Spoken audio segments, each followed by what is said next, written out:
The Great Keinplatz Experiment, and other tales of Twilight and the unseen. 1. The Brown Hand.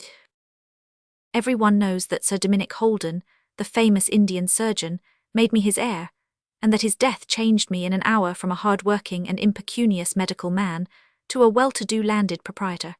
Many know also that there were at least 5 people between the inheritance and me, and that Sir Dominick's selection appeared to be altogether arbitrary and whimsical. I can assure them, however, that they are quite mistaken, and that, although I only knew Sir Dominick in the closing years of his life, there were none the less very real reasons why he should show his goodwill towards me. As a matter of fact, though I say it myself, no man ever did more for another than I did for my Indian uncle.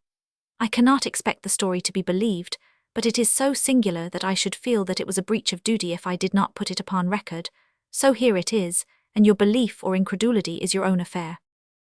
Sir Dominick Holden, C.B., KCSI, and I don't know what besides, was the most distinguished Indian surgeon of his day.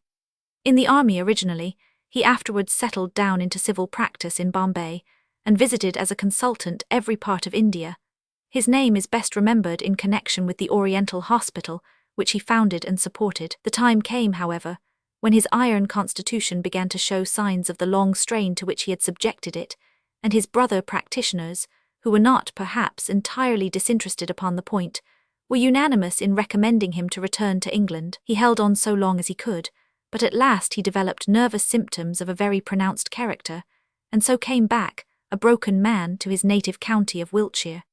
He bought a considerable estate with an ancient manor house upon the edge of Salisbury Plain, and devoted his old age to the study of comparative pathology, which had been his learned hobby all his life, and in which he was a foremost authority. We of the family were, as may be imagined, much excited by the news of the return of this rich and childless uncle to England. On his part, although by no means exuberant in his hospitality, he showed some sense of his duty to his relations, and each of us in turn had an invitation to visit him. From the accounts of my cousins, it appeared to be a melancholy business, and it was with mixed feelings that I at last received my own summons to appear at Rodenhurst. My wife was so carefully excluded in the invitation that my first impulse was to refuse it, but the interests of the children had to be considered, and so, with her consent, I set out one October afternoon upon my visit to Wiltshire, with little thought of what that visit was to entail. My uncle's estate was situated where the arable land of the plains begins to swell upwards into the rounded chalk hills which are characteristic of the county. As I drove from Dinton Station in the waning light of that autumn day, I was impressed by the weird nature of the scenery. The few scattered cottages of the peasants were so dwarfed by the huge evidences of prehistoric life that the present appeared to be a dream, and the past to be the obtrusive and masterful reality. The road wound through the valleys, formed by a succession of grassy hills, and the summit of each was cut and carved into the most elaborate fortifications, some circular and some square, but all on a scale which has defied the winds and the rains of many centuries. Some call them Roman and some British, but their true origin and the reasons for this particular tract of country being so interlaced with entrenchments have never been finally made clear. Here and there on the long, smooth, olive-coloured slopes there rose small rounded barrows or tumuli. Beneath them lie the cremated ashes of the race which cut so deeply into the hills, but their graves tell us nothing save that a jar full of dust represents the man who once laboured under the sun. It was through this weird country that I approached my uncle's residence of Rodenhurst, and the house was, as I found, in due keeping with its surroundings. 2 broken and weather-stained pillars, each surmounted by a mutilated heraldic emblem, flanked the entrance to a neglected drive.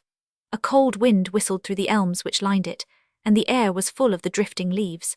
At the far end, under the gloomy arch of trees, a single yellow lamp burned steadily. In the dim half-light of the coming night, I saw a long, low building stretching out 2 irregular wings, with deep eaves, a sloping gambrel roof, and walls which were crisscrossed with timber baulks in the fashion of the Tudors.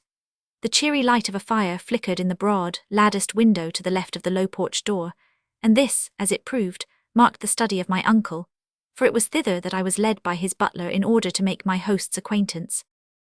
He was cowering over his fire, for the moist chill of an English autumn had set him shivering.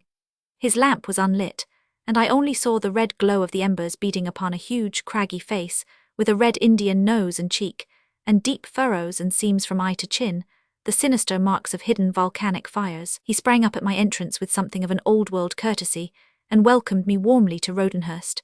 At the same time I was conscious, as the lamp was carried in, that it was a very critical pair of light blue eyes which looked out at me from under shaggy eyebrows, like scouts beneath a bush, and that this outlandish uncle of mine was carefully reading off my character with all the ease of a practiced observer and an experienced man of the world. For my part I looked at him, and looked again, for I had never seen a man whose appearance was more fitted to hold one's attention. His figure was the framework of a giant, but he had fallen away until his coat dangled straight down in a shocking fashion from a pair of broad and bony shoulders. All his limbs were huge and yet emaciated, and I could not take my gaze from his knobby wrists and long gnarled hands. But his eyes, those peering light blue eyes, they were the most arrestive of any of his peculiarities. It was not their colour alone, nor was it the ambush of hair in which they lurked, but it was the expression which I read in them, for the appearance and bearing of the man were masterful, and one expected a certain corresponding arrogance in his eyes, but instead of that I read the look which tells of a spirit cowed and crushed, the furtive, expectant look of the dog, whose master has taken the whip from the rack. I formed my own medical diagnosis upon one glance at those critical and yet appealing eyes.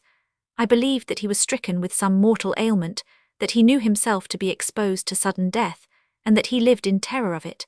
Such was my judgment, a false one as the event showed, but I mention it that it may help you to realize the look which I read in his eyes. My uncle's welcome was, as I have said, a courteous one, and in an hour or so I found myself seated between him and his wife at a comfortable dinner, with curious pungent delicacies upon the table, and a stealthy, quick-eyed oriental waiter behind his chair. The old couple had come round to that tragic imitation of the dawn of life when husband and wife, having lost or scattered all those who were their intimates, find themselves face to face and alone once more, their work done, and the end nearing fast. Those who have reached that stage in sweetness and love, who can change their winter into a gentle Indian summer, have come as victors through the ordeal of life. Lady Holden was a small, alert woman with a kindly eye, and her expression as she glanced at him was a certificate of character to her husband. And yet, though I read a mutual love in their glances, I read also mutual horror, and recognized in her face some reflection of that stealthy fear which I had detected in his. Their talk was sometimes merry and sometimes sad, but there was a forced note in their merriment and a naturalness in their sadness which told me that a heavy heart beat upon either side of me. We were sitting over our first glass of wine, and the servants had left the room, when the conversation took a turn which produced a remarkable effect upon my host and hostess. I cannot recall what it was which started the topic of the supernatural, but it ended in my showing them that the abnormal in psychical experiences was a subject to which I had, like many neurologists, devoted a great deal of attention. I concluded by narrating my experiences when, as a member of the Psychical Research Society, I had formed one of a committee of 3 who spent the night in a haunted house. Our adventures were neither exciting nor convincing, but such as it was, the story appeared to interest my auditors in a remarkable degree. They listened with an eager silence, and I caught a look of intelligence between them which I could not understand. Lady Holden immediately afterwards rose and left the room. Sir Dominick pushed the cigar box over to me, and we smoked for some little time in silence. That huge bony hand of his was twitching as he raised it with his cheroot to his lips, and I felt that the man's nerves were vibrating like fiddle strings. My instincts told me that he was on the verge of some intimate confidence, and I feared to speak lest I should interrupt it. At last he turned towards me with a spasmodic gesture like a man who throws his last scruple to the winds. "From the little that I have seen of you it appears to me, Dr. Hardaker," said he, "that you are the very man I have wanted to meet." "I am delighted to hear it, sir. Your head seems to be cool and steady. You will acquit me of any desire to flatter you, for the circumstances are too serious to permit of insincerities. You have some special knowledge upon these subjects, and you evidently view them from that philosophical standpoint which robs them of all vulgar terror. I presume that the sight of an apparition would not seriously discompose you." "I think not, sir." "Would even interest you, perhaps?" "Most intensely." "As a psychical observer, you would probably investigate it in as impersonal a fashion as an astronomer investigates a wandering comet." "Precisely." He gave a heavy sigh. "Believe me, Dr. Hardaker, there was a time when I could have spoken as you do now. My nerve was a byword in India. Even the mutiny never shook it for an instant, and yet you see what I am reduced to, the most timorous man perhaps in all this county of Wiltshire. Do not speak too bravely upon this subject, or you may find yourself subjected to as long-drawn a test as I am, a test which can only end in the madhouse or the grave." I waited patiently until he should see fit to go farther in his confidence. His preamble had, I need not say, filled me with interest and expectation. "For some years, Dr. Hardecker," he continued, "my life and that of my wife have been made miserable by a cause which is so grotesque that it borders upon the ludicrous.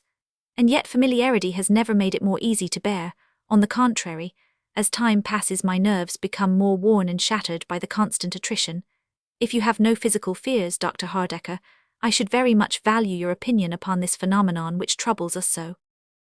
For what it is worth, my opinion is entirely at your service. May I ask the nature of the phenomenon?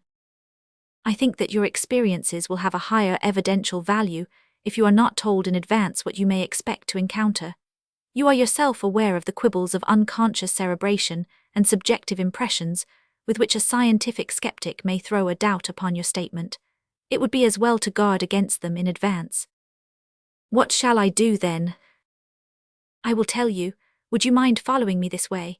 He led me out of the dining room and down a long passage until we came to a terminal door. Inside there was a large bare room fitted as a laboratory, with numerous scientific instruments and bottles. A shelf ran along one side, upon which there stood a long line of glass jars containing pathological and anatomical specimens. "You see that I still dabble in some of my old studies," said Sir Dominic. "These jars are the remains of what was once a most excellent collection, but unfortunately I lost the greater part of them when my house was burned down in Bombay in '92. It was a most unfortunate affair for me, in more ways than one. I had examples of many rare conditions, and my splenic collection was probably unique. These are the survivors." I glanced over them, and saw that they really were of a very great value and rarity from a pathological point of view. Bloated organs, gaping cysts, distorted bones, odious parasites, a singular exhibition of the products of India. "There is, as you see, a small settee here," said my host. "It was far from our intention to offer a guest so meagre an accommodation, but since affairs have taken this turn, it would be a great kindness upon your part if you would consent to spend the night in this apartment. I beg that you will not hesitate to let me know if the idea should be at all repugnant to you." "On the contrary," I said, "it is most acceptable. My own room is the second on the left, so that if you should feel that you are in need of company, a call would always bring me to your side. I trust that I shall not be compelled to disturb you. It is unlikely that I shall be asleep. I do not sleep much. Do not hesitate to summon me." And so, with this agreement, we joined Lady Holden in the drawing-room and talked of lighter things. It was no affectation upon my part to say that the prospect of my night's adventure was an agreeable one. I had no pretence to greater physical courage than my neighbours, but familiarity with a subject robs it of those vague and undefined terrors which are the most appalling to the imaginative mind. The human brain is capable of only one strong emotion at a time, and if it be filled with curiosity or scientific enthusiasm, there is no room for fear. It is true that I had my uncle's assurance that he had himself originally taken this point of view, but I reflected that the breakdown of his nervous system might be due to his 40 years in India, as much as to any psychical experiences which had befallen him. I at least was sound in nerve and brain, and it was with something of the pleasurable thrill of anticipation with which the sportsman takes his position beside the haunt of his game that I shut the laboratory door behind me, and partially undressing, lay down upon the rug-covered settee. It was not an ideal atmosphere for a bedroom. The air was heavy with many chemical odours, that of methylated spirit predominating, nor were the decorations of my chamber very sedative. The odious line of glass jars with their relics of disease and suffering stretched in front of my very eyes. There was no blind to the window, and a 3/4 moon streamed its white light into the room, tracing a silver square with filigree lattices upon the opposite wall. When I had extinguished my candle, this one bright patch in the midst of the general gloom had certainly an eerie and discomposing aspect. A rigid and absolute silence reigned throughout the old house, so that the low swish of the branches in the garden came softly and smoothly to my ears. It may have been the hypnotic lullaby of this gentle susurrus, or it may have been the result of my tiring day, but after many dozings and many efforts to regain my clearness of perception, I fell at last into a deep and dreamless sleep. I was awakened by some sound in the room, and I instantly raised myself upon my elbow on the couch. Some hours had passed, for the square patch upon the wall had slid downwards and sideways until it lay obliquely at the end of my bed. The rest of the room was in deep shadow. At first I could see nothing. Presently, as my eyes became accustomed to the faint light, I was aware, with a thrill which all my scientific absorption could not entirely prevent, that something was moving slowly along the line of the wall. A gentle, shuffling sound, as of soft slippers, came to my ears, and I dimly discerned a human figure walking stealthily from the direction of the door. As it emerged into the patch of moonlight, I saw very clearly what it was and how it was employed. It was a man, short and squat, dressed in some sort of dark grey gown, which hung straight from his shoulders to his feet. The moon shone upon the side of his face, and I saw that it was chocolate brown in colour, with a ball of black hair like a woman's at the back of his head. He walked slowly, and his eyes were cast upwards towards the line of bottles which contained those gruesome remnants of humanity. He seemed to examine each jar with attention, and then to pass on to the next. When he had come to the end of the line, immediately opposite my bed, he stopped, faced me, threw up his hands with a gesture of despair, and vanished from my sight. I have said that he threw up his hands, but I should have said his arms, for as he assumed that attitude of despair, I observed a singular peculiarity about his appearance. He had only one hand. As the sleeves drooped down from the upflung arms, I saw the left plainly, but the right ended in a knobby and unsightly stump. In every other way his appearance was so natural, and I had both seen and heard him so clearly, that I could easily have believed that he was an Indian servant of Sir Dominic's, who had come into my room in search of something. It was only his sudden disappearance which suggested anything more sinister to me. As it was, I sprang from my couch, lit a candle, and examined the whole room carefully. There were no signs of my visitor, and I was forced to conclude that there had really been something outside the normal laws of nature in his appearance. I lay awake for the remainder of the night, but nothing else occurred to disturb me. I am an early riser, but my uncle was an even earlier one, for I found him pacing up and down the lawn at the side of the house. He ran towards me in his eagerness when he saw me come out from the door. "Well, well," he cried, "did you see him? An Indian with one hand?" "Precisely." "Yes, I saw him, and I told him all that occurred. When I had finished, he led the way into his study. 'We have a little time before breakfast,' said he. 'It will suffice to give you an explanation of this extraordinary affair, so far as I can explain that which is essentially inexplicable. In the first place, when I tell you that for 4 years I have never passed one single night, either in Bombay, aboard ship, or here in England without my sleep being broken by this fellow, you will understand why it is that I am a wreck of my former self. His program is always the same. He appears by my bedside, shakes me roughly by the shoulder, passes from my room into the laboratory, walks slowly along the line of my bottles, and then vanishes.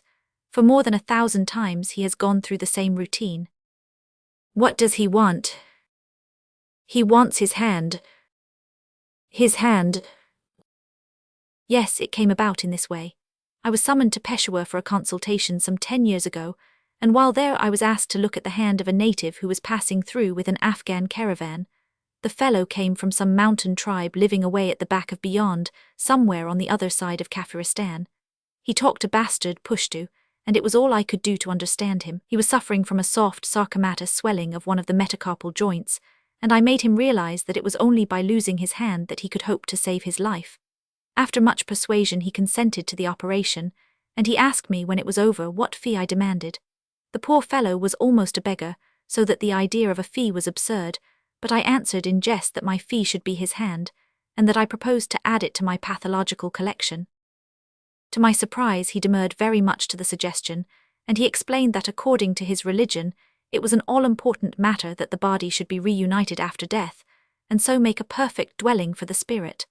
The belief is, of course, an old one, and the mummies of the Egyptians arose from an analogous superstition. I answered him that his hand was already off, and asked him how he intended to preserve it. He replied that he would pickle it in salt and carry it about with him. I suggested that it might be safer in my keeping than his, and that I had better means than salt for preserving it. On realizing that I really intended to carefully keep it, his opposition vanished instantly.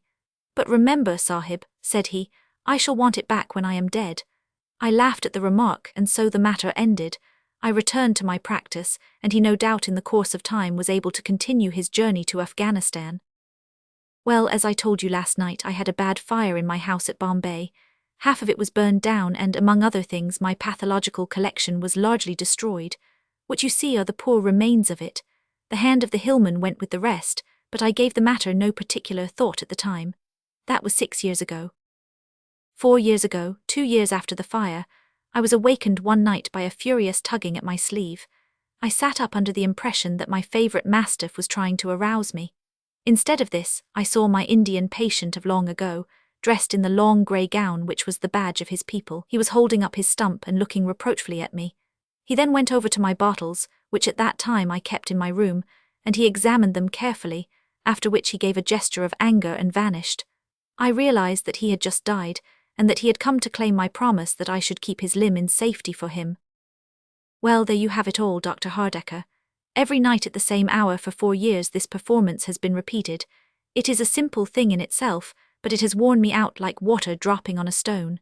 It has brought a vile insomnia with it, for I cannot sleep now for the expectation of his coming. It has poisoned my old age and that of my wife, who has been the sharer in this great trouble. But there is the breakfast gong, and she will be waiting impatiently to know how it fared with you last night. We are both much indebted to you for your gallantry, for it takes something from the weight of our misfortune when we share it, even for a single night with a friend, and it reassures us as to our sanity, which we are sometimes driven to question. This was the curious narrative which Sir Dominick confided to me, a story which to many would have appeared to be a grotesque impossibility, but which, after my experience of the night before and my previous knowledge of such things, I was prepared to accept as an absolute fact. I thought deeply over the matter, and brought the whole range of my reading and experience to bear upon it. After breakfast, I surprised my host and hostess by announcing that I was returning to London by the next train. "My dear doctor," cried Sir Dominick in great distress, "you make me feel that I have been guilty of a gross breach of hospitality in intruding this unfortunate matter upon you. I should have borne my own burden." "It is indeed that matter which is taking me to London," I answered, "but you are mistaken, I assure you, if you think that my experience of last night was an unpleasant one to me. On the contrary, I am about to ask your permission to return in the evening and spend one more night in your laboratory. I am very eager to see this visitor once again." My uncle was exceedingly anxious to know what I was about to do, but my fears of raising false hopes prevented me from telling him. I was back in my own consulting room a little after luncheon, and was confirming my memory of a passage in a recent book upon occultism which had arrested my attention when I had read it. "In the case of earthbound spirits," said my authority, "some one dominant idea obsessing them at the hour of death is sufficient to hold them in this material world. They are the amphibia of this life and of the next, capable of passing from one to the other as the turtle passes from land to water. The causes which may bind a soul so strongly to a life which its body has abandoned are any violent emotion. Avarice, revenge, anxiety, love, and pity have all been known to have this effect. As a rule it springs from some unfulfilled wish, and when the wish has been fulfilled the material bond relaxes. There are many cases upon record which show the singular persistence of these visitors, and also their disappearance when their wishes have been fulfilled, or in some cases when a reasonable compromise has been effected." A reasonable compromise effected. Those were the words which I had brooded over all the morning, and which I now verified in the original. No actual atonement could be made here, but a reasonable compromise. I made my way as fast as a train could take me to the Shadwell Seamen's Hospital, where my old friend Jack Hewitt was house surgeon. Without explaining the situation, I made him understand what it was that I wanted. "A brown man's hand," said he in amazement. "What in the world do you want that for?" "Never mind, I'll tell you some day. I know that your wards are full of Indians." "I should think so, but a hand," he thought a little and then struck a bell. "Travers," said he to a student dresser, "what became of the hands of the Lascar which we took off yesterday? I mean the fellow from the East India dock who got caught in the steam winch." "They are in the post-mortem room, sir. Just pack one of them in antiseptics and give it to Dr. Hardecker." And so I found myself back at Rodenhurst before dinner with this curious outcome of my day in town. I still said nothing to Sir Dominick, but I slept that night in the laboratory, and I placed the Lascar's hand in one of the glass jars at the end of my couch.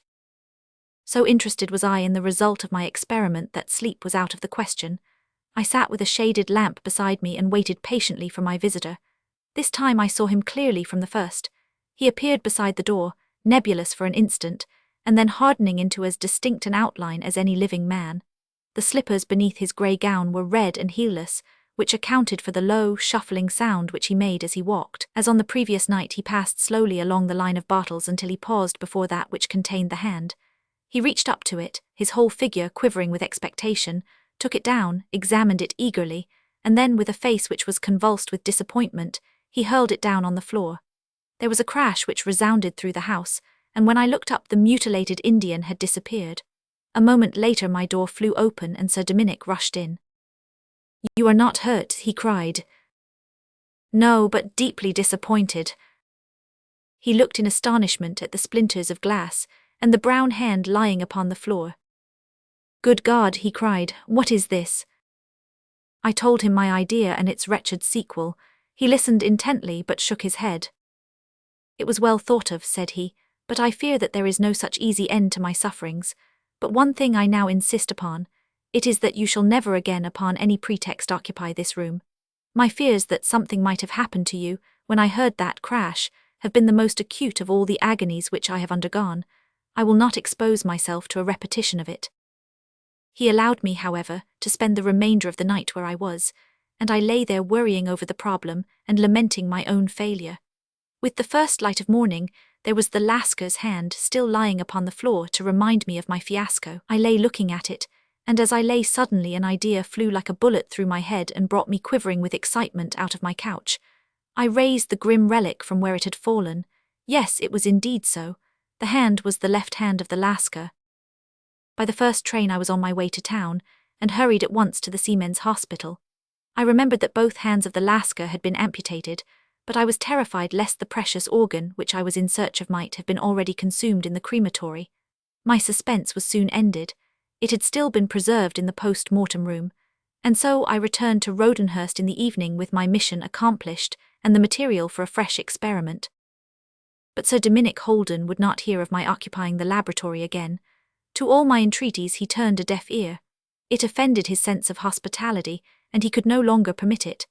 I left the hand, therefore, as I had done its fellow the night before, and I occupied a comfortable bedroom in another portion of the house, some distance from the scene of my adventures. But in spite of that, my sleep was not destined to be uninterrupted. In the dead of night my host burst into my room, a lamp in his hand. His huge gaunt figure was enveloped in a loose dressing gown, and his whole appearance might certainly have seemed more formidable to a weak-nerved man than that of the Indian of the night before. But it was not his entrance so much as his expression which amazed me. He had turned suddenly younger by 20 years at the least. His eyes were shining, his features radiant, and he waved one hand in triumph over his head. I sat up astounded, staring sleepily at this extraordinary visitor, but his words soon drove the sleep from my eyes. "We have done it, we have succeeded," he shouted. "My dear Hardaker, how can I ever in this world repay you? You don't mean to say that it is all right?" "Indeed I do. I was sure that you would not mind being awakened to hear such blessed news." "Mind, I should think not indeed, but is it really certain?" "I have no doubt whatever upon the point. I owe you such a debt, my dear nephew, as I have never owed a man before and never expected to. What can I possibly do for you that is commensurate? Providence must have sent you to my rescue. You have saved both my reason and my life, for another 6 months of this must have seen me either in a cell or a coffin. And my wife, it was wearing her out before my eyes. Never could I have believed that any human being could have lifted this burden off me." He seized my hand and wrung it in his bony grip. "It was only an experiment, a forlorn hope, but I am delighted from my heart that it has succeeded. But how do you know that it is all right? Have you seen something?" He seated himself at the foot of my bed. "I have seen enough," said he. "It satisfies me that I shall be troubled no more. What has passed is easily told. You know that at a certain hour this creature always comes to me. Tonight he arrived at the usual time, and aroused me with even more violence than is his custom. I can only surmise that his disappointment of last night increased the bitterness of his anger against me. He looked angrily at me, and then went on his usual round, but in a few minutes I saw him, for the first time since this persecution began, return to my chamber. He was smiling. I saw the gleam of his white teeth through the dim light. He stood facing me at the end of my bed, and 3 times he made the low Eastern salaam which is their solemn leave-taking. And the 3rd time that he bowed he raised his arms over his head, and I saw his 2 hands outstretched in the air. So he vanished, and, as I believe, forever. So that is the curious experience which won me the affection and the gratitude of my celebrated uncle, the famous Indian surgeon. His anticipations were realized, and never again was he disturbed by the visits of the restless hillman in search of his lost member. Sir Dominic and Lady Holden spent a very happy old age, unclouded, so far as I know, by any trouble, and they finally died during the great influenza epidemic within a few weeks of each other. In his lifetime, he always turned to me for advice in everything which concerned that English life of which he knew so little, and I aided him also in the purchase and development of his estates. It was no great surprise to me, therefore, that I found myself eventually promoted over the heads of 5 exasperated cousins, and changed in a single day from a hard-working country doctor into the head of an important Wiltshire family. I at least have reason to bless the memory of the man with the brown hand, and the day when I was fortunate enough to relieve Rodenhurst of his unwelcome presence. Chapter 2. The Usher of Lea House School. Mr. Lumsden, the senior partner of Lumsden and Westmacott, the well-known scholastic and clerical agents, was a small, dapper man, with a sharp, abrupt manner, a critical eye, and an incisive way of speaking. "Your name, sir," said he, sitting pen in hand with his long, red-lined folio in front of him. "Harold Weld." "Oxford or Cambridge?" "Cambridge." "Honours?" "No, sir." "Athlete?" "Nothing remarkable, I am afraid." "Not a blue?" "Oh no." Mr. Lumsden shook his head despondently and shrugged his shoulders in a way which sent my hopes down to zero. "There is a very keen competition for masterships, Mr. Weld," said he. "The vacancies are few and the applicants innumerable. A first-class athlete or cricketer or a man who has passed very high in his examinations can usually find a vacancy, I might say always in the case of the cricketer. But the average man, if you will excuse the description, Mr. Weld, has a very great difficulty, almost an insurmountable difficulty. We have already more than 100 such names upon our lists, and if you think it worth while our adding yours, I dare say that in the course of some years we may possibly be able to find you some opening which—" He paused on account of a knock at the door. It was a clerk with a note. Mr. Lumsden broke the seal and read it. "Why, Mr. Weld," said he, "this is really rather an interesting coincidence. I understand you to say that Latin and English are your subjects, and that you would prefer for a time to accept a place in an elementary establishment where you would have time for private study." "Quite so." "This note contains a request from an old client of ours, Dr. Phelps McCarthy, of Willow Lea House Academy, West Hampstead, that I should at once send him a young man who should be qualified to teach Latin and English to a small class of boys under 14 years of age. His vacancy appears to be the very one which you are looking for. The terms are not munificent, £60, board, lodging and washing, but the work is not onerous, and you would have the evenings to yourself." "That would do," I cried, with all the eagerness of the man who sees work at last after weary months of seeking. "I don't know that it is quite fair to these gentlemen whose names have been so long upon our list," said Mr. Lumsden, glancing down at his open ledger. "But the coincidence is so striking that I feel we must really give you the refusal of it." "Then I accept it, sir, and I am much obliged to you.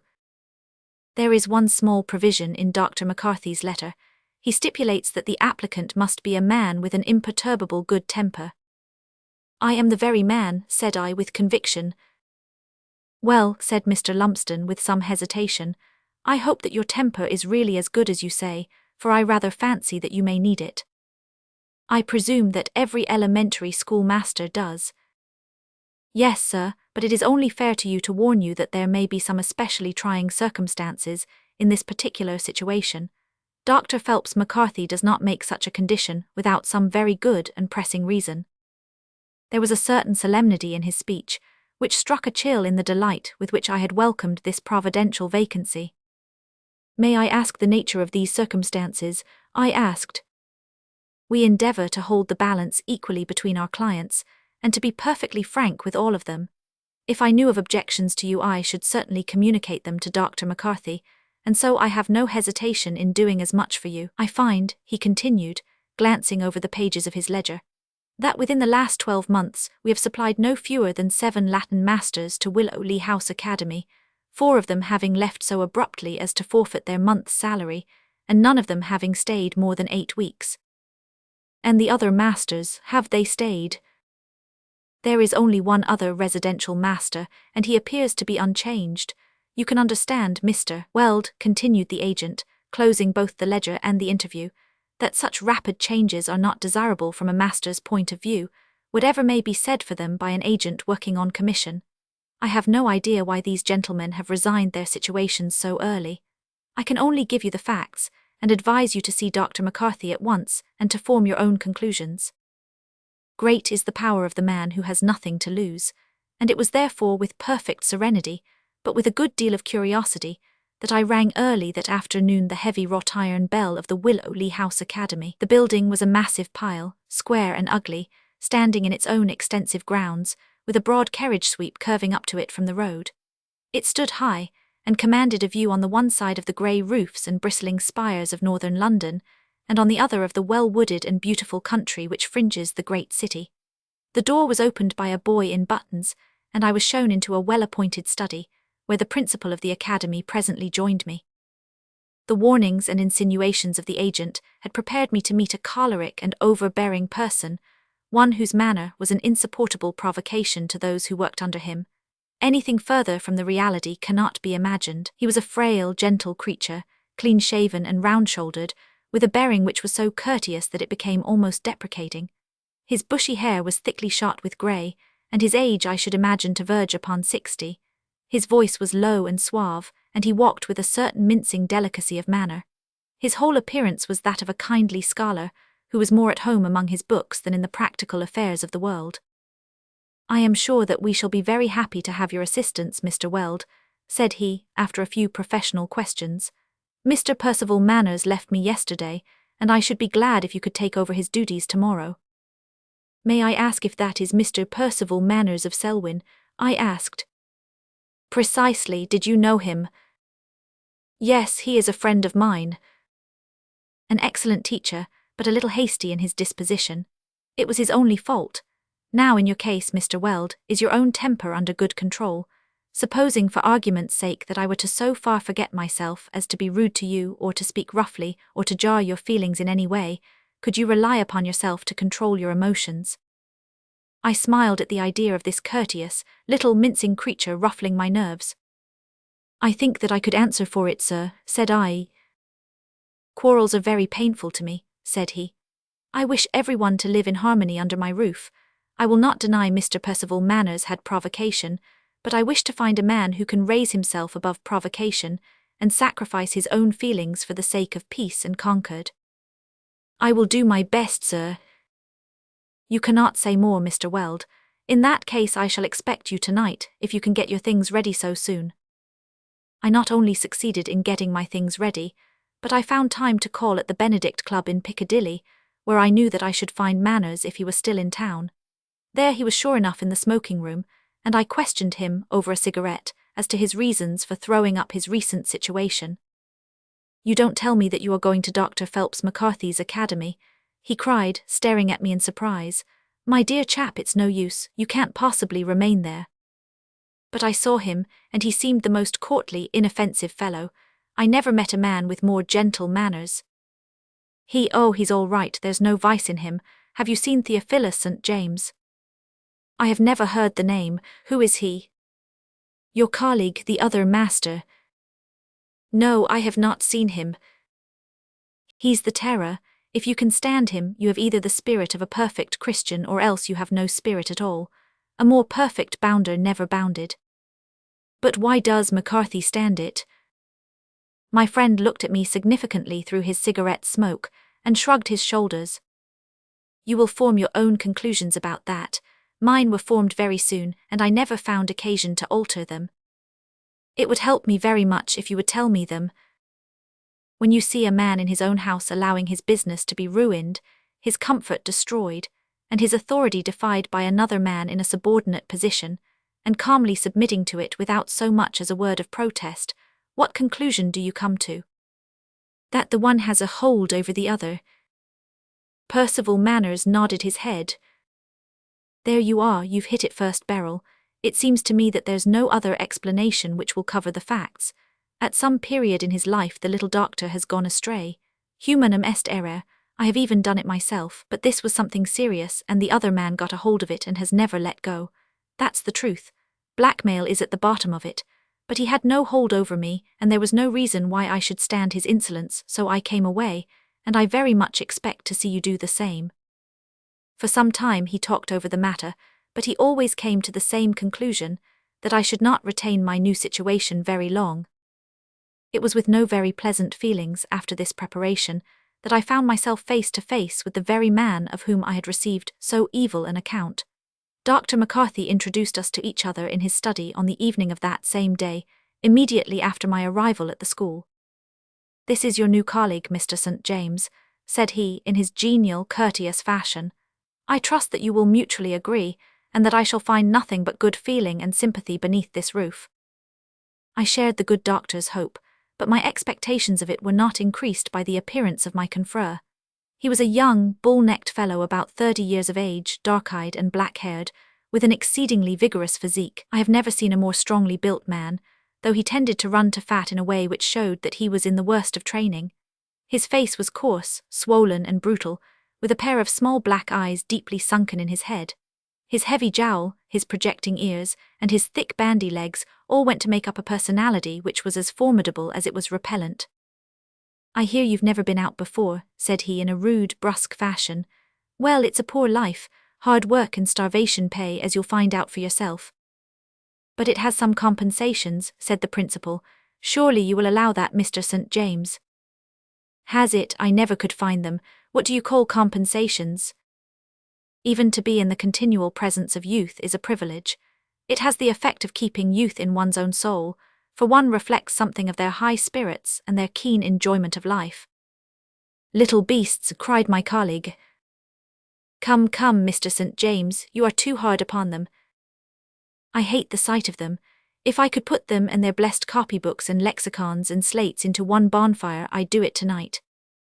"This is Mr. St. James's way of talking," said the principal, smiling nervously as he glanced at me. "You must not take him too seriously.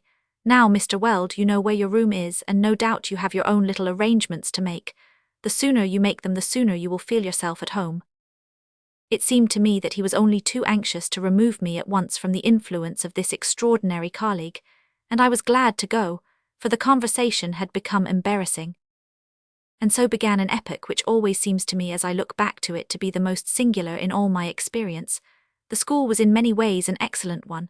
Dr. Phelps McCarthy was an ideal principal. His methods were modern and rational. The management was all that could be desired. And yet in the middle of this well-ordered machine there intruded the incongruous and impossible Mr. St. James, throwing everything into confusion. His duties were to teach English and mathematics, and how he acquitted himself of them I do not know, as our classes were held in separate rooms. I can answer for it, however, that the boys feared him and loathed him, and I know that they had good reason to do so, for frequently my own teaching was interrupted by his bellowing of anger, and even by the sound of his blows.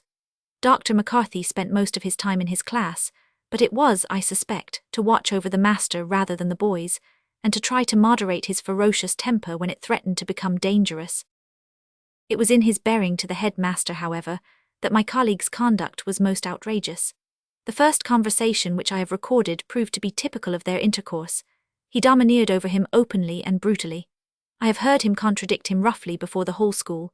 At no time would he show him any mark of respect, and my temper often rose within me when I saw the quiet acquiescence of the old doctor, and his patient tolerance of this monstrous treatment, and yet the sight of it surrounded the principal also with a certain vague horror in my mind, for supposing my friend's theory to be correct, and I could devise no better one.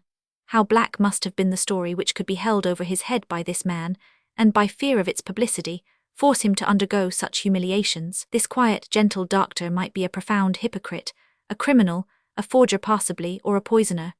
Only such a secret as this could account for the complete power which the younger man held over him. Why else should he admit so hateful a presence into his house, and so harmful an influence into his school? Why should he submit to degradations which could not be witnessed, far less endured, without indignation?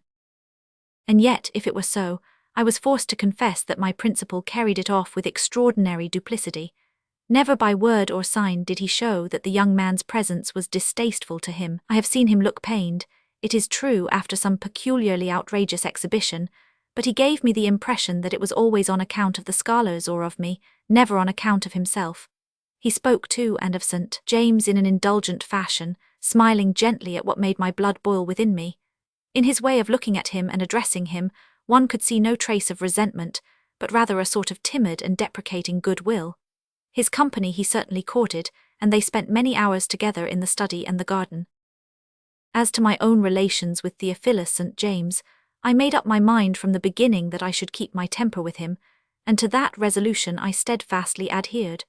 If Dr. McCarthy chose to permit this disrespect, and to condone these outrages, it was his affair and not mine. It was evident that his one wish was that there should be peace between us, and I felt that I could help him best by respecting this desire. My easiest way to do so was to avoid my colleague, and this I did to the best of my ability. When we were thrown together, I was quiet, polite, and reserved. He, on his part, showed me no ill will, but met me rather with a coarse joviality, and a rough familiarity which he meant to be ingratiating. He was insistent in his attempts to get me into his room at night, for the purpose of playing euchre and of drinking. "Old McCarthy doesn't mind," said he. "Don't you be afraid of him. We'll do what we like, and I'll answer for it that he won't object." Once only I went, and when I left after a dull and gross evening, my host was stretched dead drunk upon the sofa. After that I gave the excuse of a course of study, and spent my spare hours alone in my own room. One point upon which I was anxious to gain information was as to how long these proceedings had been going on. When did St. James assert his hold over Dr. McCarthy? From neither of them could I learn how long my colleague had been in his present situation. One or two leading questions upon my part were eluded or ignored in a manner so marked that it was easy to see that they were both of them as eager to conceal the point as I was to know it. But at last one evening I had the chance of a chat with Mrs. Carter, the matron, for the doctor was a widower, and from her I got the information which I wanted. It needed no questioning to get at her knowledge, for she was so full of indignation that she shook with passion as she spoke of it, and raised her hands into the air in the earnestness of her denunciation, as she described the grievances which she had against my colleague. "It was 3 years ago, Mr. Weld, that he first darkened this doorstep," she cried. "3 bitter years they have been to me. The school had 50 boys then, now it has 22, that's what he has done for us in 3 years. In another 3 there won't be one. And the doctor, that angel of patience, you see how he treats him, though he is not fit to lace his boots for him. If it wasn't for the doctor, you may be sure that I wouldn't stay an hour under the same roof with such a man, and so I told him to his own face, Mr. Weld, if the doctor would only pack him about his business, but I know that I am saying more than I should." She stopped herself with an effort, and spoke no more upon the subject. She had remembered that I was almost a stranger in the school, and she feared that she had been indiscreet. There were 1 or 2 very singular points about my colleague. The chief one was that he rarely took any exercise. There was a playing field within the college grounds, and that was his farthest point. If the boys went out, it was I or Dr. McCarthy who accompanied them. St. James gave as a reason for this that he had injured his knee some years before, and that walking was painful to him. For my own part, I put it down to pure laziness upon his part, for he was of an obese, heavy temperament. Twice, however, I saw him from my window stealing out of the grounds late at night, and the second time I watched him return in the grey of the morning and slink in through an open window. These furtive excursions were never alluded to, but they exposed the hollowness of his story about his knee, and they increased the dislike and distrust which I had of the man. His nature seemed to be vicious to the core. Another point, small but suggestive, was that he hardly ever during the months that I was at Willow-Lee House received any letters, and on those few occasions they were obviously tradesmen's bills. I am an early riser, and used every morning to pick my own correspondence out of the bundle upon the hall table. I could judge therefore how few were ever there from Mr. Theophilus St. James. There seemed to me to be something peculiarly ominous in this. What sort of a man could he be who during 30 years of his life had never made a single friend, high or low, who cared to continue to keep in touch with him? And yet the sinister fact remained that the head-master not only tolerated, but was even intimate with him. More than once on entering a room, I had found them talking confidentially together, and they would walk arm in arm in deep conversation up and down the garden paths. So curious did I become to know what the tie was which bound them, that I found it gradually push out my other interests and become the main purpose of my life. In school and out of school, at meals and at play, I was perpetually engaged in watching Dr. Phelps McCarthy and Mr. Theophilus St. James, and in endeavouring to solve the mystery which surrounded them. But unfortunately, my curiosity was a little too open. I had not the art to conceal the suspicions which I felt about the relations which existed between these two men, and the nature of the hold which the one appeared to have over the other. It may have been my manner of watching them, it may have been some indiscreet question, but it is certain that I showed too clearly what I felt. One night I was conscious that the eyes of Theophilus St. James were fixed upon me in a surly and menacing stare. I had a foreboding of evil, and I was not surprised when Dr. McCarthy called me next morning into his study. "I am very sorry, Mr. Weld," said he, "but I am afraid that I shall be compelled to dispense with your services." "Perhaps you would give me some reason for dismissing me," I answered, for I was conscious of having done my duties to the best of my power, and knew well that only one reason could be given. "I have no fault to find with you," said he, and the colour came to his cheeks. "You send me away at the suggestion of my colleague." His eyes turned away from mine. "We will not discuss the question, Mr. Weld. It is impossible for me to discuss it. In justice to you, I will give you the strongest recommendation for your next situation. I can say no more. I hope that you will continue your duties here until you have found a place elsewhere." My whole soul rose against the injustice of it, and yet I had no appeal and no redress. I could only bow and leave the room, with a bitter sense of ill-usage at my heart. My first instinct was to pack my boxes and leave the house, but the headmaster had given me permission to remain until I had found another situation. I was sure that St. James desired me to go, and that was a strong reason why I should stay. If my presence annoyed him, I should give him as much of it as I could. I had begun to hate him and to long to have my revenge upon him. If he had a hold over our principal, might not I in turn obtain one over him? It was a sign of weakness that he should be so afraid of my curiosity. He would not resent it so much if he had not something to fear from it. I entered my name once more upon the books of the agents, but meanwhile I continued to fulfill my duties at Willowley House, and so it came about that I was present at the denouement of this singular situation. During that week, for it was only a week before the crisis came, I was in the habit of going down each evening, after the work of the day was done, to inquire about my new arrangements.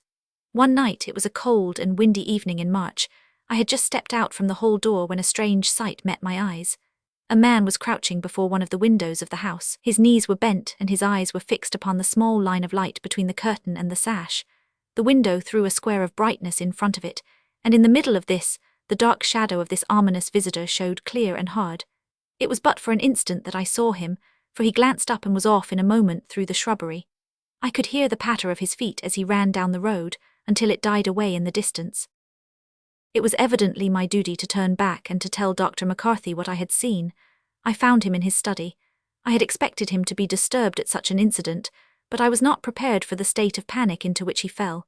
He leaned back in his chair, white and gasping, like one who has received a mortal blow.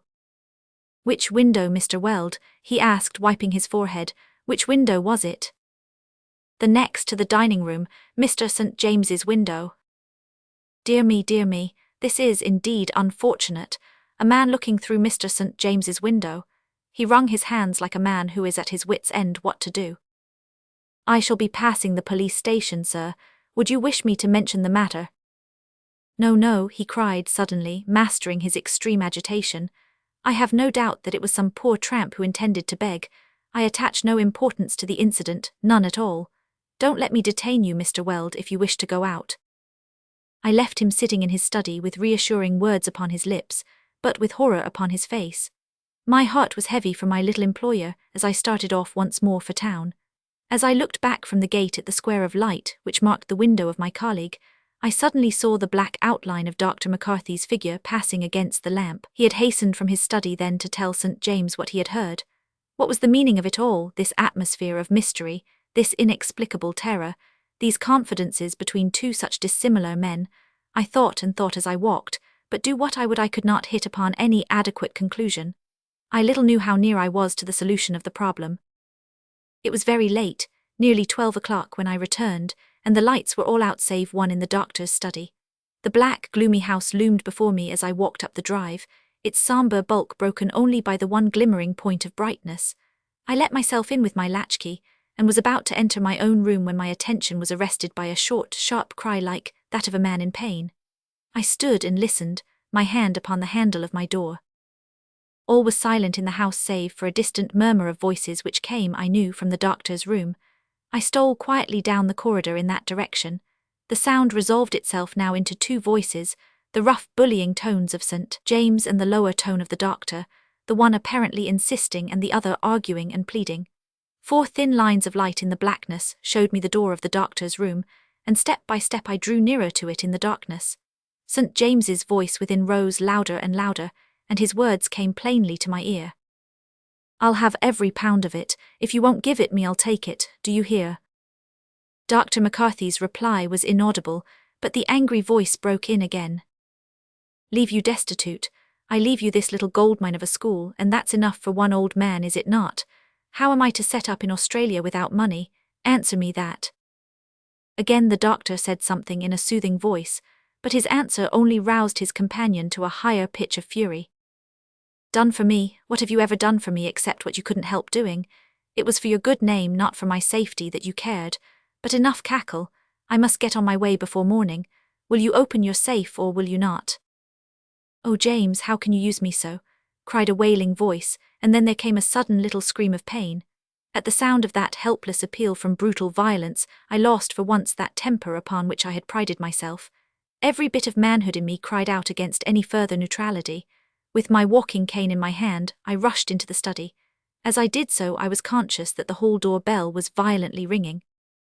"You villain," I cried, "let him go." The 2 men were standing in front of a small safe, which stood against one wall of the doctor's room. St. James held the old man by the wrist, and he had twisted his arm round in order to force him to produce the key. My little headmaster, white but resolute, was struggling furiously in the grip of the burly athlete. The bully glared over his shoulder at me with a mixture of fury and terror upon his brutal features. Then, realizing that I was alone, he dropped his victim and made for me with a horrible curse. "You infernal spy," he cried, "I'll do for you anyhow before I leave." I am not a very strong man, and I realized that I was helpless if once at close quarters. Twice I cut at him with my stick, but he rushed in at me with a murderous growl and seized me by the throat with both his muscular hands. I fell backwards and he on the top of me, with a grip which was squeezing the life from me. I was conscious of his malignant yellow-tinged eyes within a few inches of my own, and then with a beating of pulses in my head and a singing in my ears, my senses slipped away from me. But even in that supreme moment, I was aware that the doorbell was still violently ringing. When I came to myself, I was lying upon the sofa in Dr. McCarthy's study, and the doctor himself was seated beside me. He appeared to be watching me intently and anxiously, for as I opened my eyes and looked about me, he gave a great cry of relief. "Thank God," he cried. "Thank God." "Where is he?" I asked, looking round the room. As I did so, I became aware that the furniture was scattered in every direction, and that there were traces of an even more violent struggle than that in which I had been engaged. The doctor sank his face between his hands. "They have him," he groaned. "After these years of trial they have him again, but how thankful I am that he has not for a second time stained his hands in blood." As the doctor spoke, I became aware that a man in the braided jacket of an inspector of police was standing in the doorway. "Yes, sir," he remarked, "you have had a pretty narrow escape. If we had not got in when we did, you would not be here to tell the tale. I don't know that I ever saw anyone much nearer to the undertaker." I sat up with my hands to my throbbing head. "Dr. McCarthy," said I, "this is all a mystery to me. I should be glad if you could explain to me who this man is, and why you have tolerated him so long in your house." "I owe you an explanation, Mr. Weld, and the more so since you have, in so chivalrous a fashion, almost sacrificed your life in my defense. There is no reason now for secrecy. In a word, Mr. Weld, this unhappy man's real name is James McCarthy, and he is my only son." "Your son?" "Alas, yes. What sin have I ever committed that I should have such a punishment? He has made my whole life a misery from the first years of his boyhood. Violent, headstrong, selfish, unprincipled, he has always been the same. At 18 he was a criminal. At 20, in a paroxysm of passion, he took the life of a boon companion and was tried for murder. He only just escaped the gallows, and he was condemned to penal servitude. 3 years ago he succeeded in escaping, and managed, in face of 1,000 obstacles, to reach my house in London. My wife's heart had been broken by his condemnation, and as he had succeeded in getting a suit of ordinary clothes, there was no one here to recognize him. For months he lay concealed in the attics until the first search of the police should be over. Then I gave him employment here, as you have seen, though by his rough and overbearing manners he made my own life miserable, and that of his fellow masters unbearable. You have been with us for 4 months, Mr. Weld, but no other master endured him so long. I apologize now for all you have had to submit to, but I ask you, what else could I do? For his dead mother's sake, I could not let harm come to him as long as it was in my power to fend it off. Only under my roof could he find a refuge, the only spot in all the world, and how could I keep him here without it exciting remark unless I gave him some occupation? I made him English master therefore, and in that capacity I have protected him here for 3 years. You have no doubt observed that he never during the daytime went beyond the college grounds. You now understand the reason, but when tonight you came to me with your report of a man who was looking through his window, I understood that his retreat was at last discovered. I besought him to fly at once, but he had been drinking, the unhappy fellow, and my words fell upon deaf ears. When at last he made up his mind to go, he wished to take from me in his flight every shilling which I possessed. It was your entrance which saved me from him, while the police in turn arrived only just in time to rescue you. I have made myself amenable to the law by harboring an escaped prisoner, and remain here in the custody of the inspector, but a prison has no terrors for me after what I have endured in this house during the last 3 years. It seems to me, doctor, said the inspector, that if you have broken the law, you have had quite enough punishment already. God knows I have, cried Dr. McCarthy and sank his haggard face upon his hands. Chapter 3. B-24. I told my story when I was taken and no one would listen to me. Then I told it again at the trial, the whole thing absolutely as it happened without so much as a word added. I set it all out truly, so help me God, all that Lady Mannering said and did, and then all that I had said and done just as it occurred. And what did I get for it? The prisoner put forward a rambling and inconsequential statement, incredible in its details, and unsupported by any shred of corroborative evidence. That was what one of the London papers said, and others let it pass as if I had made no defence at all. And yet, with my own eyes I saw Lord Mannering murdered, and I am as guiltless of it as any man on the jury that tried me. Now, sir, you are there to receive the petitions of prisoners. It all lies with you. All I ask is that you read it, just read it, and then that you make an inquiry or two about the private character of this Lady Mannering, if she still keeps the name that she had 3 years ago, when to my sorrow and ruin I came to meet her. You could use a private inquiry agent or a good lawyer, and you would soon learn enough to show you that my story is the true one. Think of the glory it would be to you to have all the papers saying that there would have been a shocking miscarriage of justice if it had not been for your perseverance and intelligence. That must be your reward, since I am a poor man and can offer you nothing. But if you don't do it, may you never lie easy in your bed again. May no night pass that you are not haunted by the thought of the man who rots in jail because you have not done the duty which you are paid to do. But you will do it, sir, I know. Just make 1 or 2 inquiries, and you will soon find which way the wind blows. Remember also that the only person who profited by the crime was herself, since it changed her from an unhappy wife to a rich young widow. There's the end of the string in your hand, and you only have to follow it up and see where it leads to. Mind you, sir, I make no complaint as far as the burglary goes. I don't whine about what I have deserved, and so far I have had no more than I have deserved. Burglary it was, right enough, and my 3 years have gone to pay for it. It was shown at the trial that I had had a hand in the Merton Cross business, and did a year for that, so my story had the less attention on that account. A man with a previous conviction never gets a really fair trial. I own to the burglary, but when it comes to the murder which brought me a lifer, any judge but Sir James might have given me the gallows. Then I tell you that I had nothing to do with it, and that I am an innocent man. And now I'll take that night, the 13th of September, 1894, and I'll give you just exactly what occurred, and may God's hand strike me down if I go 1 inch over the truth. I had been at Bristol in the summer looking for work, and then I had a notion that I might get something at Portsmouth, for I was trained as a skilled mechanic, so I came tramping my way across the south of England, and doing odd jobs as I went. I was trying all I knew to keep off the cross, for I had done a year in Exeter jail, and I had had enough of visiting Queen Victoria.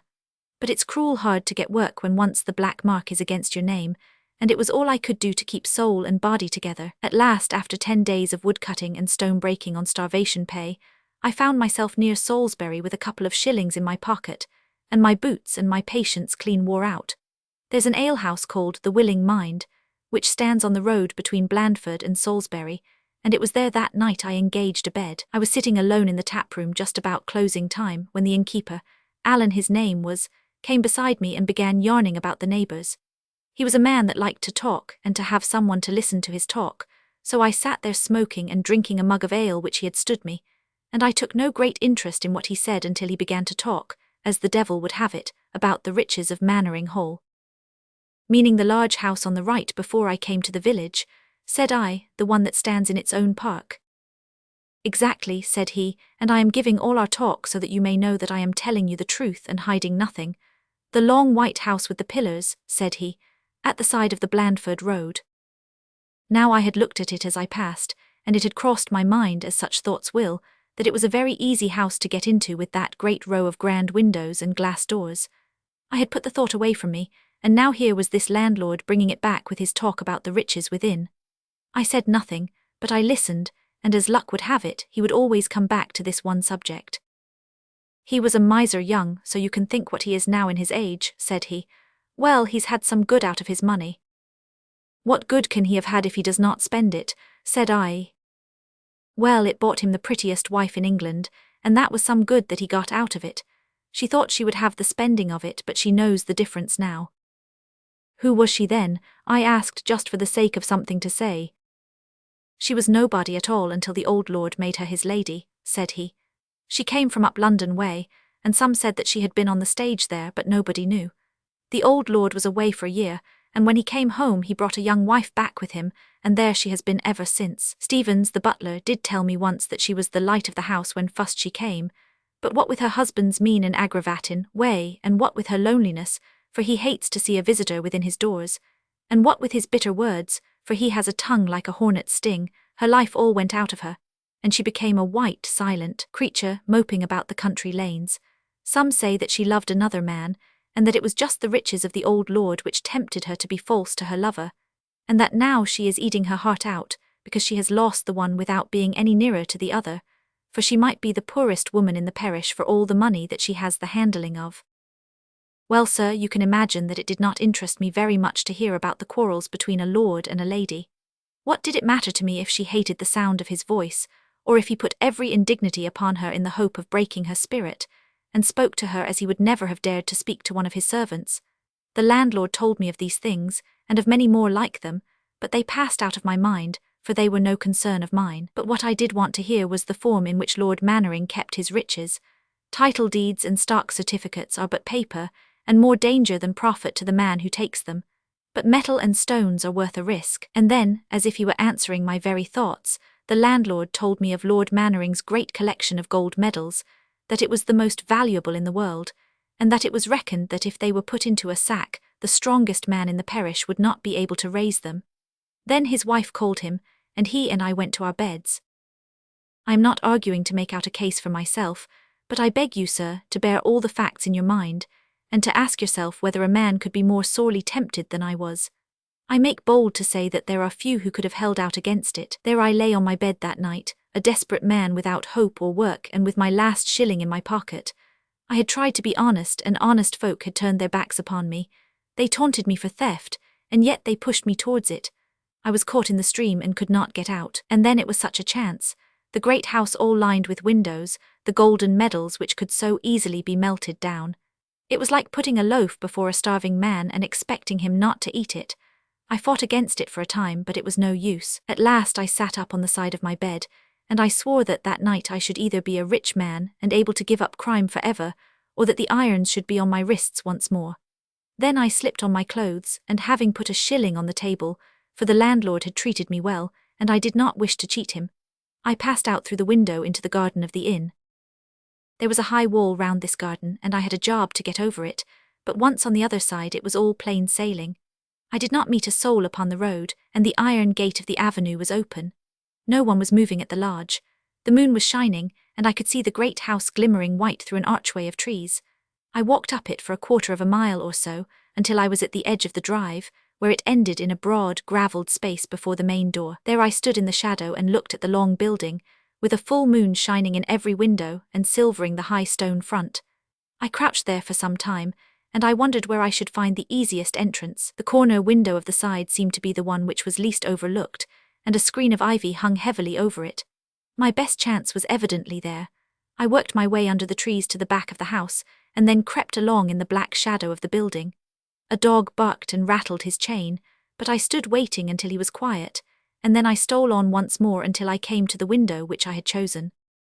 It is astonishing how careless they are in the country, in places far removed from large towns, where the thought of burglars never enters their heads.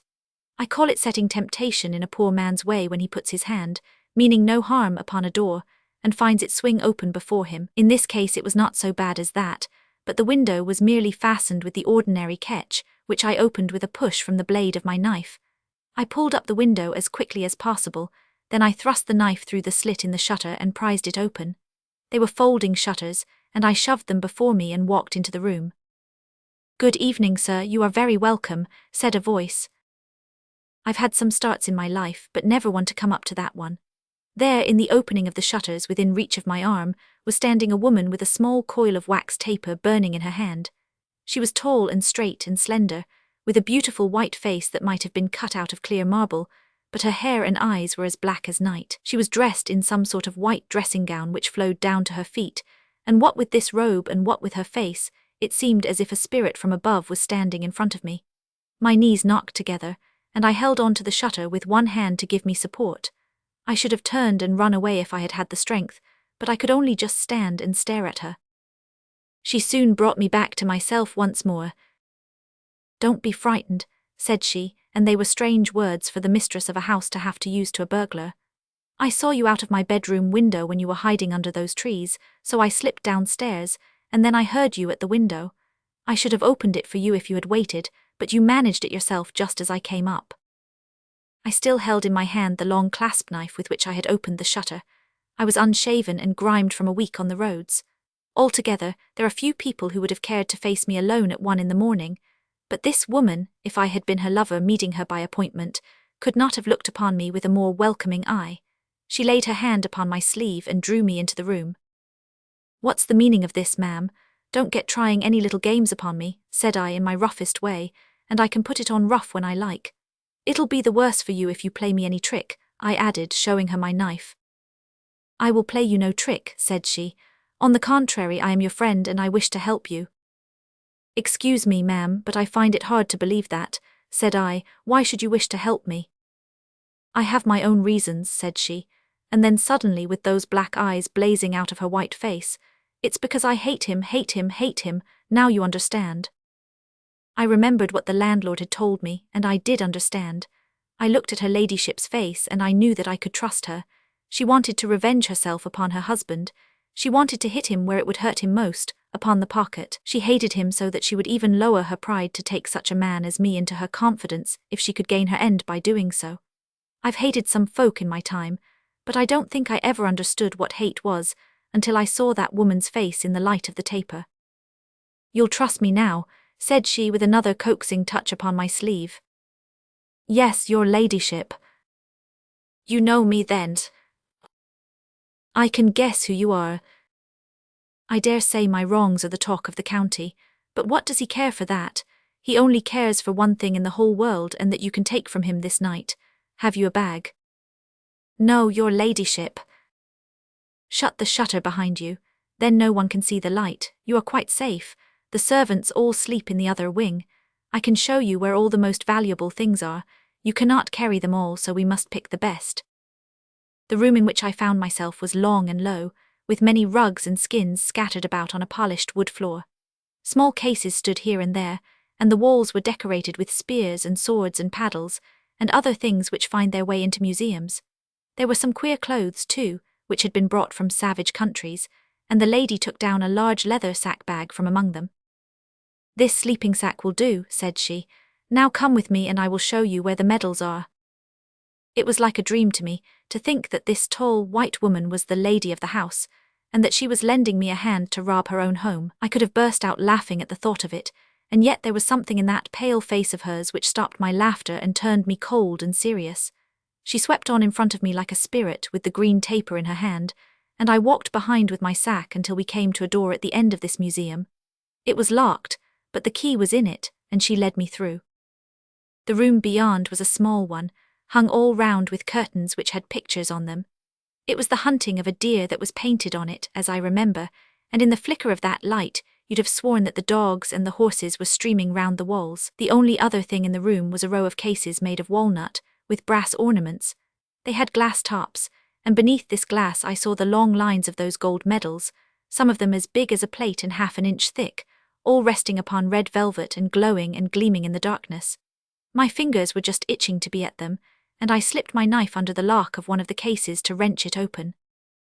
"Wait a moment," said she, laying her hand upon my arm. "You might do better than this." "I am very well satisfied, ma'am," said I, "and much obliged to your ladyship for kind assistance." "You can do better," she repeated. "Would not golden sovereigns be worth more to you than these things?" "Why, yes," said I, "that's best of all." "Well," said she, "he sleeps just above our head. It is but one short staircase. There is a tin box with money enough to fill this bag under his bed." "How can I get it without waking him?" "What matter if he does wake?" She looked very hard at me as she spoke. "You could keep him from calling out." "No, no, ma'am, I'll have none of that." "Just as you like," said she. "I thought that you were a stout-hearted sort of man by your appearance, but I see that I made a mistake. If you are afraid to run the risk of one old man, then of course you cannot have the gold which is under his bed. You are the best judge of your own business, but I should think that you would do better at some other trade." "I'll not have murder on my conscience." "You could overpower him without harming him. I never said anything about murder. The money lies under the bed, but if you are faint-hearted it is better that you should not attempt it." She worked upon me so, partly with her scorn and partly with this money that she held before my eyes, that I believe I should have yielded and taken my chances upstairs, had it not been that I saw her eyes following the struggle within me in such a crafty, malignant fashion, that it was evident she was bent upon making me the tool of her revenge, and that she would leave me no choice but to do the old man an injury or to be captured by him. She felt suddenly that she was giving herself away, and she changed her face to a kindly, friendly smile, but it was too late, for I had had my warning. "I will not go upstairs," said I have all I want here." She looked her contempt at me, and there never was a face which could look it plainer. "Very good, you can take these medals. I should be glad if you would begin at this end. I suppose they will all be the same value when melted down, but these are the ones which are the rarest and therefore the most precious to him. It is not necessary to break the locks. If you press that brass knob you will find that there is a secret spring. So, take that small one first, it is the very apple of his eye." She had opened one of the cases, and the beautiful things all lay exposed before me. I had my hand upon the one which she had pointed out, when suddenly a change came over her face, and she held up one finger as a warning. "Hist," she whispered. "What is that?" Far away in the silence of the house, we heard a low, dragging, shuffling sound, and the distant tread of feet. She closed and fastened the case in an instant. "It's my husband," she whispered. "All right, don't be alarmed, I'll arrange it. Here, quick, behind the tapestry." She pushed me behind the painted curtains upon the wall, my empty leather bag still in my hand. Then she took her taper and walked quickly into the room from which we had come. From where I stood I could see her through the open door. "Is that you, Robert?" she cried. The light of a candle shone through the door of the museum, and the shuffling steps came nearer. Then I saw a face in the doorway, a great, heavy face, all lines and creases, with a huge curving nose, and a pair of gold glasses fixed across it. He had to throw his head back to see through the glasses, and that great nose thrust out in front of him like the beak of some sort of fowl. He was a big man, very tall and burly, so that in his loose dressing gown his figure seemed to fill up the whole doorway.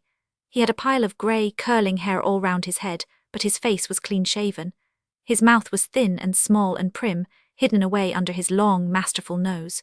He stood there, holding the candle in front of him and looking at his wife with a queer, malicious gleam in his eyes. It only needed that one look to tell me that he was as fond of her as she was of him. "How's this?" he asked. "Some new tantrum? What do you mean by wandering about the house? Why don't you go to bed?" "I could not sleep," she answered. She spoke languidly and wearily. If she was an actress once, she had not forgotten her calling. "Might I suggest," said he in the same mocking kind of voice, "that a good conscience is an excellent aid to sleep?" "That cannot be true," she answered, "for you sleep very well." "I have only one thing in my life to be ashamed of," said he, and his hair bristled up with anger until he looked like an old cockatoo. "You know best what that is. It is a mistake which has brought its own punishment with it." To me as well as to you, remember that. You have very little to whine about. It was I who stooped and you who rose. Rose? Yes, Rose. I suppose you do not deny that it is a promotion to exchange the music hall for Mannering Hall. Fool that I was ever to take you out of your true sphere. If you think so, why do you not separate? Because private misery is better than public humiliation. Because it is easier to suffer for a mistake than to own to it. Because also I like to keep you in my sight, and to know that you cannot go back to him. You villain, you cowardly villain. Yes, yes, my lady. I know your secret ambition, but it shall never be while I live, and if it happens after my death I will at least take care that you go to him as a beggar. You and dear Edward will never have the satisfaction of squandering my savings, and you may make up your mind to that, my lady. Why are those shutters and the window open? I found the night very close. It is not safe. How do you know that some tramp may not be outside? Are you aware that my collection of medals is worth more than any similar collection in the world? You have left the door open also. What is there to prevent anyone from rifling the cases? I was here. I know you were. I heard you moving about in the medal room and that was why I came down. What were you doing? Looking at the medals. What else should I be doing? This curiosity is something new. He looked suspiciously at her and moved on towards the inner room, she walking beside him. It was at this moment that I saw something which startled. I had laid my clasp knife open upon the top of one of the cases, and there it lay in full view. She saw it before he did, and with a woman's cunning she held her taper out so that the light of it came between Lord Mannering's eyes and the knife. Then she took it with her left hand and held it against her gown out of his sight. He looked about from case to case. I could have put my hand at one time upon his long nose, but there was nothing to show that the medals had been tampered with, and so, still snarling and grumbling, he shuffled off into the other room once more. And now I have to speak of what I heard rather than of what I saw, but I swear to you, as I shall stand some day before my Maker, that what I say is the truth. When they passed into the outer room, I saw him lay his candle upon the corner of one of the tables, and he sat himself down, but in such a position that he was just out of my sight. She moved behind him, as I could tell from the fact that the light of her taper threw his long, lumpy shadow upon the floor in front of him. Then he began talking about this man whom he called Edward, and every word that he said was like a blistering drop of vitriol. He spoke low, so that I could not hear it all, but from what I heard I should guess that she would as soon have been lashed with a whip. At first she said some hot words in reply, but then she was silent, and he went on and on in that cold, mocking voice of his, nagging and insulting and tormenting, until I wondered that she could bear to stand there in silence and listen to it. Then suddenly I heard him say in a sharp voice, "Come from behind me, leave go of my collar, what would you dare to strike me?" There was a sound like a blow, just a soft sort of thud, and then I heard him cry out, "My God, it's blood." He shuffled with his feet as if he was getting up, and then I heard another blow, and he cried out, "Oh, you she-devil," and was quiet except for a dripping and splashing upon the floor. I ran out from behind my curtain at that, and rushed into the other room, shaking all over with the horror of it. The old man had slipped down in the chair, and his dressing gown had rucked up until he looked as if he had a monstrous hump to his back. His head, with the gold glasses still fixed on his nose, was lolling over upon one side, and his little mouth was open just like a dead fish. I could not see where the blood was coming from, but I could still hear it drumming upon the floor. She stood behind him with the candle shining full upon her face. Her lips were pressed together and her eyes shining, and a touch of colour had come into each of her cheeks. It just wanted that to make her the most beautiful woman I had ever seen in my life. "You've done it now," said I. "Yes," said she in her quiet way, "I've done it now." "What are you going to do?" I asked. "They'll have you for murder as sure as fate." "Never fear about me. I have nothing to live for and it does not matter. Give me a hand to set him straight in the chair. It is horrible to see him like this." I did so, though it turned me cold all over to touch him. Some of his blood came on my hand and sickened me. "Now," said she, "you may as well have the medals as anyone else. Take them and go." "I don't want them, I only want to get away. I was never mixed up with a business like this before." "Nonsense," said she. "You came for the medals and here they are at your mercy. Why should you not have them? There is no one to prevent you." I held the bag still in my hand. She opened the case and between us we threw 100 or so of the medals into it. They were all from the one case, but I could not bring myself to wait for any more. Then I made for the window, for the very air of this house seemed to poison me after what I had seen and heard. As I looked back, I saw her standing there, tall and graceful, with the light in her hand just as I had seen her first. She waved goodbye, and I waved back at her and sprang out into the gravel drive. I thank God that I can lay my hand upon my heart and say that I have never done a murder, but perhaps it would be different if I had been able to read that woman's mind and thoughts. There might have been 2 bodies in the room instead of 1 if I could have seen behind that last smile of hers, but I thought of nothing but of getting safely away, and it never entered my head how she might be fixing the rope round my neck. I had not taken 5 steps out from the window skirting down the shadow of the house in the way that I had come, when I heard a scream that might have raised the parish, and then another and another. "Murder," she cried. "Murder, murder, help!" And her voice rang out in the quiet of the night time and sounded over the whole countryside. It went through my head, that dreadful cry. In an instant lights began to move and windows to fly up, not only in the house behind me, but at the lodge and in the stables in front. Like a frightened rabbit I bolted down the drive, but I heard the clang of the gate being shut before I could reach it. Then I hid my bag of medals under some dry faggots, and I tried to get away across the park, but someone saw me in the moonlight, and presently I had 6 of them with dogs upon my heels. I crouched down among the brambles, but those dogs were too many for me, and I was glad enough when the men came up and prevented me from being torn into pieces. They seized me and dragged me back to the room from which I had come. "Is this the man, your ladyship?" asked the oldest of them, the same whom I found out afterwards to be the butler. She had been bending over the body with her handkerchief to her eyes, and now she turned upon me with the face of a fury. Oh, what an actress that woman was! "Yes, yes, it is the very man," she cried. "Oh, you villain, you cruel villain, to treat an old man so." There was a man there who seemed to be a village constable.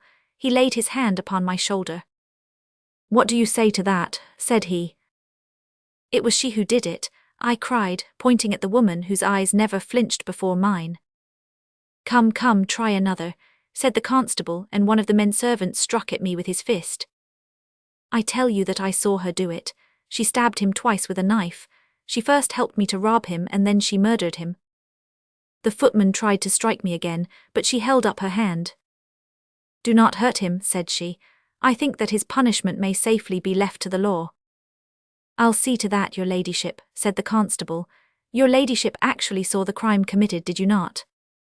"Yes, yes, I saw it with my own eyes. It was horrible. We heard the noise and we came down. My poor husband was in front. The man had one of the cases open and was filling a black leather bag which he held in his hand. He rushed past us and my husband seized him. There was a struggle and he stabbed him twice. There you can see the blood upon his hands.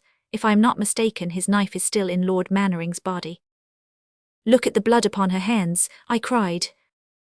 "She has been holding up his lordship's head, you lying rascal," said the butler. "And here's the very sack her ladyship spoke of," said the constable, as a groom came in with the one which I had dropped in my flight. "And here are the medals inside it. That's good enough for me. We will keep him safe here tonight, and tomorrow the inspector and I can take him into Salisbury." "Poor creature," said the woman. "For my own part, I forgive him any injury which he has done me. Who knows what temptation may have driven him to crime? His conscience and the law will give him punishment enough without any reproach of mine rendering it more bitter." I could not answer. I tell you, sir, I could not answer, so taken aback was I by the assurance of the woman. And so, seeming by my silence to agree to all that she had said, I was dragged away by the butler and the constable into the cellar, in which they locked me for the night. There, sir, I have told you the whole story of the events which led up to the murder of Lord Mannering by his wife upon the night of September the 14th, in the year 1894. Perhaps you will put my statement on one side as the constable did at Mannering Towers, or the judge afterwards at the county assizes, or perhaps you will see that there is the ring of truth in what I say, and you will follow it up, and so make your name forever as a man who does not grudge personal trouble where justice is to be done. I have only you to look to, sir, and if you will clear my name of this false accusation, then I will worship you as one man never yet worshipped another. But if you fail me, then I give you my solemn promise that I will rope myself up, this day month, to the bar of my window, and from that time on I will come to plague you in your dreams if ever yet one man was able to come back and to haunt another. What I ask you to do is very simple. Make inquiries about this woman, watch her, learn her past history, find out what she is making of the money which has come to her, and whether there is not a man Edward as I have stated. If from all this you learn anything which shows you her real character, or which seems to you to corroborate the story which I have told you, then I am sure that I can rely upon your goodness of heart to come to the rescue of an innocent man. 4. The Great Keinplatz Experiment. Of all the sciences which have puzzled the sons of men, none had such an attraction for the learned Professor von Baumgart as those which relate to psychology and the ill-defined relations between mind and matter. A celebrated anatomist, a profound chemist, and one of the first physiologists in Europe, it was a relief for him to turn from these subjects and to bring his varied knowledge to bear upon the study of the soul and the mysterious relationship of spirits. At first, when as a young man he began to dip into the secrets of mesmerism, his mind seemed to be wandering in a strange land where all was chaos and darkness, save that here and there some great unexplainable and disconnected fact loomed out in front of him. As the years passed, however, and as the worthy professor's stock of knowledge increased, for knowledge begets knowledge as money bears interest, much which had seemed strange and unaccountable began to take another shape in his eyes. New trains of reasoning became familiar to him, and he perceived connecting links where all had been incomprehensible and startling. By experiments which extended over 20 years, he obtained a basis of facts upon which it was his ambition to build up a new exact science which should embrace mesmerism, spiritualism, and all cognate subjects. In this, he was much helped by his intimate knowledge of the more intricate parts of animal physiology, which treat of nerve currents and the working of the brain. For Alexis von Baumgarten was Regius Professor of Physiology at the University of Keinplatz, and had all the resources of the laboratory to aid him in his profound researches. Professor von Baumgarten was tall and thin, with a hatchet face and steel-grey eyes, which were singularly bright and penetrating. Much thought had furrowed his forehead and contracted his heavy eyebrows, so that he appeared to wear a perpetual frown, which often misled people as to his character, for though austere he was tender-hearted, he was popular among the students, who would gather round him after his lectures and listen eagerly to his strange theories. Often he would call for volunteers from amongst them in order to conduct some experiment, so that eventually there was hardly a lad in the class who had not, at one time or another, been thrown into a mesmeric trance by his professor. Of all these young devotees of science, there was none who equalled in enthusiasm Fritz von Hartmann. It had often seemed strange to his fellow students that wild, reckless Fritz, as dashing a young fellow as ever hailed from the Rhinelands, should devote the time and trouble which he did in reading up abstruse works, and in assisting the professor in his strange experiments.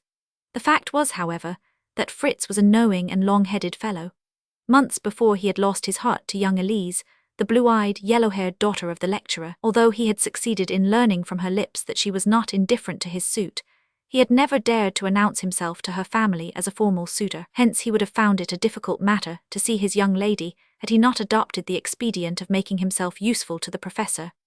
By this means, he frequently was asked to the old man's house, where he willingly submitted to be experimented upon in any way as long as there was a chance of his receiving one bright glance from the eyes of Elise, or one touch of her little hand. Young Fritz von Hartmann was a handsome lad enough. There were broad acres, too, which would descend to him when his father died.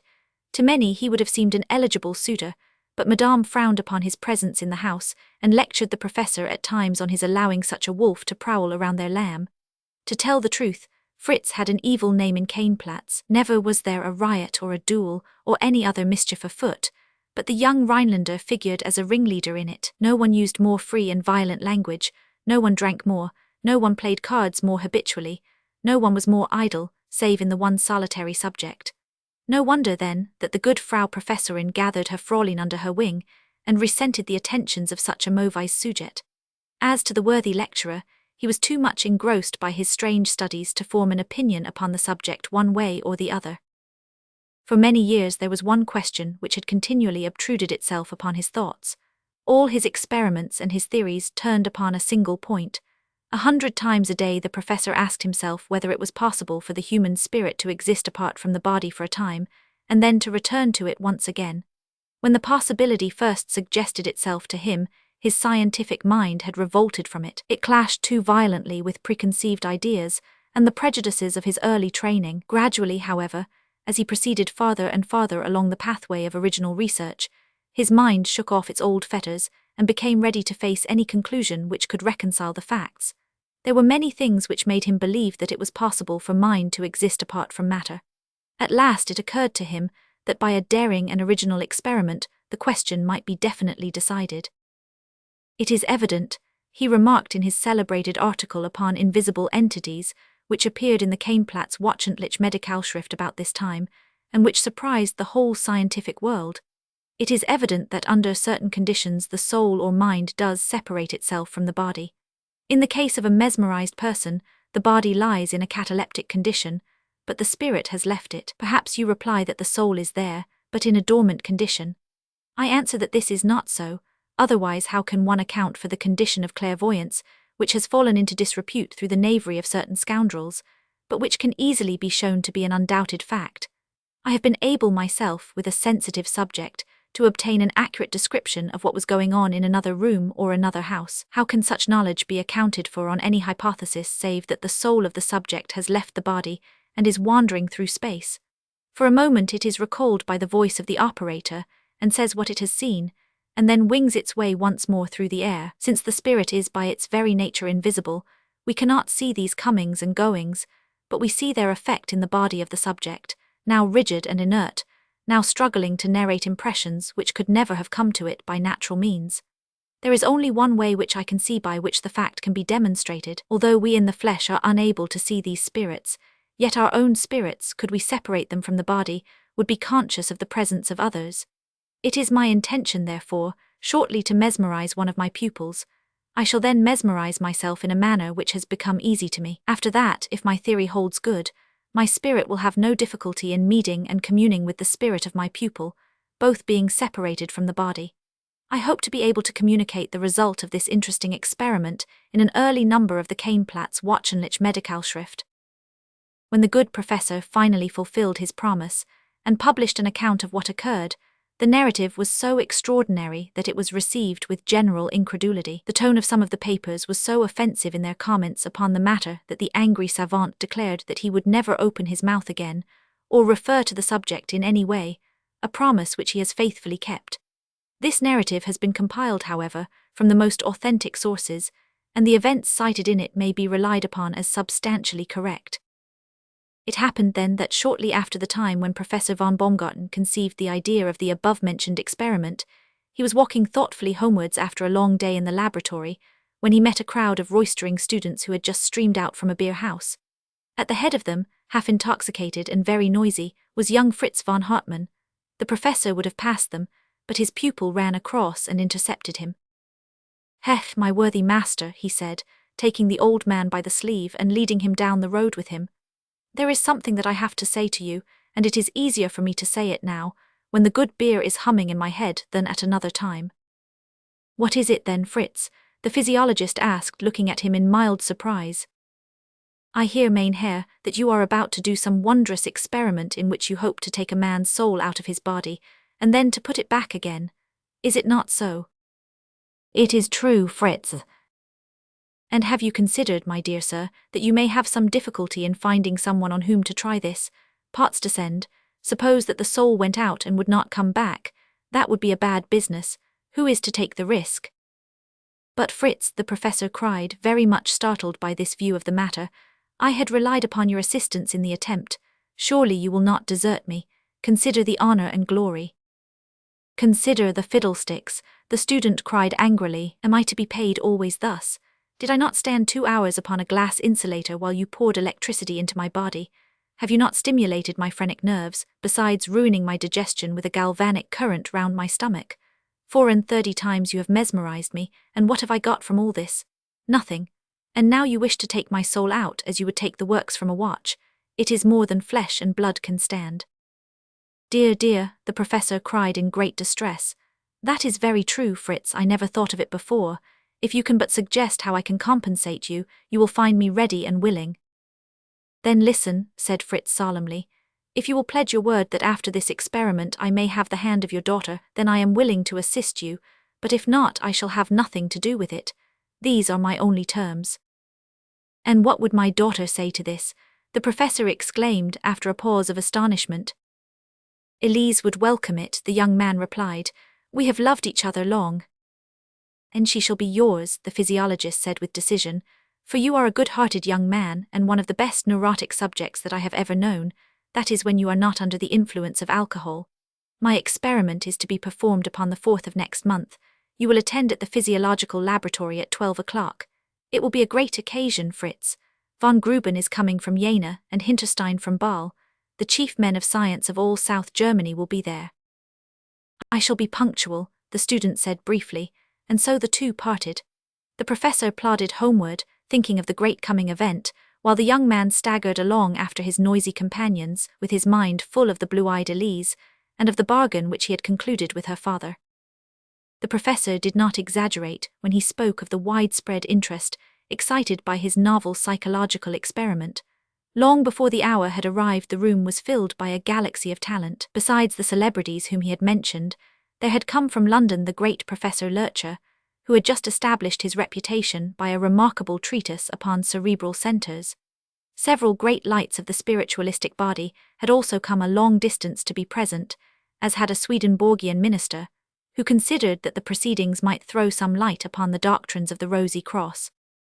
There was considerable applause from this eminent assembly upon the appearance of Professor von Baumgarten and his subject upon the platform. The lecturer, in a few well-chosen words, explained what his views were, and how he proposed to test them. I hold, he said, that when a person is under the influence of mesmerism, his spirit is for the time released from his body, and I challenge anyone to put forward any other hypothesis which will account for the fact of clairvoyance. I therefore hope that upon mesmerizing my young friend here, and then putting myself into a trance, our spirits may be able to commune together, though our bodies lie still and inert. After a time nature will resume her sway, our spirits will return into our respective bodies, and all will be as before. With your kind permission, we shall now proceed to attempt the experiment. The applause was renewed at this speech, and the audience settled down in expectant silence. With a few rapid passes, the professor mesmerized the young man, who sank back in his chair, pale and rigid. He then took a bright globe of glass from his pocket, and by concentrating his gaze upon it and making a strong mental effort, he succeeded in throwing himself into the same condition. It was a strange and impressive sight to see the old man and the young sitting together in the same cataleptic condition. Whither, then, had their souls fled? That was the question which presented itself to each and every one of the spectators.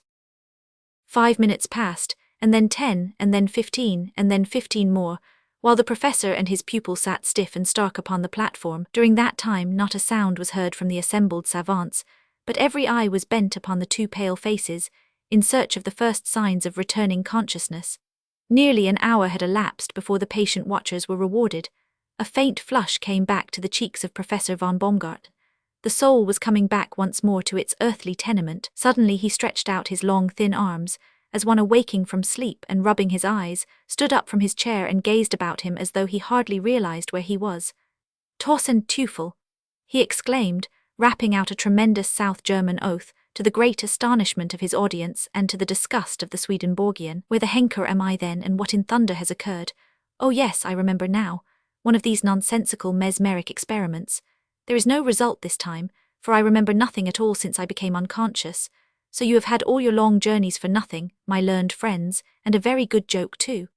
At which the Regius Professor of Physiology burst into a roar of laughter and slapped his thigh in a highly indecorous fashion. The audience were so enraged at this unseemly behavior on the part of their host that there might have been a considerable disturbance, had it not been for the judicious interference of young Fritz von Hartmann, who had now recovered from his lethargy. Stepping to the front of the platform, the young man apologized for the conduct of his companion.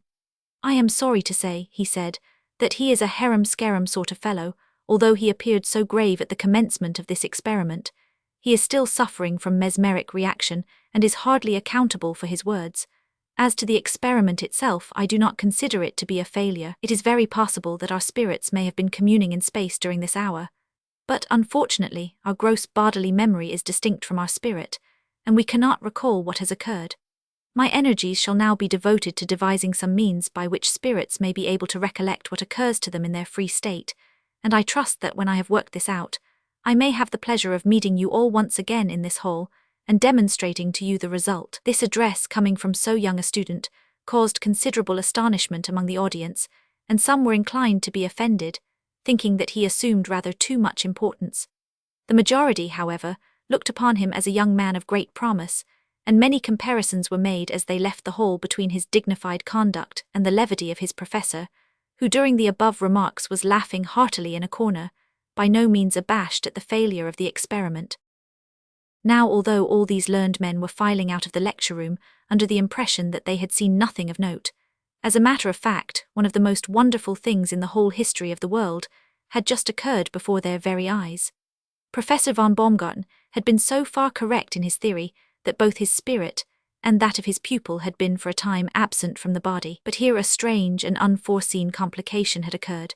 In their return, the spirit of Fritz von Hartmann had entered into the body of Alexis von Baumgarten, and that of Alexis von Baumgarten had taken up its abode in the frame of Fritz von Hartmann, hence the slang and scurrility which issued from the lips of the serious professor, and hence also the weighty words and grave statements which fell from the careless student. It was an unprecedented event, yet no one knew of it, least of all those whom it concerned. The body of the professor, feeling conscious suddenly of a great dryness about the back of the throat, sallied out into the street, still chuckling to himself over the result of the experiment, for the soul of Fritz within was reckless at the thought of the bride, whom he had won so easily. His first impulse was to go up to the house and see her, but on second thought he came to the conclusion that it would be best to stay away until Madame Baumgarten should be informed by her husband of the agreement which had been made. He therefore made his way down to the Gruner Mann, which was one of the favourite trysting places of the Wilder students, and ran, boisterously waving his cane in the air, into the little parlour, where sat Spiegel and Muller and half a dozen other boon companions. "Ha ha, my boys," he shouted, "I knew I should find you here. Drink up, every one of you, and call for what you like, for I'm going to stand treat today." Had the green man who is depicted upon the signpost of that well-known inn suddenly marched into the room and called for a bottle of wine, the students could not have been more amazed than they were by this unexpected entry of their revered professor. They were so astonished that for a minute or two they glared at him in utter bewilderment, without being able to make any reply to his hearty invitation. "Donner und Blitzen," shouted the professor angrily, "what the deuce is the matter with you then? You sit there like a set of stuck pigs staring at me. What is it then?" "It is the unexpected honour," stammered Spiegel, who was in the chair. "Honour rubbish," said the professor testily. "Do you think that just because I happen to have been exhibiting mesmerism to a parcel of old fossils, I am therefore too proud to associate with dear old friends like you? Come out of that chair, Spiegel, my boy, for I shall preside now. Beer or wine or schnapps, my lads, call for what you like and put it all down to me." Never was there such an afternoon in the Gruner Mann. The foaming flagons of lager and the green-necked bottles of Rhenish circulated merrily. By degrees the students lost their shyness in the presence of their professor. As for him, he shouted, he sang, he roared, he balanced a long tobacco pipe upon his nose, and offered to run 100 yards against any member of the company. The Kellner and the barmaid whispered to each other outside the door their astonishment at such proceedings on the part of a Regius professor of the ancient University of Keinplatz. They had still more to whisper about afterwards, for the learned man cracked the Kellner's crown and kissed the barmaid behind the kitchen door. "Gentlemen," said the professor, standing up, albeit somewhat totteringly at the end of the table, and balancing his high old-fashioned wine glass in his bony hand, "I must now explain to you what is the cause of this festivity." "Hear, hear," roared the students, hammering their beer glasses against the table. A speech, silence for a speech." "The fact is, my friends," said the professor, beaming through his spectacles, "I hope very soon to be married." "Married?" cried a student bolder than the others. "Is Madame dead then?" "Madame whose?" "Why, Madame von Baumgarten, of course." "Ha ha," laughed the professor. "I can see then that you know all about my former difficulties. No, she is not dead, but I have reason to believe that she will not oppose my marriage." "That is very accommodating of her," remarked one of the company. "In fact," said the professor, "I hope that she will now be induced to aid me in getting a wife. She and I never took to each other very much, but now I hope all that may be ended, and when I marry she will come and stay with me." "What a happy family," exclaimed some wag. "Yes, indeed, and I hope you will come to my wedding, all of you. I won't mention names, but here is to my little bride," and the professor waved his glass in the air. "Here's to his little bride," roared the roisterers with shouts of laughter.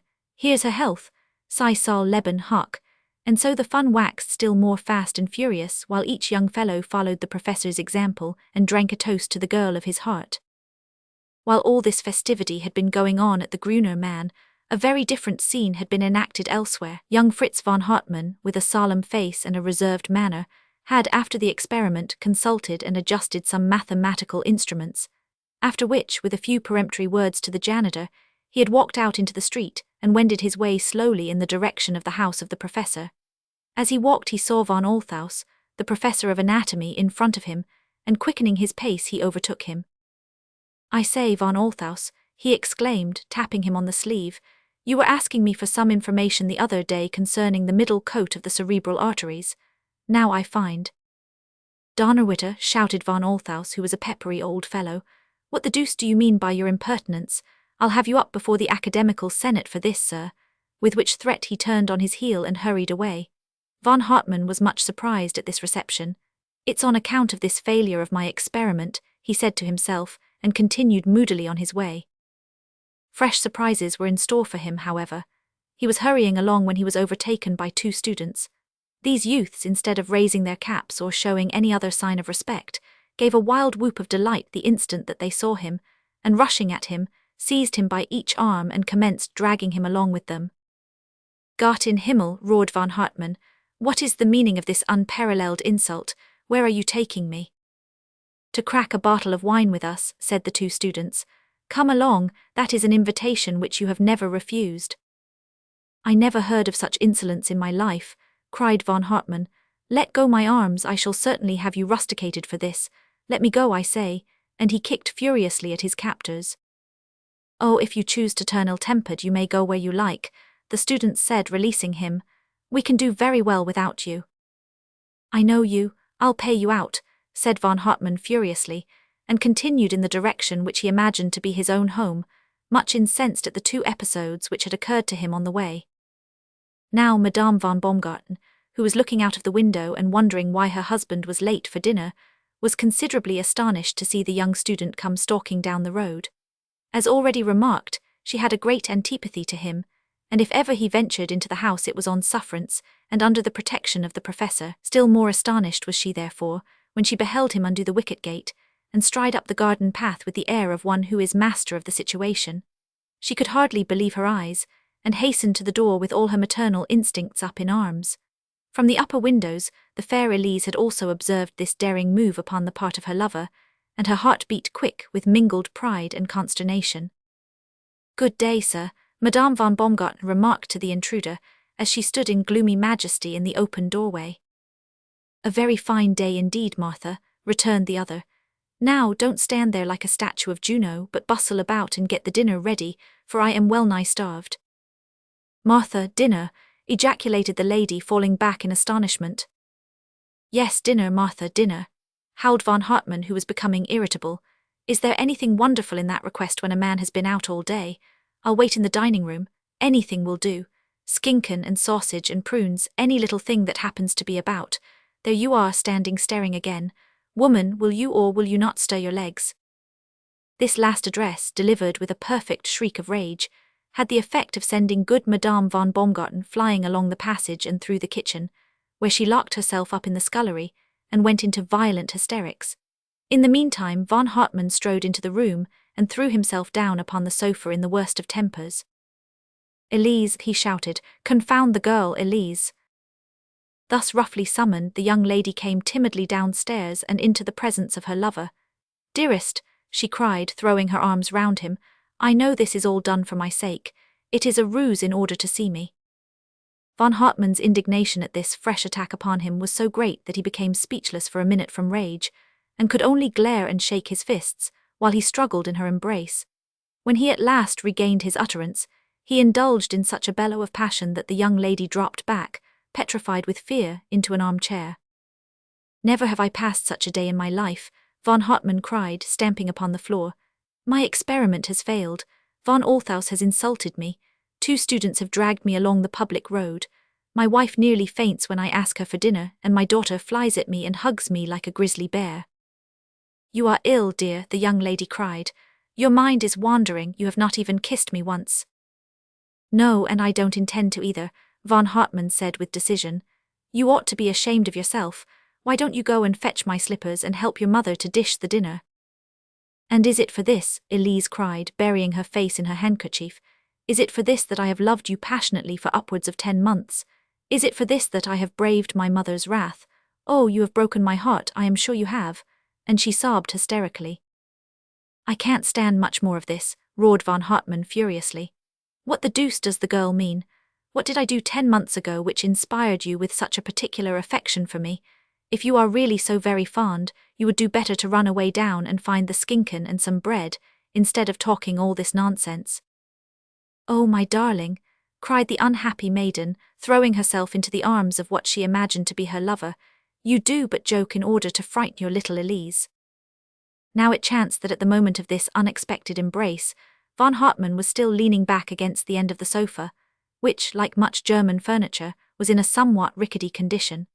It also chanced that beneath this end of the sofa there stood a tank full of water in which the physiologist was conducting certain experiments upon the ova of fish, and which he kept in his drawing-room in order to ensure an equable temperature. The additional weight of the maiden, combined with the impetus with which she hurled herself upon him, caused the precarious piece of furniture to give way, and the body of the unfortunate student was hurled backwards into the tank, in which his head and shoulders were firmly wedged, while his lower extremities flapped helplessly about in the air. This was the last straw.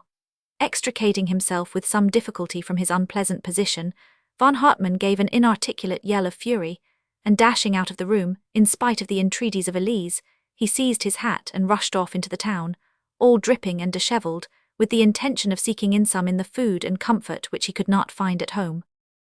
As the spirit of von Baumgart, encased in the body of Von Hartmann, strode down the winding pathway which led down to the little town, brooding angrily over his many wrongs, he became aware that an elderly man was approaching him, who appeared to be in an advanced state of intoxication. Von Hartmann waited by the side of the road and watched this individual, who came stumbling along, reeling from one side of the road to the other, and singing a student's song in a very husky and drunken voice. At first his interest was merely excited by the fact of seeing a man of so venerable an appearance in such a disgraceful condition, but as he approached nearer, he became convinced that he knew the other well, though he could not recall when or where he had met him. This impression became so strong with him, that when the stranger came abreast of him, he stepped in front of him and took a good look at his features. Well, sonny, said the drunken man, surveying Von Hartmann and swaying about in front of him, where the henker have I seen you before? I know you as well as I know myself. Who the deuce are you? I am Professor von Baumgarten, said the student. May I ask who you are? I am strangely familiar with your features. You should never tell lies, young man, said the other. You're certainly not the professor, for he is an ugly, snuffy old chap, and you are a big, broad-shouldered young fellow. As to myself, I am Fritz von Hartmann at your service. That you certainly are not, exclaimed the body of von Hartmann. You might very well be his father, but hullo, sir, are you aware that you are wearing my studs and my watch chain? Donnerwetter, hiccuped the other. If those are not the trousers for which my tailor is about to sue me, may I never taste beer again. Now as Von Hartmann, overwhelmed by the many strange things which had occurred to him that day, passed his hand over his forehead and cast his eyes downwards, he chanced to catch the reflection of his own face in a pool which the rain had left upon the road. To his utter astonishment, he perceived that his face was that of a youth, that his dress was that of a fashionable young student, and that in every way he was the antithesis of the grave and scholarly figure in which his mind was wont to dwell. In an instant, his active brain ran over the series of events which had occurred and sprang to the conclusion. He fairly reeled under the blow. Himmel, he cried, I see it all. Our souls are in the wrong bodies. I am you and you are I, my theory is proved. But at what an expense! Is the most scholarly mind in Europe to go about with this frivolous exterior? Oh, the labours of a lifetime are ruined. And he smote his breast in his despair. I say, remarked the real von Hartmann from the body of the professor, I quite see the force of your remarks, but don't go knocking my body about like that. You received it in an excellent condition, but I perceive that you have wet it and bruised it, and spilled snuff over my ruffled shirt front. It matters little, the other said moodily. Such as we are so must we stay. My theory is triumphantly proved, but the cost is terrible. If I thought so, said the spirit of the student, it would be hard indeed. What could I do with these stiff old limbs, and how could I woo Elise and persuade her that I was not her father? No, thank heaven, in spite of the beer which has upset me more than ever it could upset my real self, I can see a way out of it. How? Gasped the professor. Why, by repeating the experiment, liberate our souls once more, and the chances are that they will find their way back into their respective bodies. No drowning man could clutch more eagerly at a straw than did von Baumgarten's spirit at this suggestion. In feverish haste, he dragged his own frame to the side of the road, and threw it into a mesmeric trance. He then extracted the crystal ball from the pocket, and managed to bring himself into the same condition.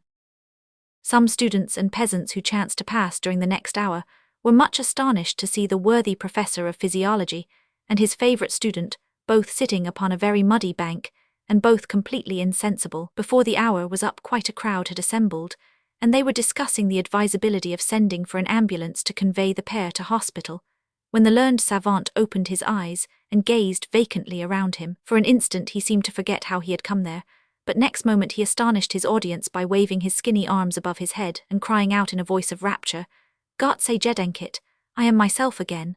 I feel I am."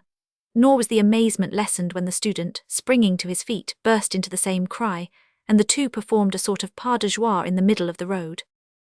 For some time after that people had some suspicion of the sanity of both the actors in this strange episode. When the professor published his experiences in the Medikalschrift as he had promised, he was met by an intimation, even from his colleagues, that he would do well to have his mind cared for, and that another such publication would certainly consign him to a madhouse. The student also found by experience that it was wisest to be silent about the matter.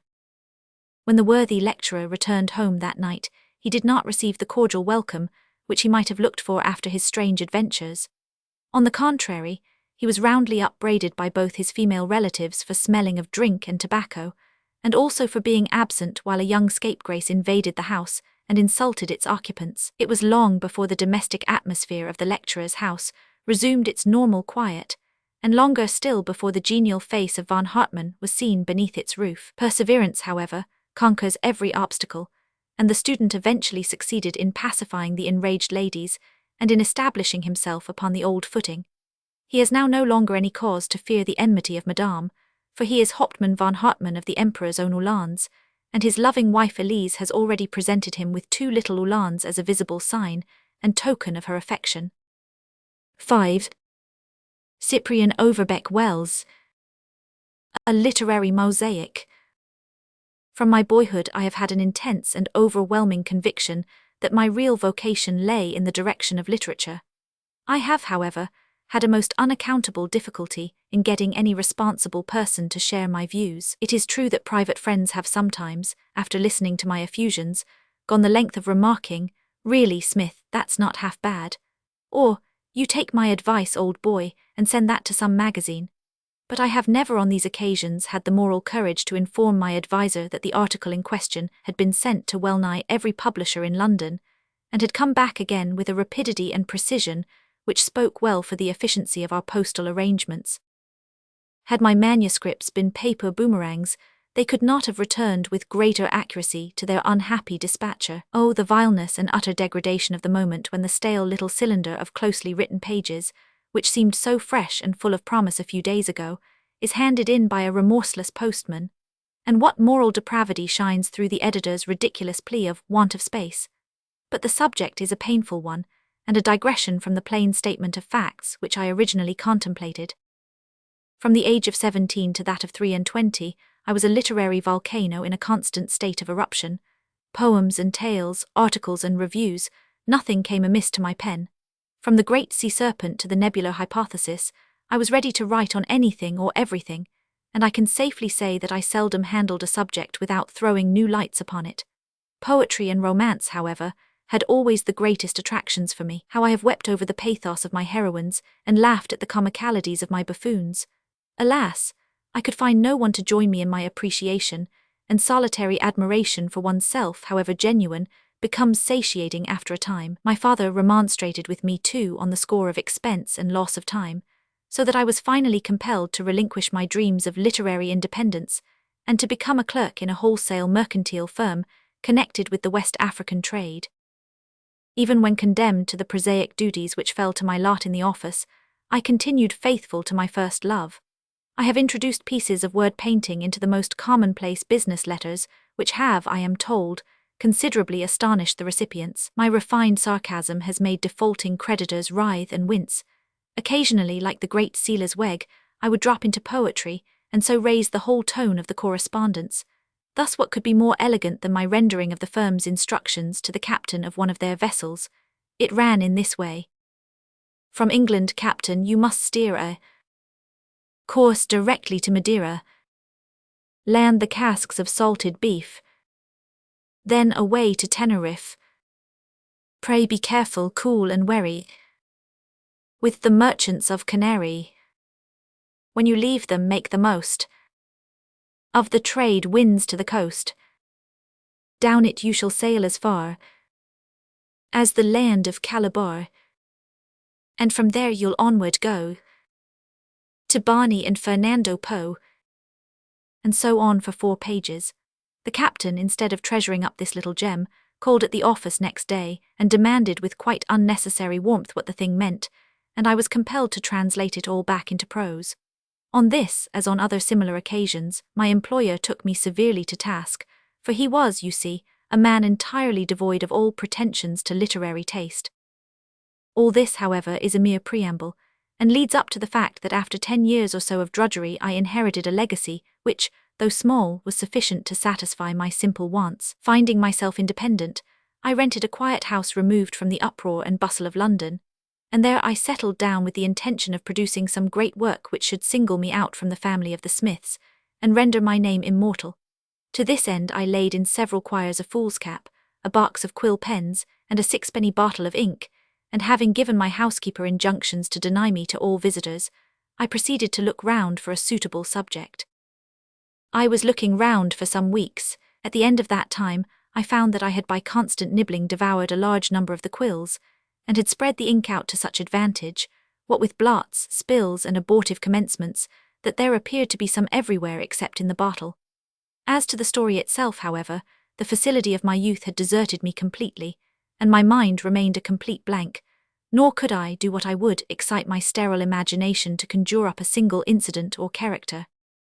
In this strait I determined to devote my leisure to running rapidly through the works of the leading English novelists, from Daniel Defoe to the present day, in the hope of stimulating my latent ideas, and of getting a good grasp of the general tendency of literature. For some time past I had avoided opening any work of fiction, because one of the greatest faults of my youth had been that I invariably and unconsciously mimicked the style of the last author whom I had happened to read.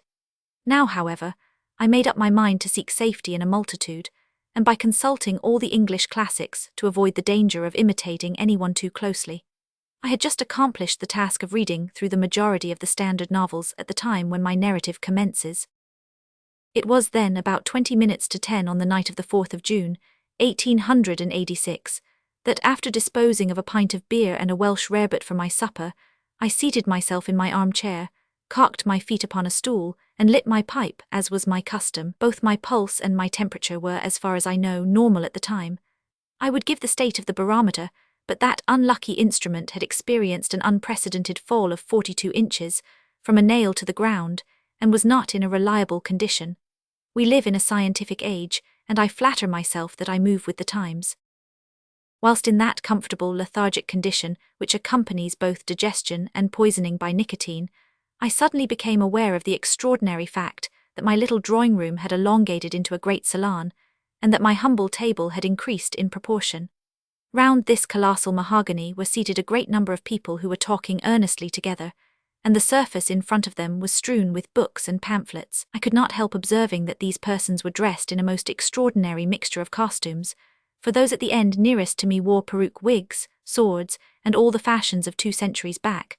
Those about the centre had tight knee-breeches, high cravats, and heavy bunches of seals, while among those at the far side, the majority were dressed in the most modern style, and among them I saw, to my surprise, several eminent men of letters whom I had the honour of knowing. There were 2 or 3 women in the company. I should have risen to my feet to greet these unexpected guests, but all power of motion appeared to have deserted me, and I could only lie still and listen to their conversation, which I soon perceived to be all about myself. "Egad," exclaimed a rough, weather-beaten man, who was smoking a long churchwarden pipe at my end of the table, My heart softens for him. Why, gossips, we've been in the same straits ourselves. Gadzooks, never did mother feel more concern for her eldest born than I when Rory Random went out to make his own way in the world. Right, Tobias, right, cried another man seated at my very elbow. By my troth, I lost more flesh over poor Robin on his island than had I the sweating sickness twice told. The tale was well nigh done when in swaggers my Lord of Rochester, a merry gallant, and one whose word in matters literary might make or march. How now, Defoe, quoth he, hast a tale on hand? Even so, your lordship, I returned. A right merry one, I trust, quoth he. Discourse unto me concerning thy heroine, a comely lass, Dan, or I mistake. Nay, I replied, there is no heroine in the matter. Split not your phrases, quoth he. Thou weighest every word like a scald attorney. Speak to me of thy principal female character, be she heroine or no. My lord, I answered, there is no female character. Then out upon thyself and thy book too, he cried. Thou hadst best burn it. And so out in great dudgeon, whilst I fell to mourning over my poor romance, which was thus, as it were, sentenced to death before its birth. Yet there are 1,000 now who have heard of Robin and his man Friday, to one who has heard of my Lord of Rochester. Very true, Defoe, said a genial-looking man in a red waistcoat, who was sitting at the modern end of the table. But all this won't help our good friend Smith in making a start at his story, which I believe was the reason why we assembled. The dickens it is, stammered a little man beside him, and everybody laughed, especially the genial man who cried out, Charlie Lamb, you'll never alter. You would make a pun if you were hanged for it. That would be a case of haltering, returned the other, on which everybody laughed again. By this time I had begun to dimly realize in my confused brain the enormous honor which had been done me. The greatest masters of fiction in every age of English letters had apparently made a rendezvous beneath my roof, in order to assist me in my difficulties. There were many faces at the table whom I was unable to identify, but when I looked hard at others, I often found them to be very familiar to me, whether from paintings or from mere description. Thus between the first two speakers, who had betrayed themselves as Defoe and Smollett, there sat a dark, saturnine, corpulent old man, with harsh prominent features, who I was sure could be none other than the famous author of Gulliver. There were several others of whom I was not so sure, sitting at the other side of the table, but I conjecture that both Fielding and Richardson were among them, and I could swear to the lantern jaws and cadaverous visage of Lawrence Sterne. Higher up I could see among the crowd the high forehead of Sir Walter Scott, the masculine features of George Eliot, and the flattened nose of Thackeray, while amongst the living I recognized James Payn, Walter Besant, the lady known as Ouida, Robert Louis Stevenson, and several of lesser note. Never before, probably, had such an assemblage of choice spirits gathered under one roof.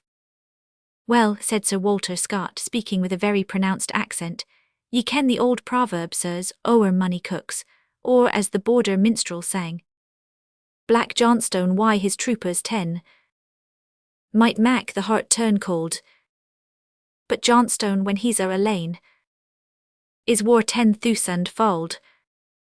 The Johnstones were one of the Redesdale families, second cousins of the Armstrongs, and connected by marriage to.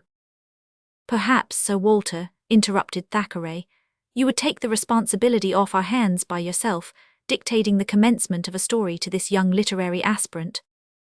Nah, cried Sir Walter, I'll do my share, but there's Charlie over there as full o' what is a radical's full o' treason. He's the laddie to give a cheery opening to it.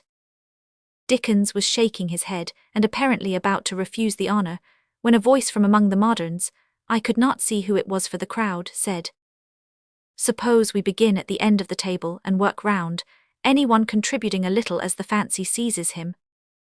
Agreed, cried the whole company, and every eye was turned on Defoe, who seemed very uneasy, and filled his pipe from a great tobacco box in front of him. Nay, gossips, he said, there are others more worthy, but he was interrupted by loud cries of no, from the whole table, and Smollett shouted out, Stand to it, Dan, stand to it. You and I and the Dean here will make 3 short tacks just to fetch her out of harbour, and then she may drift where she pleases. Thus encouraged, Defoe cleared his throat and began in this way, talking between the puffs of his pipe. My father was a well-to-do yeoman of Cheshire, named Cyprian Overbeck, but marrying about the year 1617, he assumed the name of his wife's family, which was Wells, and thus their eldest son was named Cyprian Overbeck Wells. The farm was a very fertile one, and contained some of the best grazing land in those parts, so that my father was enabled to lay by money to the extent of 1,000 crowns, which he laid out in an adventure to the Indies, with such surprising success that in less than 3 years it had increased fourfold. Thus encouraged, he bought a part share of the trader, and fitting her out once more with such commodities as were most in demand, viz. old muskets, hangers and axes, besides glasses, needles and the like, he placed me on board as supercargo to look after his interests, and dispatched us upon our voyage.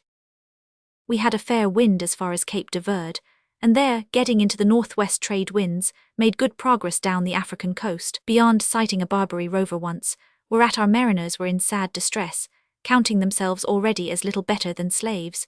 We had good luck until we had come within 100 leagues of the Cape of Good Hope, when the wind veered round to the southward and blew exceeding hard, while the sea rose to such a height that the end of the mainyard dipped into the water, and I heard the master say that though he had been at sea for 35 years, he had never seen the like of it, and that he had little expectation of riding through it. On this I fell to wringing my hands and bewailing myself, until the mast going by the board with a crash, I thought that the ship had struck, and swooned with terror, falling into the scuppers and lying like one dead, which was the saving of me, as will appear in the sequel. For the mariners, giving up all hope of saving the ship, and being in momentary expectation that she would founder, pushed off in the longboat, whereby I fear that they met the fate which they hoped to avoid, since I have never from that day heard anything of them. For my own part, on recovering from the swoon into which I had fallen, I found that, by the mercy of Providence, the sea had gone down, and that I was alone in the vessel. At which last discovery I was so terror-struck that I could but stand wringing my hands and bewailing my sad fate, until at last, taking heart, I fell to comparing my lot with that of my unhappy camarados, on which I became more cheerful, and descending to the cabin, made a meal off such dainties as were in the captain's locker. Having got so far, Defoe remarked that he thought he had given them a fair start, and handed over the story to Dean Swift, who, after premising that he feared he would find himself as much at sea as Master Cyprian Overbeck Wells, continued in this way. For 2 days I drifted about in great distress, fearing that there should be a return of the gale, and keeping an eager lookout for my late companions. Upon the 3rd day, towards evening, I observed to my extreme surprise that the ship was under the influence of a very powerful current, which ran to the northeast with such violence that she was carried, now bows on, now stern on, and occasionally drifting sideways like a crab, at a rate which I cannot compute at less than 12 or 15 knots an hour. For several weeks I was borne away in this manner, until one morning, to my inexpressible joy, I sighted an island upon the starboard quarter. The current would, however, have carried me past it had I not made shift, though single-handed, to set the flying jib so as to turn her bows, and then clapping on the spritsail, studding sail and foresail, I clewed up the halyards upon the port side, and put the wheel down hard a starboard, the wind being at the time northeast half-east. At the description of this nautical manoeuvre, I observed that Smollett grinned, and a gentleman who was sitting higher up the table in the uniform of the Royal Navy, and who I guessed to be Captain Marryat, became very uneasy and fidgeted in his seat. By this means I got clear of the current and was able to steer within 1/4 of a mile of the beach, which indeed I might have approached still nearer by making another tack, but being an excellent swimmer, I deemed it best to leave the vessel, which was almost waterlogged, and to make the best of my way to the shore. I had had my doubts hitherto as to whether this new-found country was inhabited or no, but as I approached nearer to it, being on the summit of a great wave, I perceived a number of figures on the beach, engaged apparently in watching me and my vessel. My joy, however, was considerably lessened, when on reaching the land I found that the figures consisted of a vast concourse of animals of various sorts who were standing about in groups, and who hurried down to the water's edge to meet me. I had scarce put my foot upon the sand before I was surrounded by an eager crowd of deer, dogs, wild boars, buffaloes, and other creatures, none of whom showed the least fear either of me or of each other, but, on the contrary, were animated by a common feeling of curiosity, as well as, it would appear, by some degree of disgust. A second edition, whispered Lawrence Sterne to his neighbour, Gulliver served up cold. "Did you speak, sir?" asked the Dean very sternly, having evidently overheard the remark. "My words were not addressed to you, sir," answered Sterne, looking rather frightened. "They were none the less insolent," roared the Dean. "Your reverence would fain make a sentimental journey of the narrative, I doubt not, and find pathos in a dead donkey, though, faith, no man can blame thee for mourning over thy own kith and kin." "Better that than to wallow in all the filth of Yahuland," returned Sterne warmly, and a quarrel would certainly have ensued but for the interposition of the remainder of the company. As it was, the dean refused indignantly to have any further hand in the story, and Stern also stood out of it, remarking with a sneer that he was loth to fit a good blade on to a poor handle. Under these circumstances, some further unpleasantness might have occurred had not Smollett rapidly taken up the narrative, continuing it in the third person instead of the first. Our hero, being considerably alarmed at this strange reception, lost little time in plunging into the sea again, and regaining his vessel, being convinced that the worst which might befall him from the elements would be as nothing compared to the dangers of this mysterious island. It was as well that he took this course, for before nightfall his ship was overhauled and he himself picked up by a British man-o'-war, the Lightning 74, then returning from the West Indies, where it had formed part of the fleet under the command of Admiral Benbow. Young Wells, being a likely lad enough, well-spoken and high-spirited, was at once entered on the books as officer's servant, in which capacity he both gained great popularity on account of the freedom of his manners, and found an opportunity for indulging in those practical pleasantries for which he had all his life been famous. Among the quartermasters of the Lightning there was one named Jedediah Anchorstock, whose appearance was so remarkable that it quickly attracted the attention of our hero. He was a man of about 50, dark with exposure to the weather, and so tall that as he came along the 'tween decks he had to bend himself nearly double. The most striking peculiarity of this individual was, however, that in his boyhood some evil-minded person had tattooed eyes all over his countenance with such marvellous skill that it was difficult at a short distance to pick out his real ones among so many counterfeits. On this strange personage Master Cyprian determined to exercise his talents for mischief, the more so as he learned that he was extremely superstitious, and also that he had left behind him in Portsmouth a strong-minded spouse of whom he stood in mortal terror. With this object he secured one of the sheep which were kept on board for the officer's table, and pouring a can of rumbo down its throat, reduced it to a state of utter intoxication. He then conveyed it to Anchorstock's berth, and with the assistance of some other imps as mischievous as himself, dressed it up in a high nightcap and gown, and covered it over with the bedclothes. When the quartermaster came down from his watch our hero met him at the door of his berth with an agitated face. "Mr. Anchorstock," said he, "can it be that your wife is on board?" "Wife?" roared the astonished sailor. "Ye white-faced swab, what d'ye mean? If she's not here in the ship it must be her ghost," said Cyprian, shaking his head gloomily. "In the ship? How in thunder could she get into the ship? Why, master, I believe as how you're weak in the upper works, d'ye see, to as much as think o' such a thing. My pole is moored head and starn, behind the point at Portsmouth, more'n 2,000 mile away." "Upon my word," said our hero very earnestly, "I saw a female look out of your cabin not 5 minutes ago." "Aye, Mr. Anchorstock," joined in several of the conspirators. "We all saw her, a spanking-looking craft with a dead light mounted on one side." "Sure enough," said Anchorstock, staggered by this accumulation of evidence, "my Polly's starboard eye was doused for ever by Long Sue Williams of the Hard, but if so be as she be there I must see her, be she ghost or quick." With which the honest sailor, in much perturbation and trembling in every limb, began to shuffle forward into the cabin, holding the light well in front of him. It chanced, however, that the unhappy sheep, which was quietly engaged in sleeping off the effects of its unusual potations, was awakened by the noise of his approach, and finding herself in such an unusual position, sprang out of bed and rushed furiously for the door, bleeding wildly, and rolling about like a brig in a tornado, partly from intoxication and partly from the night-dress which impeded her movements. As Anchorstock saw this extraordinary apparition bearing down upon him, he uttered a yell and fell flat upon his face, convinced that he had to do with a supernatural visitor, the more so as the Confederates heightened the effect by a chorus of most ghastly groans and cries. The joke had nearly gone beyond what was originally intended, for the quartermaster lay as one dead, and it was only with the greatest difficulty that he could be brought to his senses. To the end of the voyage, he stoutly asserted that he had seen the distant Mrs. Anchorstock, remarking with many oaths that though he was too woundily scared to take much note of the features, there was no mistaking the strong smell of rum which was characteristic of his better half. It chanced shortly after this to be the King's birthday, an event which was signalized aboard the Lightning by the death of the commander under singular circumstances. This officer, who was a real fair-weather Jack, hardly knowing the ship's keel from her ensign, had obtained his position through parliamentary interest, and used it with such tyranny and cruelty that he was universally execrated. So unpopular was he that, when a plot was entered into by the whole crew to punish his misdeeds with death, He had not a single friend among 600 souls to warn him of his danger. It was the custom on board the king's ships that upon his birthday the entire ship's company should be drawn up upon deck, and that at a signal they should discharge their muskets into the air in honor of his majesty.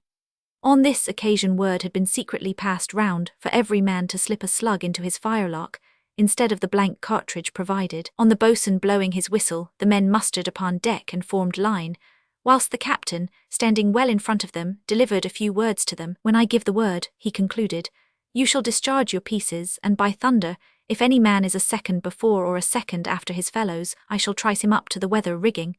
With these words he roared fire, on which every man levelled his musket straight at his head and pulled the trigger. So accurate was the aim and so short the distance, that more than 500 bullets struck him simultaneously, blowing away his head and a large portion of his body.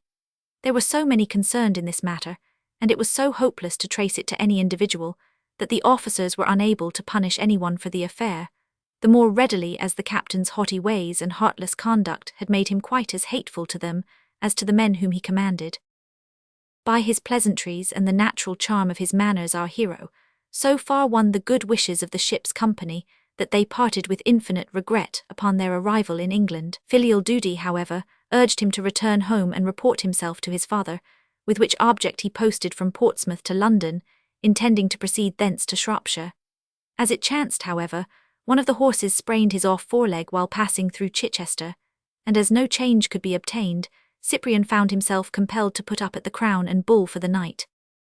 Odds bodikins, continued Smollett laughing, I never could pass a comfortable hostel without stopping, and so, with your permission, I'll e'en stop here, and whoever wills may lead friend Cyprian to his further adventures. Do you, Sir Walter, give us a touch of the Wizard of the North. With these words Smollett produced a pipe, and filling it at Defoe's tobacco pot, waited patiently for the continuation of the story. If I must, remarked the illustrious Scotchman, taking a pinch of snuff, but I must beg leave to put Mr. Wells back a few 100 years, for of all things I love the true medieval smack. To proceed then. Our hero, being anxious to continue his journey, and learning that it would be some time before any conveyance would be ready, determined to push on alone, mounted on his gallant grey steed. Travelling was particularly dangerous at that time, for besides the usual perils which beset wayfarers, the southern parts of England were in a lawless and disturbed state which bordered on insurrection. The young man, however, having loosened his sword in his sheath, so as to be ready for every eventuality, galloped cheerily upon his way, guiding himself to the best of his ability by the light of the rising moon. He had not gone far before he realized that the cautions which had been impressed upon him by the landlord, and which he had been inclined to look upon as self-interested advice, were only too well justified. At a spot where the road was particularly rough and ran across some marsh land, he perceived a short distance from him a dark shadow, which his practised eye detected at once as a body of crouching men. Reining up his horse within a few yards of the ambuscade, he wrapped his cloak round his bridle arm and summoned the party to stand forth. "What ho, my masters," he cried, "are beds so scarce then that ye must hamper the high road of the king with your bodies? Now, by St. Ursula of Alpuxerra, there be those who might think that birds who fly o'nights were after higher game than the moorhen or the woodcock." "Blades and targets, comrades," exclaimed a tall, powerful man, springing into the centre of the road with several companions, and standing in front of the frightened horse. "Who is this swashbuckler who summons his majesty's lieges from their repose? A very soldado, o truth. Hark ye, sir, or my lord, or thy grace, or whatsoever title your honour's honour may be pleased to approve, thou must curb thy tongue play, or by the 7 witches of Gambleside thou may find thyself in but a sorry plight." "I prithee then that thou wilt expound to me who and what ye are," quoth our hero, "and whether your purpose be such as an honest man may approve of. As to your threats, they turn from my mind as your caitiffly weapons would shiver upon my hauberk from Milan." "Nay, Allen," interrupted one of the party, addressing him who seemed to be their leader, "this is a lad of mettle, and such a one as our honest Jack longs for. But we lure not hawks with empty hands. Look ye, sir, there is game afoot which it may need such bold hunters as thyself to follow. Come with us and take a firkin of canary, and we will find better work for that glaive of thine than getting its owner into broil and bloodshed. For by my troth, Milan or no Milan, if my curtal axe do but ring against that morion of thine, it will be an ill day for thy father's son." For a moment our hero hesitated as to whether it would best become his knightly traditions to hurl himself against his enemies, or whether it might not be better to obey their requests. Prudence, mingled with a large share of curiosity, eventually carried the day, and dismounting from his horse, he intimated that he was ready to follow his captors. "Spoken like a man," cried he whom they addressed as Allen. "Jack Cade will be right glad of such a recruit, blood and carrion, but thou hast the thews of a young ox, and I swear by the haft of my sword that it might have gone ill with some of us hadst thou not listened to reason." "Nay, not so, good Allen, not so," squeaked a very small man, who had remained in the background while there was any prospect of a fray, but who now came pushing to the front. "Hadst thou been alone it might indeed have been so, perchance, but an expert swordsman can disarm at pleasure such a one as this young knight. Well I remember in the Palatinate how I clove to the chine even such another, the Baron von Slagstaff.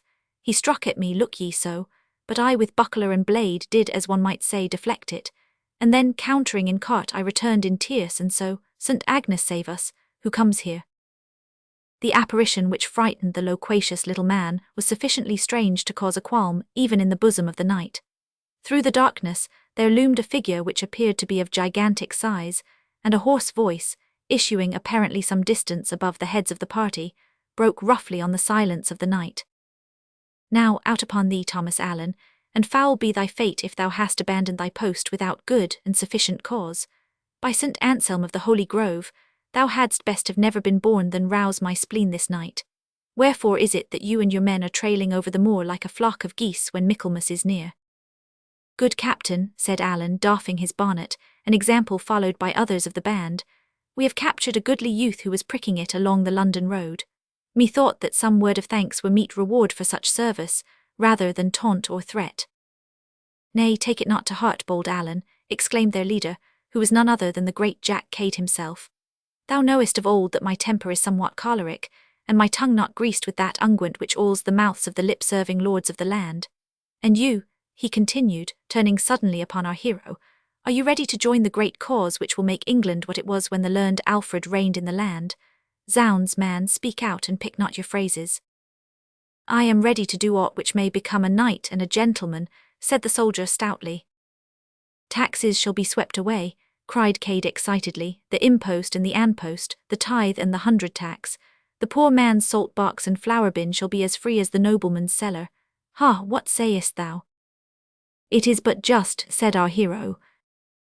"Ay, but they give us such justice as the falcon gives the leveret," roared the orator.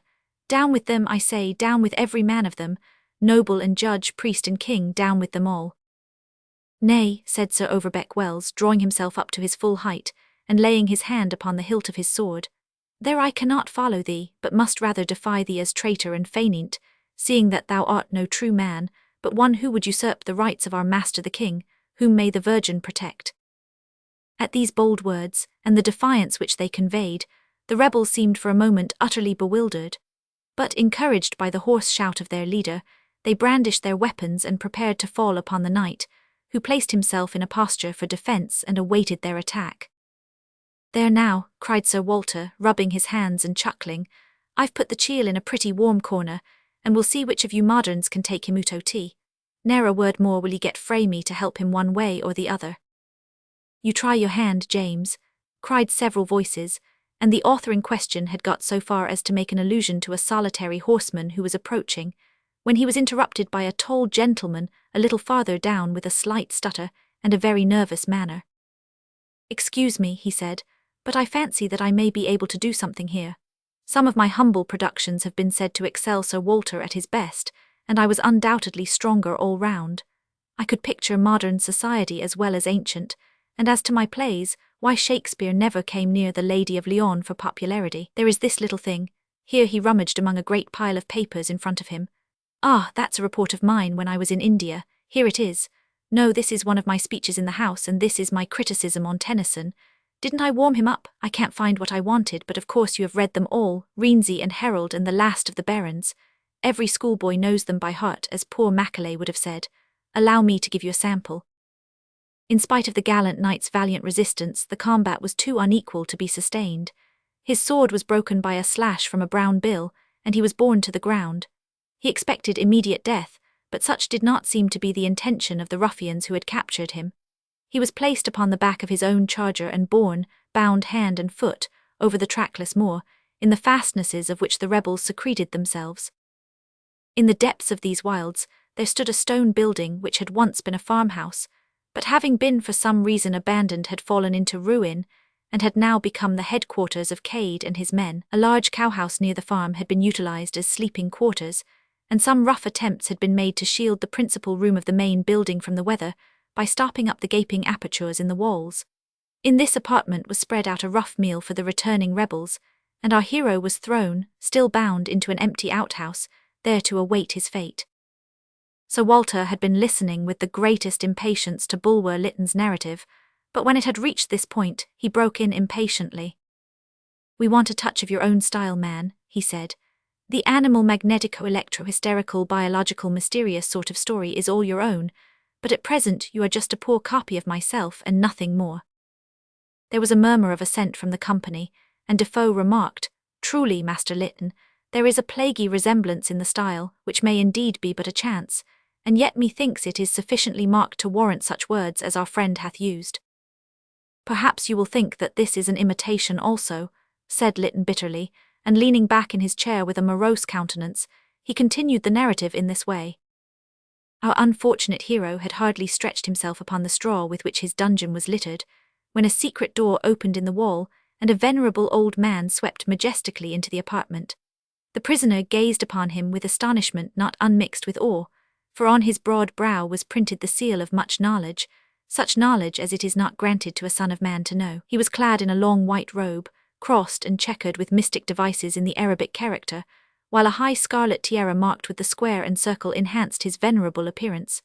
"My son," he said, turning his piercing and yet dreamy gaze upon Sir Overbeck, "all things lead to nothing, and nothing is the foundation of all things. Cosmos is impenetrable. Why then should we exist?" Astounded at this weighty query, and at the philosophically demeanour of his visitor, our hero made shift to bid him welcome and to demand his name and quality. As the old man answered him, his voice rose and fell in musical cadences, like the sighing of the east wind, while an ethereal and aromatic vapour pervaded the apartment. "I am the eternal non-ego," he answered. "I am the concentrated negative, the everlasting essence of nothing. You see in me that which existed before the beginning of matter many years before the commencement of time. I am the algebraic X which represents the infinite divisibility of a finite particle."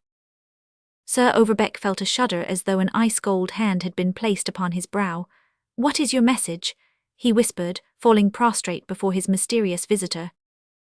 "To tell you that the eternities beget chaos, and that the immensities are at the mercy of the divine Ankh. Infinitude crouches before a personality.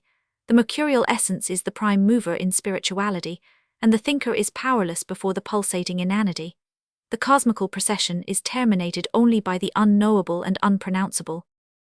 "May I ask, Mr. Smollett, what you find to laugh at?" "Gadzooks, master," cried Smollett, who had been sniggering for some time back. "It seems to me that there is little danger of any one venturing to dispute that style with you." "It's all your own," murmured Sir Walter. "And very pretty too," quoth Lawrence Sterne with a malignant grin. "Pray, sir, what language do you call it?" Lytton was so enraged at these remarks, and at the favour with which they appeared to be received, that he endeavoured to stutter out some reply, and then, losing control of himself completely, picked up all his loose papers and strode out of the room, dropping pamphlets and speeches at every step. This incident amused the company so much that they laughed for several minutes without cessation. Gradually the sound of their laughter sounded more and more harshly in my ears. The lights on the table grew dim and the company more misty, until they and their symposium vanished away altogether. I was sitting before the embers of what had been a roaring fire, but was now little more than a heap of grey ashes, and the merry laughter of the august company had changed to the recriminations of my wife, who was shaking me violently by the shoulder and exhorting me to choose some more seasonable spot for my slumbers. So ended the wondrous adventures of Master Cyprian Overbeck Wells, but I still live in the hopes that in some future dream the great masters may themselves finish that which they have begun. Chapter 6. Playing with Fire. I cannot pretend to say what occurred on the 14th of April last at number 17, Badderley Gardens. Put down in black and white, my surmise might seem too crude, too grotesque for serious consideration, and yet that something did occur, and that it was of a nature which will leave its mark upon every one of us for the rest of our lives, is as certain as the unanimous testimony of 5 witnesses can make it. I will not enter into any argument or speculation. I will only give a plain statement, which will be submitted to John Moir, Harvey Deacon, and Mrs. Delamere, and withheld from publication unless they are prepared to corroborate every detail. I cannot obtain the sanction of Paul Leduc, for he appears to have left the country. It was John Moir, the well-known senior partner of Moir and Sanderson, who had originally turned our attention to occult subjects. He had, like many very hard and practical men of business, a mystic side to his nature, which had led him to the examination, and eventually to the acceptance, of those elusive phenomena which are grouped together with much that is foolish, and much that is fraudulent under the common heading of spiritualism. His researches, which had begun with an open mind, ended unhappily in dogma, and he became as positive and fanatical as any other bigot. He represented in our little group the body of men who have turned these singular phenomena into a new religion. Mrs. Delamere, our medium, was his sister, the wife of Delamere, the rising sculptor. Our experience had shown us that to work on these subjects without a medium was as futile as for an astronomer to make observations without a telescope. On the other hand, the introduction of a paid medium was hateful to all of us. Was it not obvious that he or she would feel bound to return some result for money received, and that the temptation to fraud would be an overpowering one? No phenomena could be relied upon which were produced at a guinea an hour, but fortunately, Moir had discovered that his sister was mediumistic. In other words, that she was a battery of that animal magnetic force, which is the only form of energy which is subtle enough to be acted upon from the spiritual plane, as well as from our own material one. Of course, when I say this, I do not mean to beg the question, but I am simply indicating the theories upon which we were ourselves, rightly or wrongly, explaining what we saw. The lady came, not altogether with the approval of her husband, and though she never gave indications of any very great psychic force, we were able, at least, to obtain those usual phenomena of message tilting, which are at the same time so puerile and so inexplicable. Every Sunday evening we met in Harvey Deacon's studio at Badderley Gardens, the next house to the corner of Merton Park Road. Harvey Deacon's imaginative work in art would prepare anyone to find that he was an ardent lover of everything which was outre and sensational. A certain picturesqueness in the study of the occult had been the quality which had originally attracted him to it, but his attention was speedily arrested by some of those phenomena to which I have referred, and he was coming rapidly to the conclusion that what he had looked upon as an amusing romance and an after-dinner entertainment was really a very formidable reality. He is a man with a remarkably clear and logical brain, a true descendant of his ancestor, the well-known Scotch professor, and he represented in our small circle the critical element, the man who has no prejudices, is prepared to follow facts as far as he can see them, and refuses to theorize in advance of his data. His caution annoyed Moir as much as the latter's robust faith amused Deacon, but each in his own way was equally keen upon the matter. And I, what am I to say that I represented? I was not the devotee, I was not the scientific critic. Perhaps the best that I can claim for myself is that I was the dilettante man about town, anxious to be in the swim of every fresh movement, thankful for any new sensation which would take me out of myself and open up fresh possibilities of existence. I am not an enthusiast myself, but I like the company of those who are. Moir's talk, which made me feel as if we had a private passkey through the door of death, filled me with a vague contentment. The soothing atmosphere of the séance with the darkened lights was delightful to me. In a word, the thing amused me, and so I was there. It was, as I have said, upon the 14th of April last that the very singular event which I am about to put upon record took place. I was the first of the men to arrive at the studio, but Mrs. Delamere was already there, having had afternoon tea with Mrs. Harvey Deacon. The 2 ladies and Deacon himself were standing in front of an unfinished picture of his upon the easel. I am not an expert in art, and I have never professed to understand what Harvey Deacon meant by his pictures, but I could see in this instance that it was all very clever and imaginative, fairies and animals and allegorical figures of all sorts. The ladies were loud in their praises, and indeed the colour effect was a remarkable one. "What do you think of it, Markham?" he asked. "Well, it's above me," said I. "These beasts, what are they?" "Mythical monsters, imaginary creatures, heraldic emblems, a sort of weird, bizarre procession of them. With a white horse in front." "It's not a horse," said he rather testily, which was surprising, for he was a very good-humoured fellow as a rule, and hardly ever took himself seriously. What is it then? Can't you see the horn in front? It's a unicorn. I told you they were heraldic beasts. Can't you recognize one? Very sorry, Deacon, said I, for he really seemed to be annoyed. He laughed at his own irritation. Excuse me, Markham, said he. The fact is that I have had an awful job over the beast. All day I have been painting him in and painting him out, and trying to imagine what a real live, ramping unicorn would look like. At last I got him, as I hoped, so when you failed to recognize it, it took me on the raw. Why, of course it's a unicorn, said I, for he was evidently depressed at my obtuseness. I can see the horn quite plainly, but I never saw a unicorn except beside the royal arms, and so I never thought of the creature. And these others are griffins and cockatrices and dragons of sorts. Yes, I had no difficulty with them. It was the unicorn which bothered me. However, there's an end of it until tomorrow. He turned the picture round upon the easel, and we all chatted about other subjects. Moi was late that evening, and when he did arrive he brought with him, rather to our surprise, a small, stout Frenchman, whom he introduced as Monsieur Paul le Duc. I say to our surprise, for we held a theory that any intrusion into our spiritual circle deranged the conditions, and introduced an element of suspicion. We knew that we could trust each other, but all our results were vitiated by the presence of an outsider. However, Moi soon reconciled us to the innovation. Monsieur Paul le Duc was a famous student of occultism, a seer, a medium and a mystic. He was travelling in England with a letter of introduction to Moi from the president of the Parisian Brothers of the Rosy Cross. What more natural than that he should bring him to our little séance, or that we should feel honoured by his presence? He was, as I have said, a small, stout man, undistinguished in appearance, with a broad, smooth, clean-shaven face, remarkable only for a pair of large, brown, velvety eyes, staring vaguely out in front of him. He was well dressed with the manners of a gentleman, and his curious little turns of English speech set the ladies smiling. Mrs. Deacon had a prejudice against our researches and left the room, upon which we lowered the lights, as was our custom, and drew up our chairs to the square mahogany table which stood in the centre of the studio. The light was subdued, but sufficient to allow us to see each other quite plainly. I remember that I could even observe the curious, podgy little square-topped hands which the Frenchman laid upon the table. "What a fun," said he. "It is many years since I have sat in this fashion, and it is to me amusing.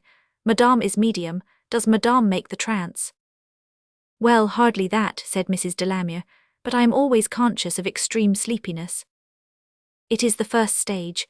Then you encourage it and there comes the trance.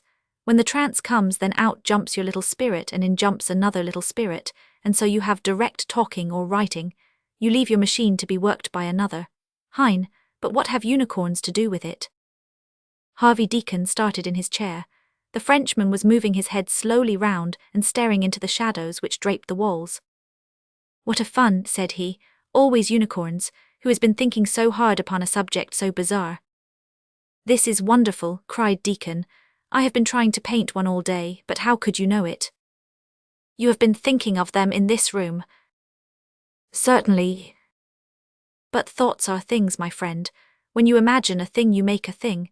You did not know it, Hein, but I can see your unicorns because it is not only with my eye that I can see."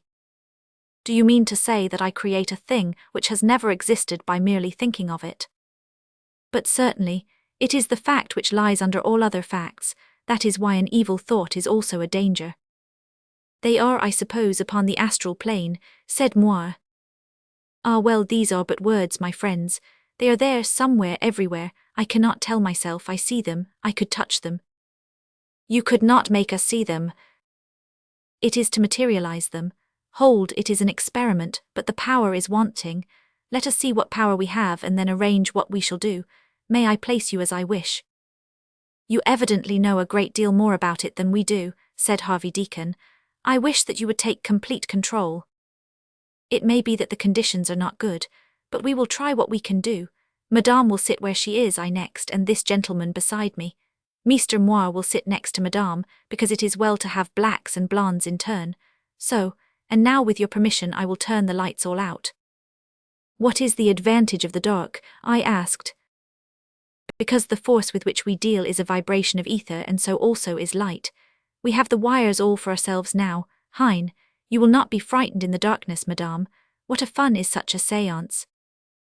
At first the darkness appeared to be absolutely pitchy, but in a few minutes our eyes became so far accustomed to it that we could just make out each other's presence, very dimly and vaguely, it is true. I could see nothing else in the room, only the black loom of the motionless figures. We were all taking the matter much more seriously than we had ever done before.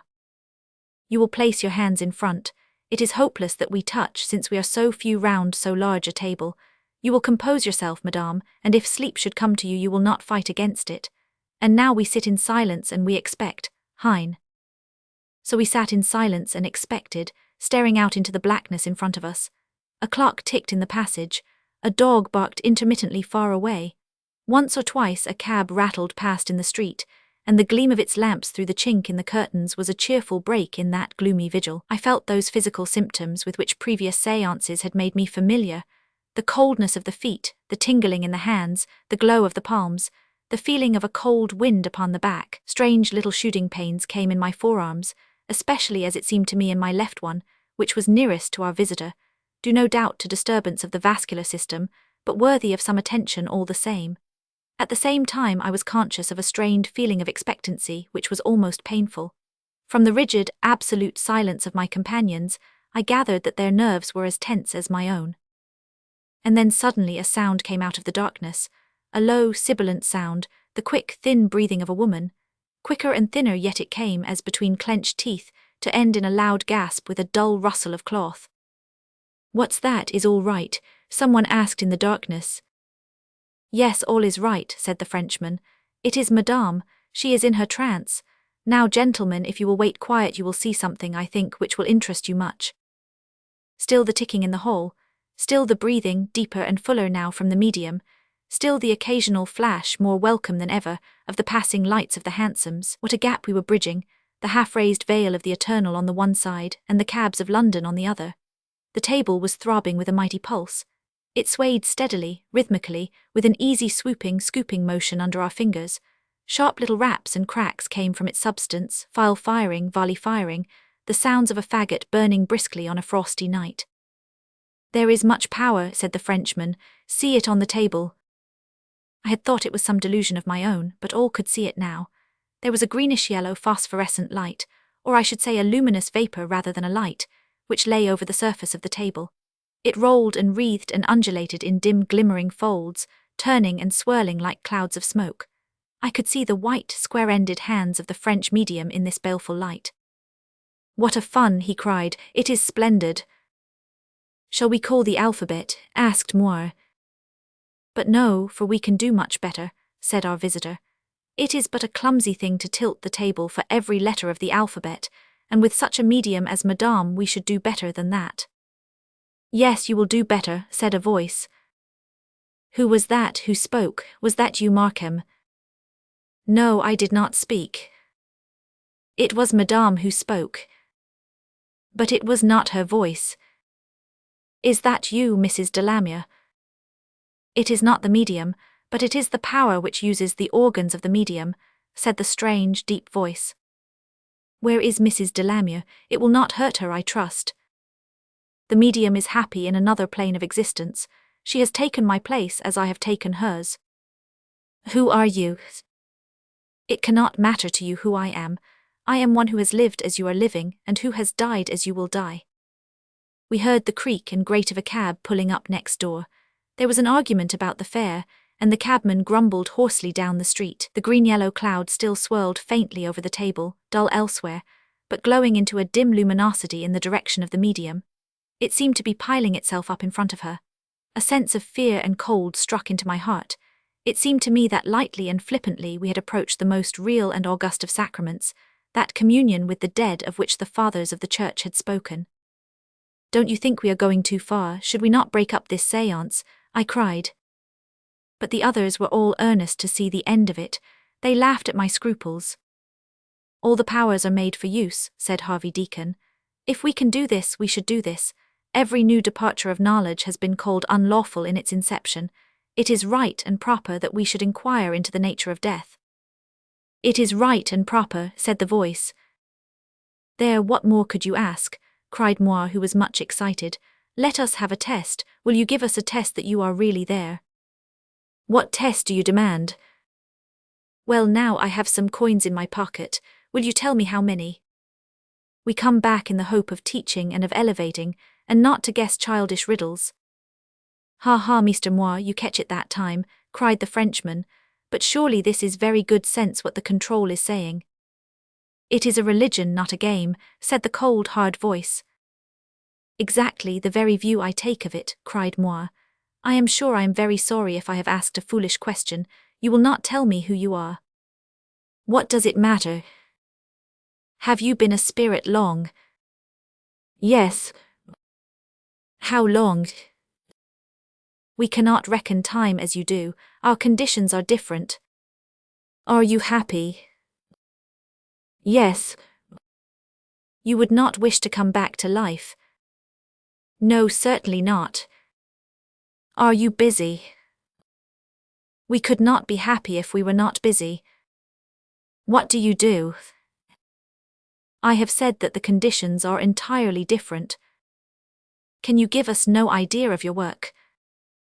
We labor for our own improvement and for the advancement of others. Do you like coming here tonight? I am glad to come if I can do any good by coming. Then to do good is your object. It is the object of all life on every plane. You see, Markham, that should answer your scruples. It did, for my doubts had passed and only interest remained. Have you pain in your life? I asked. No, pain is a thing of the body. Have you mental pain? Yes, one may always be sad or anxious. Do you meet the friends whom you have known on earth? Some of them. Why only some of them? Only those who are sympathetic. Do husbands meet wives? Those who have truly loved. And the others? They are nothing to each other. There must be a spiritual connection. Of course. Is what we are doing right? If done in the right spirit. What is the wrong spirit? Curiosity and levity. May harm come of that? Very serious harm. What sort of harm? You may call up forces over which you have no control. Evil forces. Undeveloped forces. You say they are dangerous to body or mind. Sometimes to both. There was a pause, and the blackness seemed to grow blacker still, while the yellow-green fog swirled and smoked upon the table. Any questions you would like to ask, Moi? Said Harvey Deacon. Only this, do you pray in your world? One should pray in every world. Why? Because it is the acknowledgement of forces outside ourselves. What religion do you hold over there? We differ exactly as you do. You have no certain knowledge. We have only faiths. These questions of religion, said the Frenchman, they are of interest to you serious English people, but they are not so much fun. It seems to me that with this power here we might be able to have some great experience, Hein, something of which we could talk. But nothing could be more interesting than this, said Moi. Well, if you think so, that is very well, the Frenchman answered peevishly. For my part, it seems to me that I have heard all this before, and that tonight I should wish to try some experiment with all this force which is given to us. But if you have other questions, then ask them, and when you are finished we can try something more. But the spell was broken. We asked and asked, but the medium sat silent in her chair. Only her deep, regular breathing showed that she was there. The mist still whirled upon the table. You have disturbed the harmony. She will not answer. But we have learned already all that she can tell. Hein, for my part I wish to see something I have never seen before. What then? You will let me try. What would you do? I have said to you that thoughts are things. Now I wish to prove it to you and to show you that which is only a thought. Yes, I can do it and you will see. Now I ask you only to sit still and say nothing, and keep ever your hands quiet upon the table. The room was blacker and more silent than ever. The same feeling of apprehension which had lain heavily upon me at the beginning of the séance was back at my heart once more. The roots of my hair were tingling. It is working, cried the Frenchman, and there was a crack in his voice as he spoke which told me that he also was strung to his tightest. The luminous fog drifted slowly off the table, and wavered and flickered across the room. There in the farther and darkest corner it gathered and glowed, hardening down into a shining core, a strange, shifty, luminous and yet non-illuminating patch of radiance, bright itself, but throwing no rays into the darkness. It had changed from a greenish yellow to a dusky sullen red. Then round this centre there coiled a dark, smoky substance, thickening, hardening, growing denser and blacker, and then the light went out, smothered in that which had grown round it. It has gone. Hush, there's something in the room. We heard it in the corner where the light had been, something which breathed deeply and fidgeted in the darkness. What is it, Leduc, what have you done? It is all right, no harm will come. The Frenchman's voice was treble with agitation. Good heavens, moi, there's a large animal in the room. Here it is, close by my chair. Go away, go away. It was Harvey Deacon's voice, and then came the sound of a blow upon some hard object. And then, how can I tell you what happened then? Some huge thing hurtled against us in the darkness, rearing, stamping, smashing, springing, snorting. The table was splintered. We were scattered in every direction.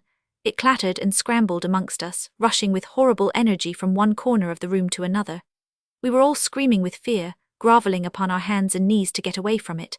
Something trod upon my left hand, and I felt the bones splinter under the weight. A light, someone yelled. Moi, you have matches. No, I have none, Deacon, where are the matches? For God's sake, the matches. I can't find them. Here, you Frenchman, stop it. It is beyond me. Oh, mon dear, I cannot stop it. The door, where is the door? My hand, by good luck, lit upon the handle as I groped about in the darkness. The hard-breathing, snorting, rushing creature tore past me and butted with a fearful crash against the oaken partition. The instant that it had passed I turned the handle, and next moment we were all outside, and the door shut behind us. From within came a horrible crashing and rending and stamping. What is it? In heaven's name, what is it? A horse, I saw it when the door opened, but Mrs. Delamere. We must fetch her out. Come on, Markham, the longer we wait the less we shall like it. He flung open the door and we rushed in. She was there on the ground amidst the splinters of her chair. We seized her and dragged her swiftly out, and as we gained the door I looked over my shoulder into the darkness. There were two strange eyes glowing at us, a rattle of hoofs, and I had just time to slam the door when there came a crash upon it which split it from top to bottom. It's coming through, it's coming. Run for your lives, cried the Frenchman. Another crash and something shot through the riven door. It was a long white spike gleaming in the lamplight. For a moment it shone before us, and then with a snap it disappeared again. Quick, this way, Harvey Deacon shouted. Carry her in here, quick. We had taken refuge in the dining room and shut the heavy oak door. We laid the senseless woman upon the sofa, and as we did so, moi, the hard man of business, drooped and fainted across the hearthrug. Harvey Deacon was as white as a corpse, jerking and twitching like an epileptic. With a crash we heard the studio door fly to pieces, and the snorting and stamping were in the passage, up and down, shaking the house with their fury. The Frenchman had sunk his face on his hands, and sobbed like a frightened child. What shall we do? I shook him roughly by the shoulder. Is a gun any use? No, the power will pass, then it will end. You might have killed us all, you unspeakable fool, with your infernal experiments. I did not know, how could I tell that it would be frightened? It is mad with terror, it was his fault, he struck it. Harvey Deacon sprang up. Good heavens, he cried.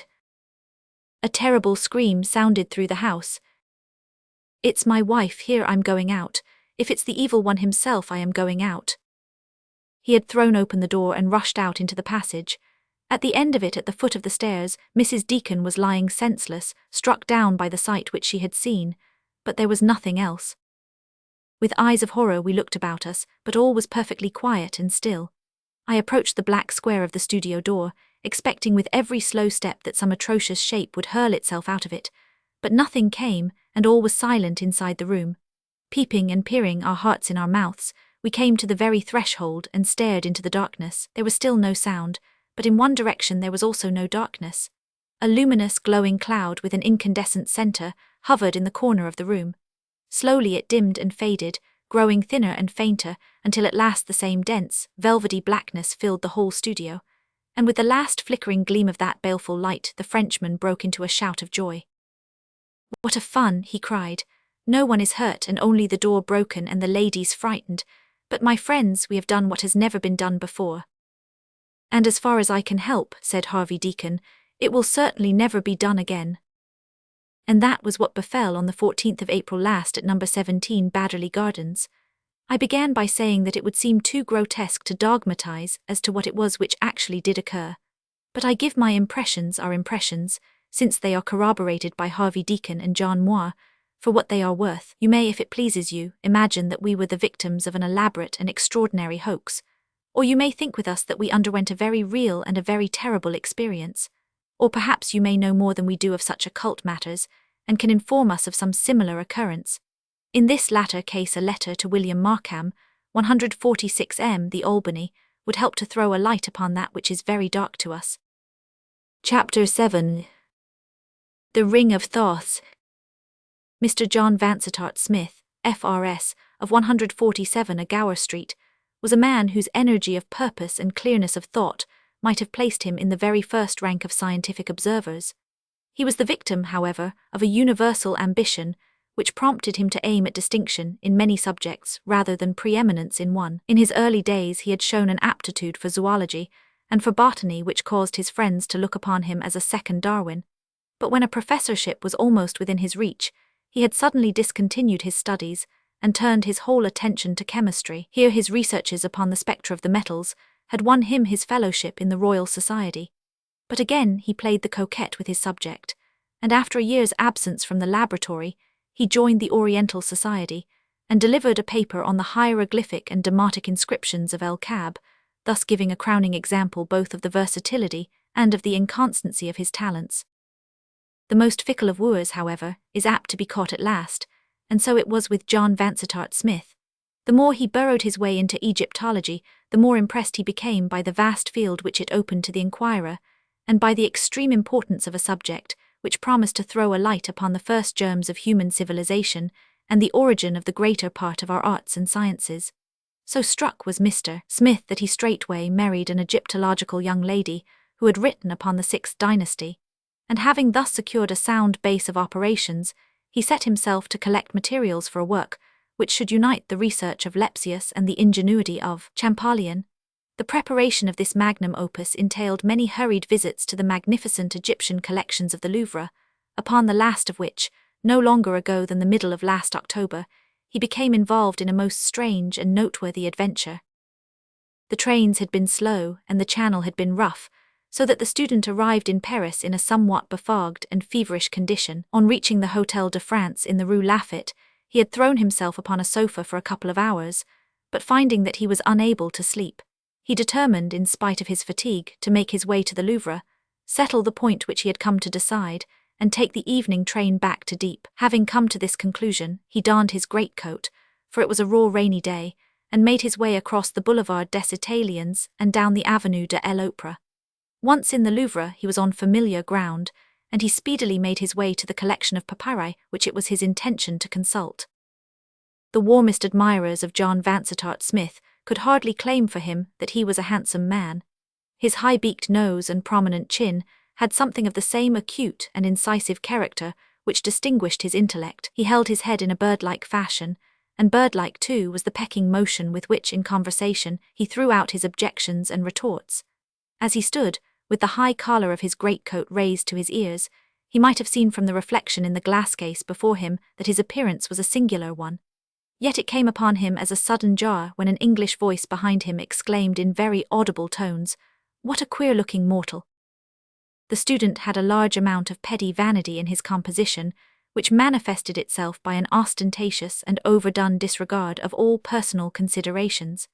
He straightened his lips and looked rigidly at the roll of papyrus, while his heart filled with bitterness against the whole race of travelling Britons.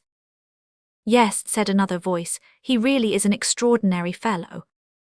"Do you know," said the first speaker, "one could almost believe that by the continual contemplation of mummies the chap has become half a mummy himself." "He has certainly an Egyptian cast of countenance," said the other. John Vansittart Smith spun round upon his heel, with the intention of shaming his countrymen by a corrosive remark or two. To his surprise and relief, the two young fellows who had been conversing had their shoulders turned towards him, and were gazing at one of the Louvre attendants who was polishing some brasswork at the other side of the room. "Carter will be waiting for us at the Palais Royal," said one tourist to the other, glancing at his watch, and they clattered away, leaving the student to his labours. "I wonder what these chatterers call an Egyptian cast of countenance," thought John Vansittart Smith, and he moved his position slightly in order to catch a glimpse of the man's face. He started as his eyes fell upon it. It was indeed the very face with which his studies had made him familiar. The regular statuesque features, broad brow, well-rounded chin, and dusky complexion were the exact counterpart of the innumerable statues, mummy cases, and pictures which adorned the walls of the apartment. The thing was beyond all coincidence. The man must be an Egyptian. The national angularity of the shoulders and narrowness of the hips were alone sufficient to identify him. John Vansittart Smith shuffled towards the attendant with some intention of addressing him. He was not light of touch in conversation, and found it difficult to strike the happy mean between the brusqueness of the superior and the geniality of the equal. As he came nearer, the man presented his side face to him, but kept his gaze still bent upon his work. Vansittart Smith, fixing his eyes upon the fellow's skin, was conscious of a sudden impression that there was something inhuman and preternatural about its appearance. Over the temple and cheekbone it was as glazed and as shiny as varnished parchment. There was no suggestion of pores. One could not fancy a drop of moisture upon that arid surface. From brow to chin, however, it was cross-hatched by 1,000,000 delicate wrinkles, which shot and interlaced as though nature in some merry mood had tried how wild and intricate a pattern she could devise. "O est la collection de Memphis?" asked the student with the awkward air of a man who is devising a question merely for the purpose of opening a conversation. 100 est la, replied the man brusquely, nodding his head at the other side of the room. "Vous êtes un Egyptian, n'est-ce pas?" asked the Englishman. The attendant looked up and turned his strange dark eyes upon his questioner. They were vitreous, with a misty dry shininess, such as Smith had never seen in a human head before. As he gazed into them, he saw some strong emotion gather in their depths, which rose and deepened until it broke into a look of something akin both to horror and to hatred. "Non, monsieur, je suis franchise." The man turned abruptly and bent low over his polishing. The student gazed at him for a moment in astonishment, and then turning to a chair in a retired corner behind one of the doors, he proceeded to make notes of his researches among the papyri. His thoughts, however, refused to return into their natural groove. They would run upon the enigmatical attendant with the sphinx-like face and the parchment skin. "Where have I seen such eyes?" said Vansittart Smith to himself. "There is something saurian about them, something reptilian. There's the membrana nictitans of the snakes," he mused, bethinking himself of his zoological studies. "It gives a shiny effect, but there was something more here. There was a sense of power, of wisdom, so I read them, and of weariness, utter weariness and ineffable despair. It may be all imagination, but I never had so strong an impression. By Jove, I must have another look at them." He rose and paced round the Egyptian rooms, but the man who had excited his curiosity had disappeared. The student sat down again in his quiet corner and continued to work at his notes. He had gained the information which he required from the papyri, and it only remained to write it down while it was still fresh in his memory. For a time his pencil travelled rapidly over the paper, but soon the lines became less level, the words more blurred, and finally the pencil tinkled down upon the floor, and the head of the student dropped heavily forward upon his chest. Tired out by his journey, he slept so soundly in his lonely post behind the door that neither the clanking civil guard, nor the footsteps of sightseers, nor even the loud horse bell which gives the signal for closing, were sufficient to arouse him. Twilight deepened into darkness, the bustle from the Rue de Rivoli waxed and then waned, distant Notre Dame clanged out the hour of midnight, and still the dark and lonely figure sat silently in the shadow. It was not until close upon 1 in the morning that, with a sudden gasp and an intaking of the breath, Vansittart Smith returned to consciousness. For a moment it flashed upon him that he had dropped asleep in his study chair at home. The moon was shining fitfully through the unshuttered window, however, and as his eye ran along the lines of mummies and the endless array of polished cases, he remembered clearly where he was and how he came there. The student was not a nervous man. He possessed that love of a novel situation which is peculiar to his race. Stretching out his cramped limbs, he looked at his watch and burst into a chuckle as he observed the hour. The episode would make an admirable anecdote to be introduced into his next paper as a relief to the graver and heavier speculations. He was a little cold, but wide awake and much refreshed. It was no wonder that the guardians had overlooked him, for the door threw its heavy black shadow right across him. The complete silence was impressive. Neither outside nor inside was there a creak or a murmur. He was alone with the dead men of a dead civilization. What though the outer city reeked of the garish 19th century? In all this chamber there was scarce an article, from the shriveled ear of wheat to the pigment box of the painter, which had not held its own against 4,000 years. Here was the flotsam and jetsam washed up by the great ocean of time from that far-off empire, from stately Thebes, from lordly Luxor, from the great temples of Heliopolis, from 100 rifled tombs. These relics had been brought. The student glanced round at the long silent figures who flickered vaguely up through the gloom, at the busy toilers who were now so restful, and he fell into a reverent and thoughtful mood. An unwanted sense of his own youth and insignificance came over him. Leaning back in his chair, he gazed dreamily down the long vista of rooms, all silvery with the moonshine, which extend through the whole wing of the widespread building. His eyes fell upon the yellow glare of a distant lamp. John Vansittart Smith sat up on his chair with his nerves all on edge. The light was advancing slowly towards him, pausing from time to time and then coming jerkily onwards. The bearer moved noiselessly. In the utter silence there was no suspicion of the pat of a footfall. An idea of robbers entered the Englishman's head. He snuggled up further into the corner. The light was 2 rooms off. Now it was in the next chamber, and still there was no sound. With something approaching to a thrill of fear, the student observed a face, floating in the air as it were, behind the flare of the lamp. The figure was wrapped in shadow, but the light fell full upon the strange, eager face. There was no mistaking the metallic, glistening eyes and the cadaverous skin. It was the attendant with whom he had conversed. Vansittart Smith's first impulse was to come forward and address him. A few words of explanation would set the matter clear, and lead doubtless to his being conducted to some side door from which he might make his way to his hotel. As the man entered the chamber, however, there was something so stealthy in his movements, and so furtive in his expression, that the Englishman altered his intention. This was clearly no ordinary official walking the rounds. The fellow wore felt-soled slippers, stepped with a rising chest, and glanced quickly from left to right, while his hurried gasping breathing thrilled the flame of his lamp. Vansittart Smith crouched silently back into the corner and watched him keenly, convinced that his errand was one of secret and probably sinister import. There was no hesitation in the other's movements. He stepped lightly and swiftly across to one of the great cases, and drawing a key from his pocket, he unlocked it. From the upper shelf he pulled down a mummy, which he bore away with him, and laid it with much care and solicitude upon the ground. By it he placed his lamp, and then squatting down beside it in Eastern fashion, he began with long quivering fingers to undo the cerecloths and bandages which girt it round. As the crackling rolls of linen peeled off one after the other, a strong aromatic odour filled the chamber, and fragments of scented wood and of spices pattered down upon the marble floor. It was clear to John Vansittart Smith that this mummy had never been unswathed before. The operation interested him keenly. He thrilled all over with curiosity, and his bird-like head protruded further and further from behind the door. When, however, the last roll had been removed from the 4,000-year-old head, it was all that he could do to stifle an outcry of amazement.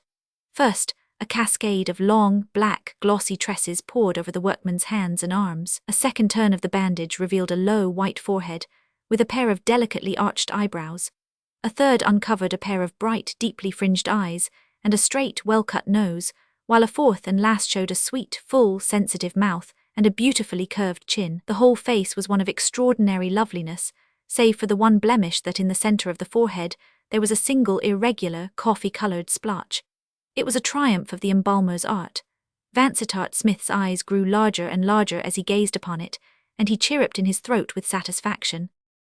Its effect upon the Egyptologist was as nothing, however, compared with that which it produced upon the strange attendant. He threw his hands up into the air, burst into a harsh clatter of words, and then, hurling himself down upon the ground beside the mummy, he threw his arms round her and kissed her repeatedly upon the lips and brow. "Ma petite," he groaned in French, "ma pauvre petite." His voice broke with emotion, and his innumerable wrinkles quivered and writhed, but the student observed in the lamplight that his shining eyes were still dry and tearless as 2 beads of steel. For some minutes he lay, with a twitching face, crooning and moaning over the beautiful head. Then he broke into a sudden smile, said some words in an unknown tongue, and sprang to his feet with the vigorous air of one who has braced himself for an effort. In the center of the room there was a large circular case which contained, as the student had frequently remarked, a magnificent collection of early Egyptian rings and precious stones. To this the attendant strode and, unlocking it, threw it open. On the edge at the side he placed his lamp, and beside it a small earthenware jar which he had drawn from his pocket. He then took a handful of rings from the case, and with the most serious and anxious face he proceeded to smear each in turn with some liquid substance from the earthen pot, holding them to the light as he did so. He was clearly disappointed with the first lot, for he threw them petulantly back into the case and drew out some more. One of these, a massive ring with a large crystal set in it, he seized and eagerly tested with the contents of the jar. Instantly he uttered a cry of joy, and threw out his arms in a wild gesture which upset the pot, and sent the liquid streaming across the floor to the very feet of the Englishman. The attendant drew a red handkerchief from his bosom, and mopping up the mess, he followed it into the corner, where in a moment he found himself face to face with his observer. "Excuse me," said John Vansittart Smith, with all imaginable politeness, "I have been unfortunate enough to fall asleep behind this door." "And you have been watching me?" the other asked in English with a most venomous look on his corpse-like face. The student was a man of veracity. "I confess," said he, "that I have noticed your movements, and that they have aroused my curiosity and interest in the highest degree." The man drew a long flamboyant-bladed knife from his bosom. "You have had a very narrow escape," he said. "Had I seen you 10 minutes ago, I should have driven this through your heart. As it is, if you touch me or interfere with me in any way, you are a dead man." "I have no wish to interfere with you," the student answered. "My presence here is entirely accidental. All I ask is that you will have the extreme kindness to show me out through some side door." He spoke with great suavity, for the man was still pressing the tip of his dagger against the palm of his left hand, as though to assure himself of its sharpness, while his face preserved its malignant expression. "If I thought," said he, "but no, perhaps it is as well. What is your name?" "The Englishman gave it." "Vansittart Smith," the other repeated. "Are you the same Vansittart Smith who gave a paper in London upon El Kab? I saw a report of it. Your knowledge of the subject is contemptible." "Sir," cried the Egyptologist, "yet it is superior to that of many who make even greater pretensions. The whole keystone of our old life in Egypt was not the inscriptions or monuments of which you make so much, but was our hermetic philosophy and mystic knowledge of which you say little or nothing." "Our old life," repeated the scholar wide-eyed, and then suddenly, "Good God, look at the mummy's face." The strange man turned and flashed his light upon the dead woman, uttering a long doleful cry as he did so. The action of the air had already undone all the art of the embalmer. The skin had fallen away, the eyes had sunk inwards, the discoloured lips had writhed away from the yellow teeth, and the brown mark upon the forehead alone showed that it was indeed the same face which had shown such youth and beauty a few short minutes before. The man flapped his hands together in grief and horror. Then, mastering himself by a strong effort, he turned his hard eyes once more upon the Englishman. "It does not matter," he said in a shaking voice. "It does not really matter. I came here tonight with the fixed determination to do something. It is now done. All else is as nothing. I have found my quest. The old curse is broken. I can rejoin her. What matter about her inanimate shell so long as her spirit is awaiting me at the other side of the veil?" "These are wild words," said Vansittart Smith. He was becoming more and more convinced that he had to do with a madman. "Time presses and I must go," continued the other. "The moment is at hand for which I have waited this weary time, but I must show you out first. Come with me." Taking up the lamp, he turned from the disordered chamber, and led the student swiftly through the long series of the Egyptian, Assyrian, and Persian apartments. At the end of the latter, he pushed open a small door let into the wall, and descended a winding stone stair. The Englishman felt the cold, fresh air of the night upon his brow. There was a door opposite him which appeared to communicate with the street. To the right of this another door stood ajar, throwing a spurt of yellow light across the passage. "Come in here," said the attendant shortly. Vansittart Smith hesitated. He had hoped that he had come to the end of his adventure, yet his curiosity was strong within him. He could not leave the matter unsolved, so he followed his strange companion into the lighted chamber. It was a small room, such as is devoted to a concierge. A wood fire sparkled in the grate. At one side stood a truckle bed, and at the other a coarse wooden chair with a round table in the centre, which bore the remains of a meal. As the visitor's eye glanced round, he could not but remark with an ever-occurring thrill that all the small details of the room were of the most quaint design and antique workmanship.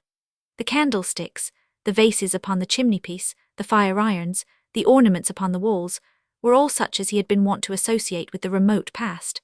The gnarled, heavy-eyed man sat himself down upon the edge of the bed and motioned his guest into the chair. "There may be design in this," he said, still speaking excellent English. "It may be decreed that I should leave some account behind as a warning to all rash mortals who would set their wits up against workings of nature. I leave it with you. Make such use as you will of it. I speak to you now with my feet upon the threshold of the other world. I am, as you surmised, an Egyptian, not one of the downtrodden race of slaves who now inhabit the delta of the Nile, but a survivor of that fiercer and harder people who tamed the Hebrew, drove the Ethiopian back into the southern deserts, and built those mighty works, which have been the envy and the wonder of all after generations. It was in the reign of Thutmosis, 1600 years before the birth of Christ, that I first saw the light. You shrink away from me. Wait, and you will see that I am more to be pitied than to be feared. My name was Sasra. My father had been the chief priest of Osiris in the great temple of Abaris, which stood in those days upon the Bubastic branch of the Nile. I was brought up in the temple and was trained in all those mystic arts which are spoken of in your own Bible. I was an apt pupil. Before I was 16, I had learned all which the wisest priest could teach me. From that time on I studied nature's secrets for myself, and shared my knowledge with no man. Of all the questions which attracted me, there were none over which I labored so long as over those which concern themselves with the nature of life. I probed deeply into the vital principle. The aim of medicine had been to drive away disease when it appeared. It seemed to me that a method might be devised which should so fortify the body as to prevent weakness or death from ever taking hold of it. It is useless that I should recount my researches. You would scarce comprehend them if I did. They were carried out partly upon animals, partly upon slaves, and partly on myself. Suffice it that their result was to furnish me with a substance which, when injected into the blood, would endow the body with strength to resist the effects of time, of violence, or of disease. It would not indeed confer immortality, but its potency would endure for many thousands of years. I used it upon a cat, and afterwards drugged the creature with the most deadly poisons. That cat is alive in Lower Egypt at the present moment. There was nothing of mystery or magic in the matter. It was simply a chemical discovery, which may well be made again. Love of life runs high in the young. It seemed to me that I had broken away from all human care now that I had abolished pain and driven death to such a distance. With a light heart, I poured the accursed stuff into my veins. Then I looked round for someone whom I could benefit. There was a young priest of Thoth, Parms by name, who had won my goodwill by his earnest nature and his devotion to his studies. To him I whispered my secret, and at his request I injected him with my elixir. I should now, I reflected, never be without a companion of the same age as myself. After this grand discovery, I relaxed my studies to some extent, but Parms continued his with redoubled energy.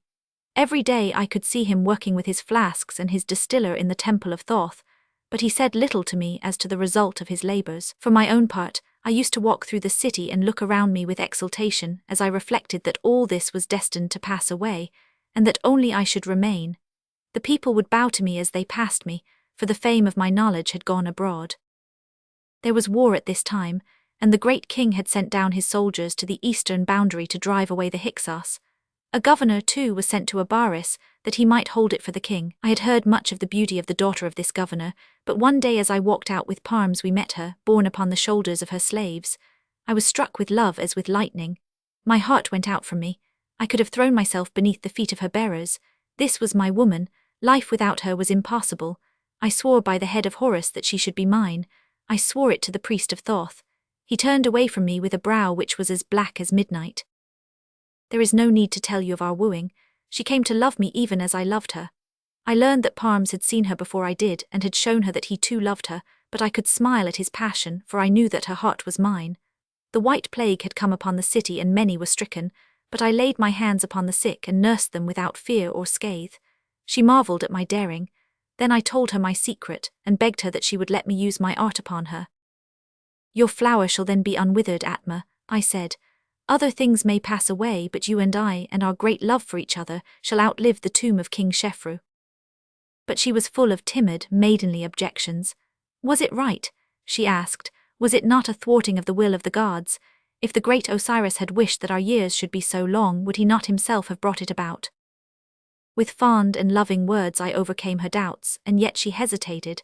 It was a great question, she said. She would think it over for this one night.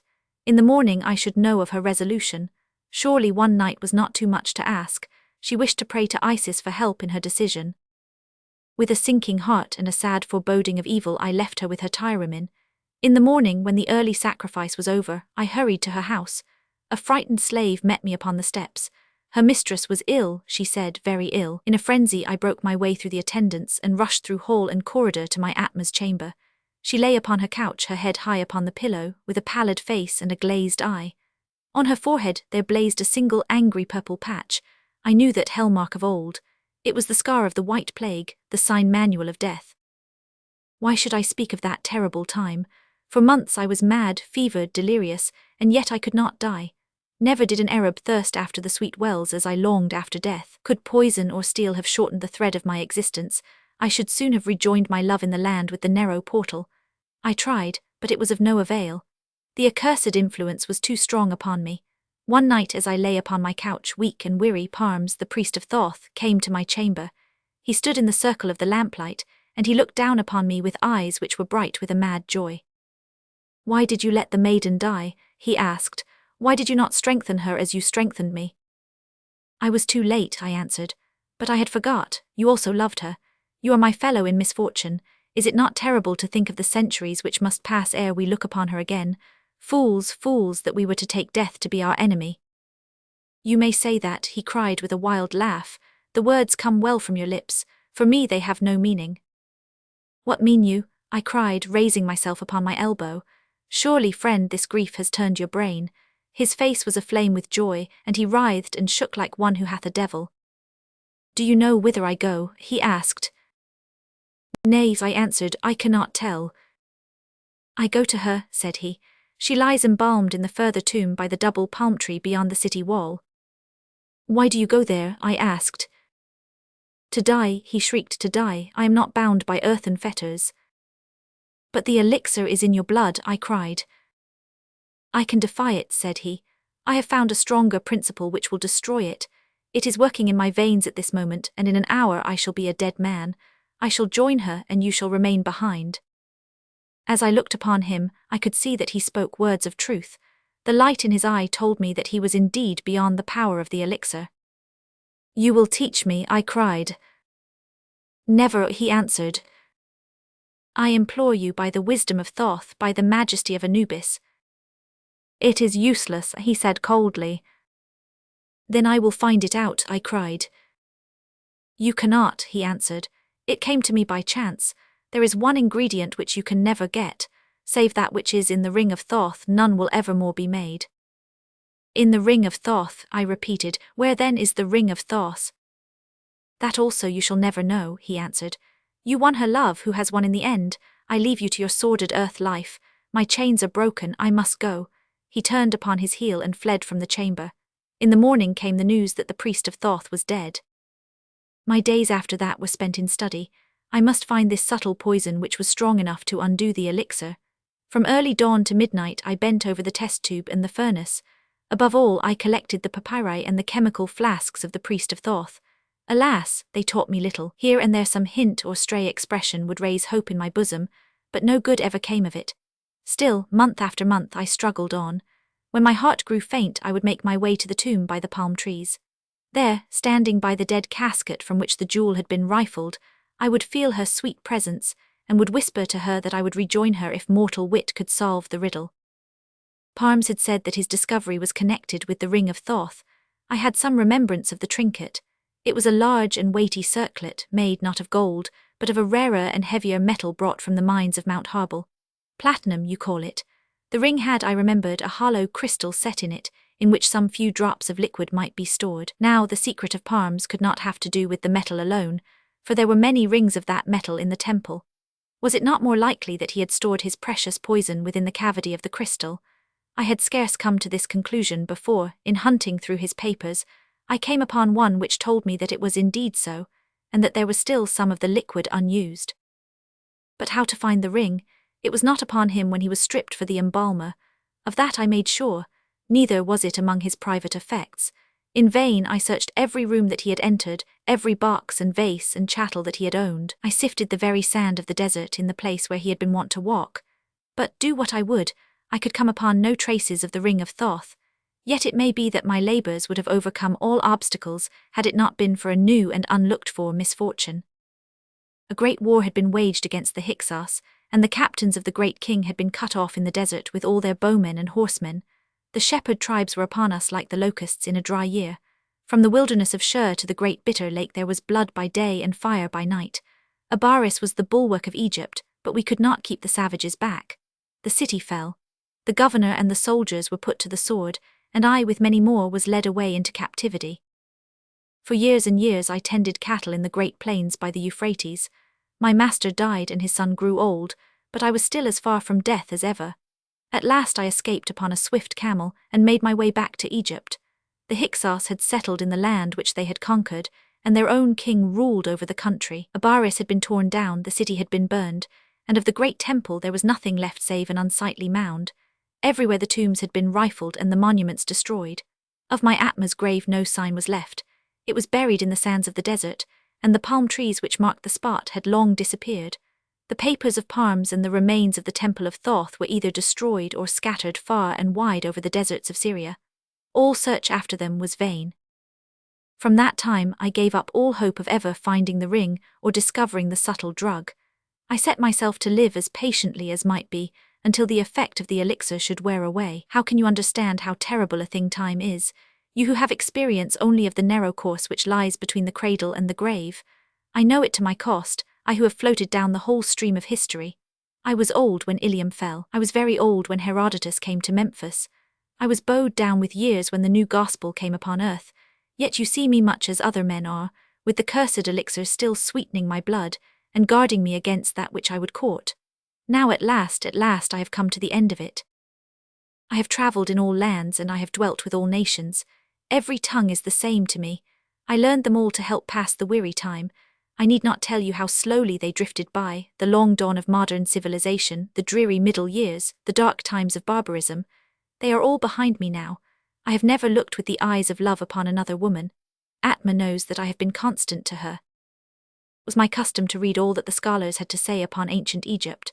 I have been in many positions, sometimes affluent, sometimes poor, but I have always found enough to enable me to buy the journals which deal with such matters. Some 9 months ago I was in San Francisco, when I read an account of some discoveries made in the neighborhood of Abaris. My heart leapt into my mouth as I read it.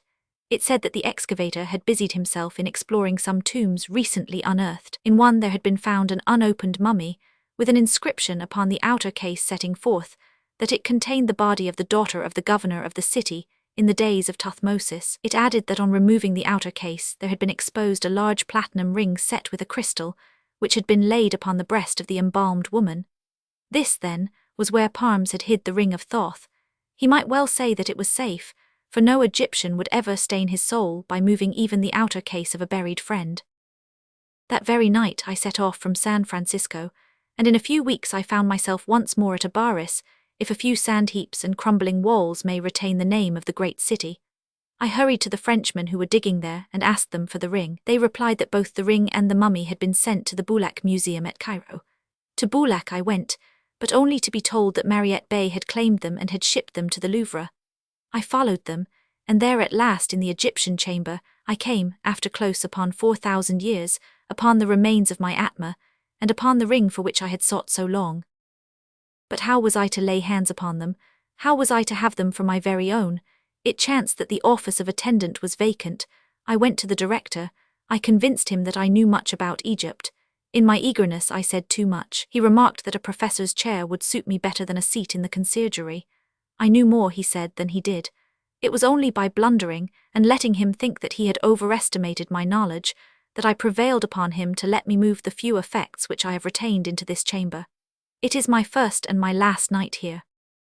Such is my story, Mr. Vansittart Smith. I need not say more to a man of your perception. By a strange chance you have this night looked upon the face of the woman whom I loved in those far-off days.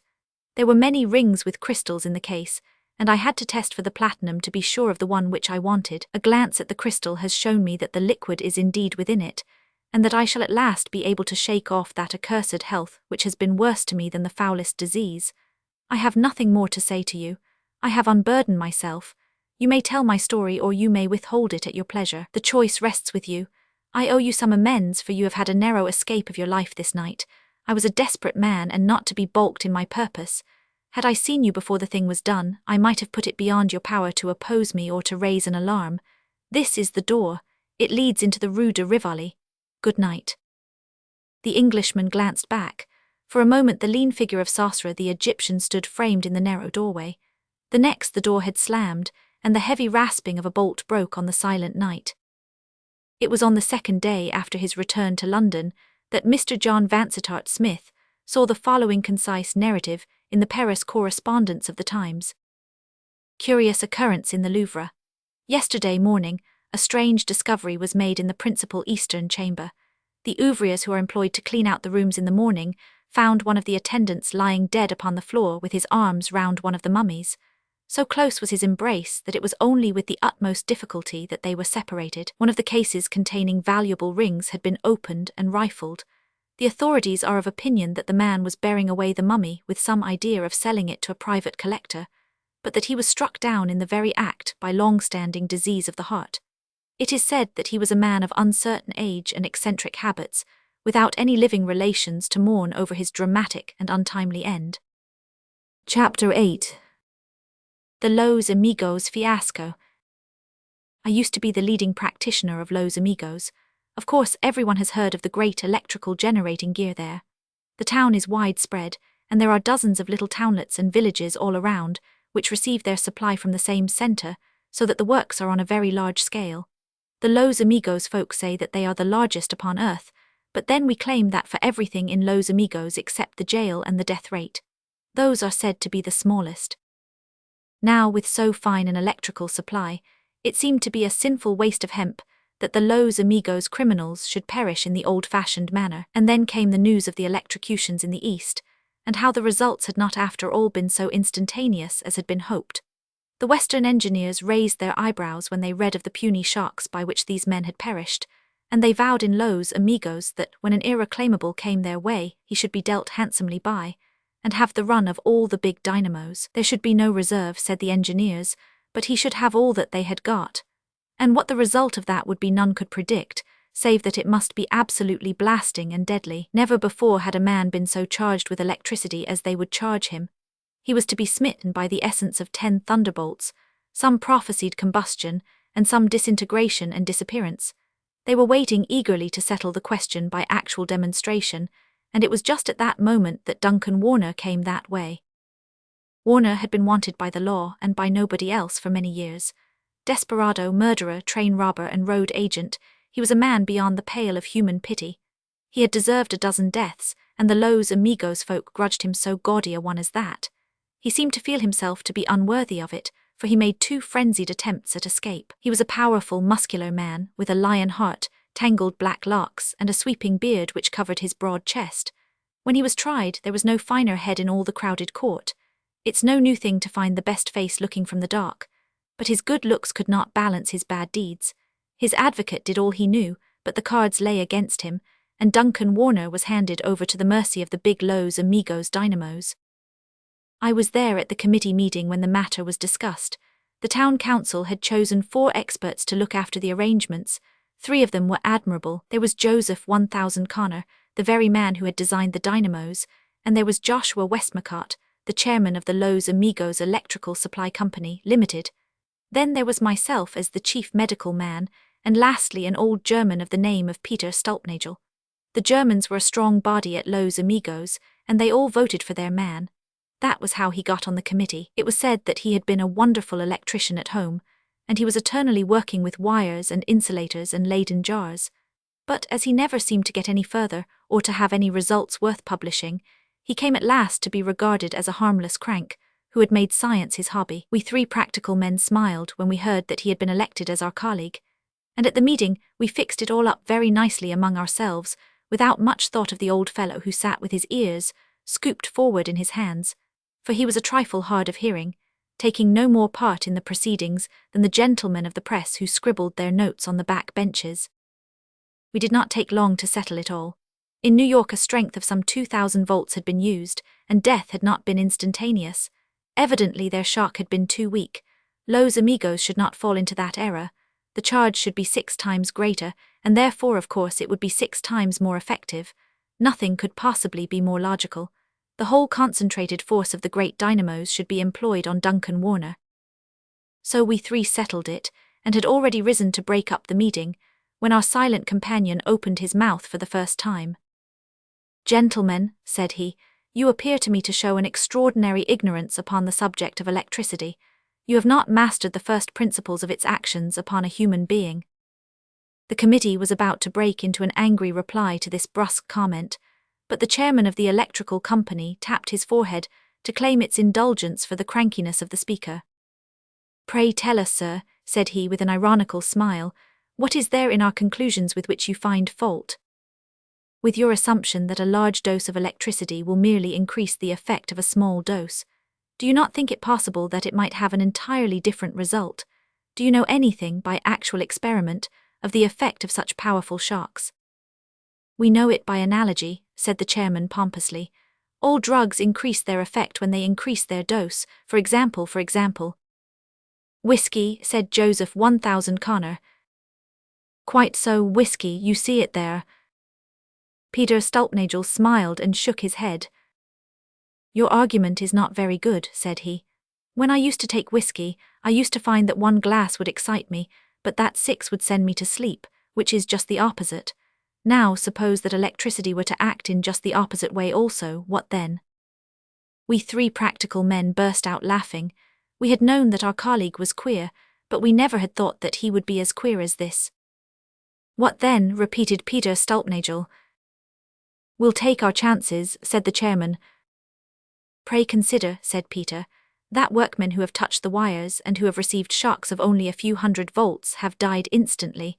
The fact is well known. And yet when a much greater force was used upon a criminal at New York, the man struggled for some little time. Do you not clearly see that the smaller dose is the more deadly?" "I think, gentlemen, that this discussion has been carried on quite long enough," said the chairman, rising again. "The point, I take it, has already been decided by the majority of the committee, and Duncan Warner shall be electrocuted on Tuesday by the full strength of the Los Amigos dynamos. Is it not so?" "I agree," said Joseph 1000 Connor. "I agree," said I. "And I protest," said Peter Stulpnagel. "Then the motion is carried, and your protest will be duly entered in the minutes," said the chairman, and so the sitting was dissolved. The attendance at the electrocution was a very small one. We 4 members of the committee were, of course, present with the executioner, who was to act under their orders. The others were the United States Marshal, the governor of the jail, the chaplain, and 3 members of the press. The room was a small brick chamber, forming an outhouse to the central electrical station. It had been used as a laundry, and had an oven and copper at one side, but no other furniture save a single chair for the condemned man. A metal plate for his feet was placed in front of it, to which ran a thick insulated wire. Above, another wire depended from the ceiling, which could be connected with a small metallic rod projecting from a cap which was to be placed upon his head. When this connection was established, Duncan Warner's hour was come. There was a solemn hush as we waited for the coming of the prisoner. The practical engineers looked a little pale and fidgeted nervously with the wires. Even the hardened marshal was ill at ease, for a mere hanging was one thing, and this blasting of flesh and blood a very different one. As to the pressmen, their faces were whiter than the sheets which lay before them. The only man who appeared to feel none of the influence of these preparations was the little German crank, who strolled from one to the other with a smile on his lips and mischief in his eyes. More than once he even went so far as to burst into a shout of laughter, until the chaplain sternly rebuked him for his ill-timed levity. "How can you so far forget yourself, Mr. Stulpnagel," said he, "as to jest in the presence of death?" But the German was quite unabashed. "If I were in the presence of death I should not jest," said he, "but since I am not I may do what I choose." This flippant reply was about to draw another and a sterner reproof from the chaplain, when the door was swung open and 2 warders entered leading Duncan Warner between them. He glanced round him with a set face, stepped resolutely forward, and seated himself upon the chair. "Touch her off," said he. It was barbarous to keep him in suspense. The chaplain murmured a few words in his ear, the attendant placed the cap upon his head, and then, while we all held our breath, the wire and the metal were brought in contact. "Great Scott!" shouted Duncan Warner. He had bounded in his chair as the frightful shock crashed through his system, but he was not dead. On the contrary, his eyes gleamed far more brightly than they had done before. There was only one change, but it was a singular one. The black had passed from his hair and beard as the shadow passes from a landscape. They were both as white as snow, and yet there was no other sign of decay. His skin was smooth and plump and lustrous as a child's. The marshal looked at the committee with a reproachful eye. "There seems to be some hitch here, gentlemen," said he. We three practical men looked at each other. Peter Stulpnagel smiled pensively. "I think that another one should do it," said I. Again the connection was made, and again Duncan Warner sprang in his chair and shouted. But indeed, were it not that he still remained in the chair, none of us would have recognized him. His hair and his beard had shredded off in an instant, and the room looked like a barber's shop on a Saturday night. There he sat, his eyes still shining, his skin radiant with the glow of perfect health, but with a scalp as bald as a Dutch cheese, and a chin without so much as a trace of down. He began to revolve one of his arms, slowly and doubtfully at first, but with more confidence as he went on. "That joint," said he, "has puzzled half the doctors on the Pacific slope. It's as good as new and as limber as a hickory twig." "You are feeling pretty well?" asked the old German. "Never better in my life," said Duncan Warner cheerily. The situation was a painful one. The marshal glared at the committee. Peter Stulpnagel grinned and rubbed his hands. The engineers scratched their heads. The bald-headed prisoner revolved his arm and looked pleased. "I think that one more shock," began the chairman. "No, sir," said the marshal. "We've had foolery enough for one morning. We are here for an execution, and an execution we'll have." "What do you propose?" "There's a hook handy upon the ceiling. Fetch a rope and we'll soon set this matter straight." There was another awkward delay while the warders departed for the cord. Peter Stulpnagel bent over Duncan Warner and whispered something in his ear. The desperado stared in surprise. "You don't say?" he asked. The German nodded. "What, no ways?" Peter shook his head, and the two began to laugh as though they shared some huge joke between them. The rope was brought, and the marshal himself slipped the noose over the criminal's neck. Then the two warders, the assistant, and he swung their victim into the air. For half an hour he hung, a dreadful sight, from the ceiling.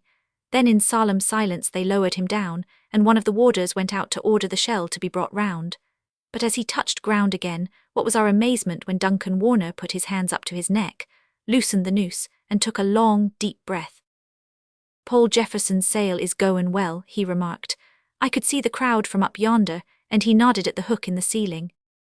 "Up with him again," shouted the marshal. "We'll get the life out of him somehow." In an instant the victim was up at the hook once more.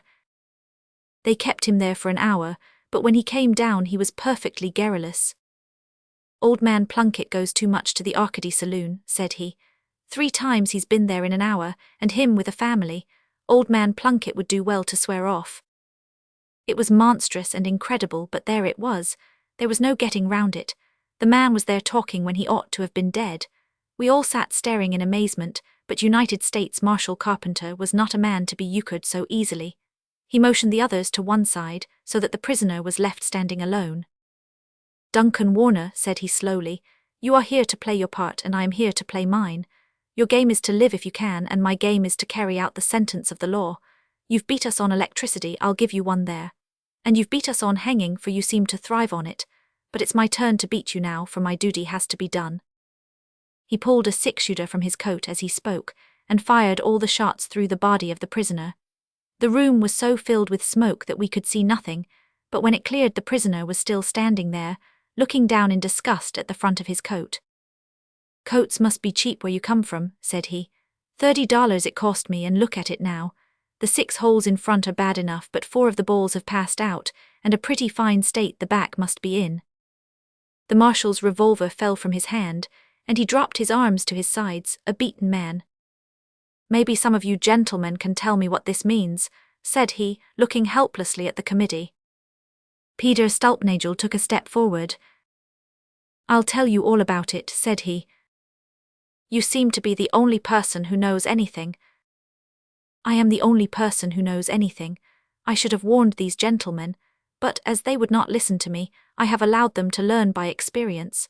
What you have done with your electricity is that you have increased the man's vitality until he can deny death for centuries.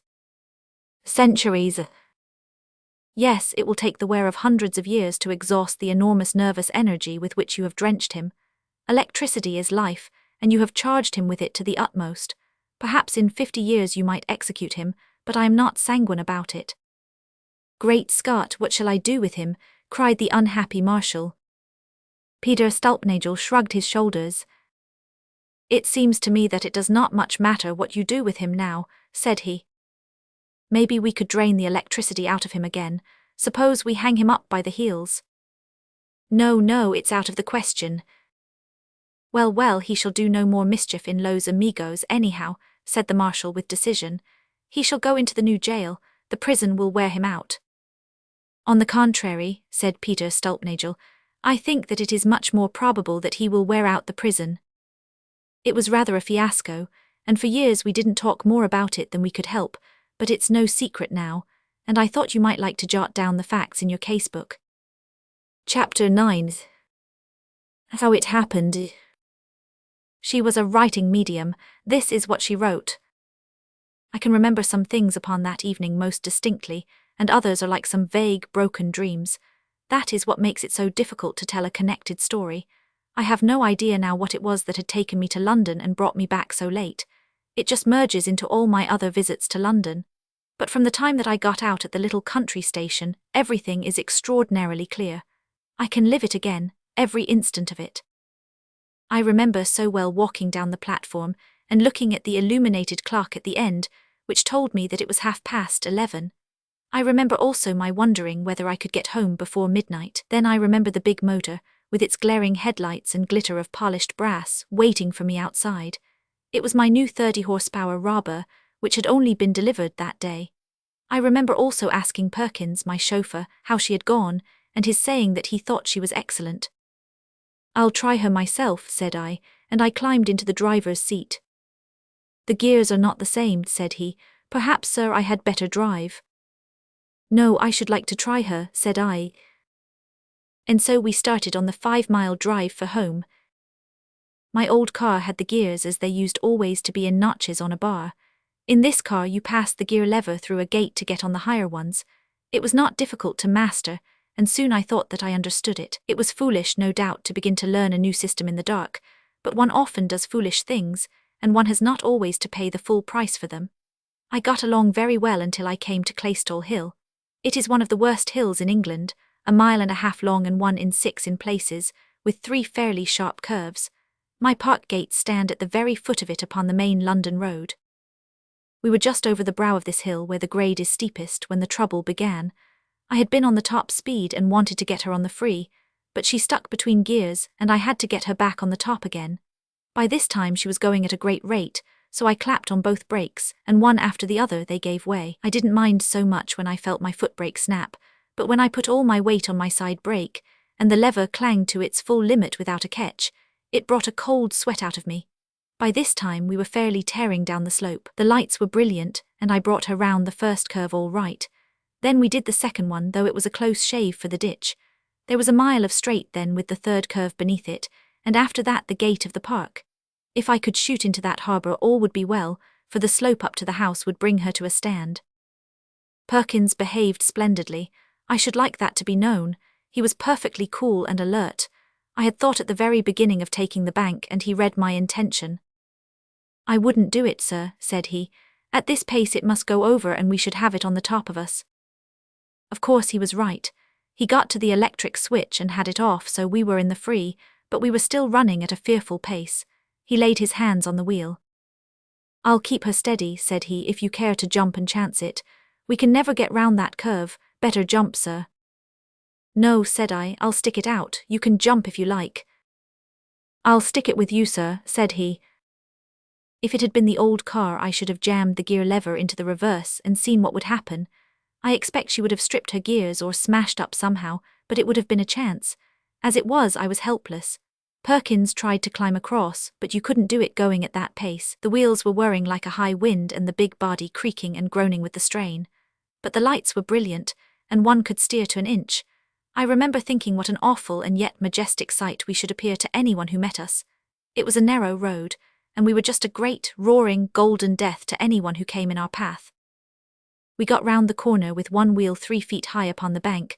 I thought we were surely over, but after staggering for a moment she darted onwards. That was the third corner and the last one. There was only the park gate now. It was facing us but, as luck would have it, not facing us directly.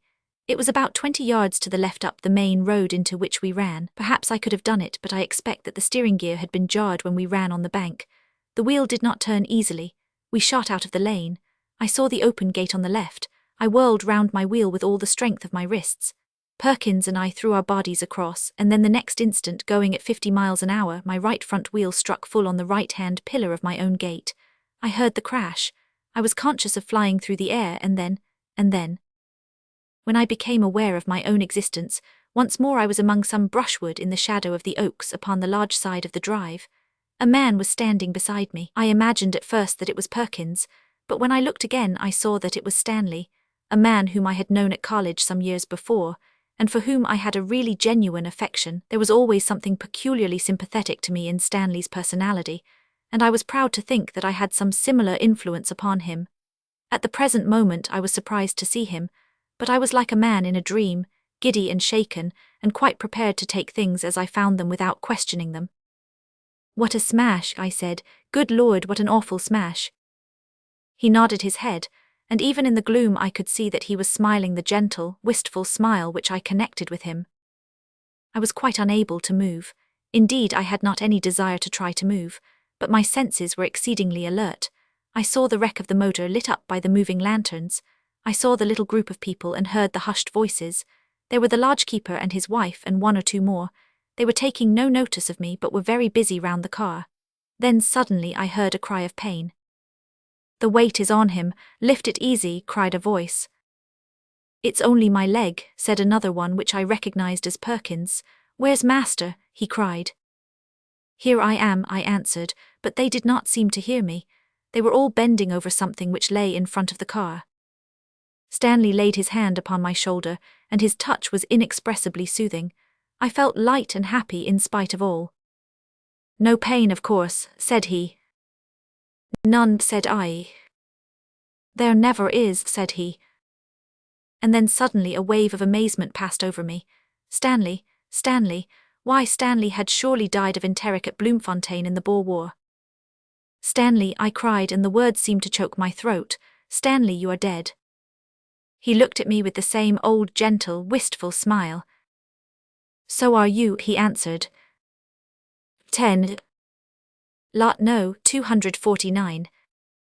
Of the dealings of Edward Bellingham with William Monkhouse Lee, and of the cause of the great terror of Abercrombie Smith, it may be that no absolute and final judgment will ever be delivered. It is true that we have the full and clear narrative of Smith himself, and such corroboration as he could look for from Thomas Styles the servant, from the Reverend Plumptree Peterson, fellow of Olds, and from such other people as chanced to gain some passing glance at this or that incident in a singular chain of events. Yet in the main, the story must rest upon Smith alone, and the most will think that it is more likely that one brain, however outwardly sane, has some subtle warp in its texture, some strange flaw in its workings, than that the path of nature has been overstepped in open day in so famed a centre of learning and light as the University of Oxford. Yet when we think how narrow and how devious this path of nature is, how dimly we can trace it, for all our lamps of science, and how from the darkness which girds it round great and terrible possibilities loom ever shadowy upwards, it is a bold and confident man who will put a limit to the strange bypaths into which the human spirit may wander. In a certain wing of what we will call Old College in Oxford, there is a corner turret of an exceeding great age. The heavy arch which spans the open door has bent downwards in the centre under the weight of its years, and the grey, lichen-blotched blocks of stone are bound and knitted together with withes and strand of ivy, as though the old mother had set herself to brace them up against wind and weather. From a door a stone stair curves upwards spirally, passing 2 landings, and terminating in a third one, its steps all shapeless and hollowed by the tread of so many generations of the seekers after knowledge. Life has flowed like water down this winding stair, and water-like, has left these smooth-worn grooves behind it. From the long-gowned, pedantic scholars of Plantagenet days down to the young bloods of a later age, how full and strong had been that tide of young English life, and what was left now of all those hopes, those strivings, those fiery energies, save here and there in some old-world churchyard a few scratches upon a stone, and perchance a handful of dust in a mouldering coffin. Yet here were the silent stair and the grey old wall, with bend and saltire and many another heraldic device still to be read upon its surface, like grotesque shadows thrown back from the days that had passed. In the month of May, in the year 1884, 3 young men occupied the sets of rooms which opened on to the separate landings of the old stair. Each set consisted simply of a sitting room and a bedroom, while the 2 corresponding rooms upon the ground floor were used, the one as a coal cellar, and the other as the living room of the servant, or scout, Thomas Styles, whose duty it was to wait upon the 3 men above him. To right and to left was a line of lecture rooms and of offices, so that the dwellers in the old turret enjoyed a certain seclusion, which made the chambers popular among the more studious undergraduates. Such were the 3 who occupied them now, Abercrombie Smith above, Edward Bellingham beneath him, and William Monkhouse Lee upon the lowest story. It was 10 o'clock on a bright spring night, and Abercrombie Smith lay back in his armchair, his feet upon the fender and his briar-root pipe between his lips. In a similar chair, and equally at his ease, there lounged on the other side of the fireplace his old school friend Jeffro Hasty. Both men were in flannels, for they had spent their evening upon the river, but apart from their dress, no one could look at their hard-cut, alert faces without seeing that they were open-air men, men whose minds and tastes turned naturally to all that was manly and robust. Hasty, indeed, was stroke of his college boat, and Smith was an even better oar, but a coming examination had already cast its shadow over him and held him to his work, save for the few hours a week which health demanded. A litter of medical books upon the table, with scattered bones, models, and anatomical plates, pointed to the extent as well as the nature of his studies, while a couple of single sticks and a set of boxing gloves above the mantelpiece hinted at the means by which, with Hasty's help, he might take his exercise in its most compressed and least distant form. They knew each other very well, so well that they could sit now in that soothing silence which is the very highest development of companionship. "Have some whiskey," said Abercrombie Smith at last between 2 cloudbursts, "Scotch in the jug and Irish in the bottle." "No thanks, I'm in for the sculls, I don't liquor when I'm training. How about you?" "I'm reading hard, I think it best to leave it alone." Hasty nodded, and they relapsed into a contented silence. "By the way, Smith," asked Hasty presently, "have you made the acquaintance of either of the fellows on your stair yet?" "Just a nod when we pass, nothing more." I should be inclined to let it stand at that. I know something of them both, not much but as much as I want. I don't think I should take them to my bosom if I were you, not that there's much amiss with Monkhouse Lee." "Meaning the thin one?" "Precisely, he is a gentlemanly little fellow. I don't think there is any vice in him, but then you can't know him without knowing Bellingham." "Meaning the fat one?" "Yes, the fat one, and he's a man whom I for one would rather not know." Abercrombie Smith raised his eyebrows and glanced across at his companion. "What's up then?" he asked. "Drink, cards, cad, you used not to be censorious." "Ah, you evidently don't know the man or you wouldn't ask. There's something damnable about him, something reptilian. My gorge always rises at him. I should put him down as a man with secret vices, an evil liver. He's no fool, though. They say that he is one of the best men in his line that they have ever had in the college." "Medicine or classics?" "Eastern languages. He's a demon at them. Chillingworth met him somewhere above the Second Cataract last long, and he told me that he just prattled to the Arabs as if he had been born and nursed and weaned among them. He talked Coptic to the Copts, and Hebrew to the Jews, and Arabic to the Bedouins, and they were all ready to kiss the hem of his frock coat. There are some old hermit Johnnies up in those parts who sit on rocks and scowl and spit at the casual stranger. Well, when they saw this chap Bellingham, before he had said 5 words, they just lay down on their bellies and wriggled. Chillingworth said that he never saw anything like it. Bellingham seemed to take it as his right, too, and strutted about among them and talked down to them like a Dutch uncle.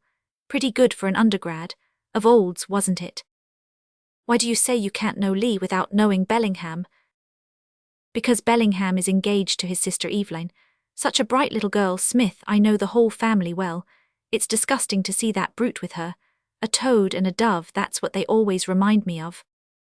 Abercrombie Smith grinned and knocked his ashes out against the side of the grate. "You show every card in your hand, old chap," said he. "What a prejudiced, green-eyed, evil-thinking old man it is.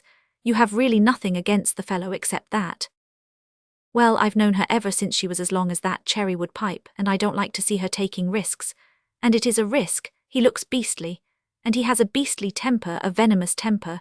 You remember his row with Long Norton?" "No, you always forget that I am a freshman." "Ah, it was last winter. Of course. Well, you know the towpath along by the river. There were several fellows going along it, Bellingham in front, when they came on an old marketwoman coming the other way. It had been raining. You know what those fields are like when it has rained, and the path ran between the river and a great puddle that was nearly as broad. Well, what does this swine do but keep the path and push the old girl into the mud, where she and her marketings came to terrible grief. It was a blackguard thing to do, and Long Norton, who is as gentle a fellow as ever stepped, told him what he thought of it. One word led to another, and it ended in Norton laying his stick across the fellow's shoulders. There was the deuce of a fuss about it, and it's a treat to see the way in which Bellingham looks at Norton when they meet now. By Jove, Smith, it's nearly 11 o'clock. No hurry, light your pipe again. Not I, I'm supposed to be in training. Here I've been sitting gossiping when I ought to have been safely tucked up. I'll borrow your skull if you can share it. Williams has had mine for a month. I'll take the little bones of your ear, too, if you are sure you won't need them. Thanks very much. Never mind a bag, I can carry them very well under my arm. Good night, my son, and take my tip as to your neighbour." When Hasty, bearing his anatomical plunder, had clattered off down the winding stair, Abercrombie Smith hurled his pipe into the waste-paper basket, and drawing his chair nearer to the lamp, plunged into a formidable green-covered volume, adorned with great coloured maps of that strange internal kingdom of which we are the hapless and helpless monarchs. Though a freshman at Oxford, the student was not so in medicine, for he had worked for 4 years at Glasgow and at Berlin, and this coming examination would place him finally as a member of his profession. With his firm mouth, broad forehead, and clear-cut, somewhat hard-featured face, he was a man who, if he had no brilliant talent, was yet so dogged, so patient, and so strong that he might in the end overtop a more showy genius. A man who can hold his own among Scotchmen and North Germans is not a man to be easily set back. Smith had left a name at Glasgow and at Berlin, and he was bent now upon doing as much at Oxford, if hard work and devotion could accomplish it. He had sat reading for about an hour, and the hands of the noisy carriage clock upon the side table were rapidly closing together upon the 12, when a sudden sound fell upon the student's ear, a sharp, rather shrill sound, like the hissing intake of a man's breath who gasps under some strong emotion.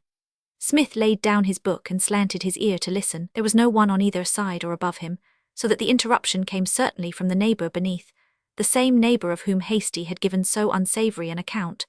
Smith knew him only as a flabby, pale-faced man of silent and studious habits, a man whose lamp threw a golden bar from the old turret, even after he had extinguished his own. This community in lateness had formed a certain silent bond between them. It was soothing to Smith when the hours stole on towards dawning to feel that there was another so close who set as small a value upon his sleep as he did. Even now, as his thoughts turned towards him, Smith's feelings were kindly.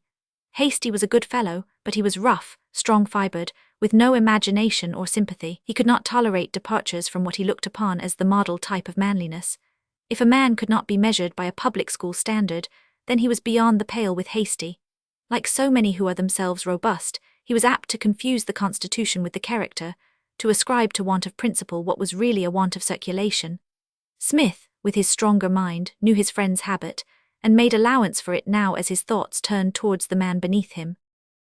There was no return of the singular sound, and Smith was about to turn to his work once more, when suddenly there broke out in the silence of the night a hoarse cry, a positive scream, the call of a man who is moved and shaken beyond all control. Smith sprang out of his chair and dropped his book. He was a man of fairly firm fibre, but there was something in this sudden, uncontrollable shriek of horror which chilled his blood and pringled in his skin. Coming in such a place and at such an hour, it brought 1,000 fantastic possibilities into his head. Should he rush down, or was it better to wait? He had all the national hatred of making a scene, and he knew so little of his neighbour that he would not lightly intrude upon his affairs. For a moment he stood in doubt, and even as he balanced the matter there was a quick rattle of footsteps upon the stairs, and young Monkhouse Lee, half-dressed and as white as ashes, burst into his room. "Come down," he gasped, "Bellingham's ill." Abercrombie Smith followed him closely downstairs into the sitting room which was beneath his own, and intent as he was upon the matter in hand, he could not but take an amazed glance around him as he crossed the threshold. It was such a chamber as he had never seen before, a museum rather than a study. Walls and ceiling were thickly covered with 1,000 strange relics from Egypt and the East. Tall, angular figures bearing burdens or weapons stalked in an uncouth frieze round the apartments.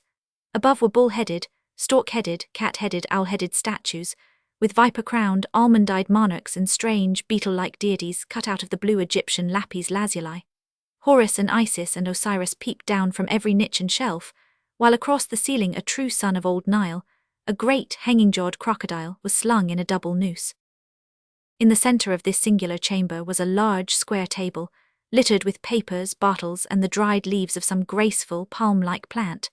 These varied objects had all been heaped together in order to make room for a mummy case, which had been conveyed from the wall, as was evident from the gap there, and laid across the front of the table. The mummy itself, a horrid, black, withered thing like a charred head on a gnarled bush, was lying half out of the case, with its claw-like hand and bony forearm resting upon the table. Propped up against the sarcophagus was an old yellow scroll of papyrus, and in front of it in a wooden armchair sat the owner of the room, his head thrown back, his widely opened eyes directed in a horrified stare to the crocodile above him, and his blue, thick lips puffing loudly with every expiration. "My God, he's dying," cried Monkhouse Lee distractedly.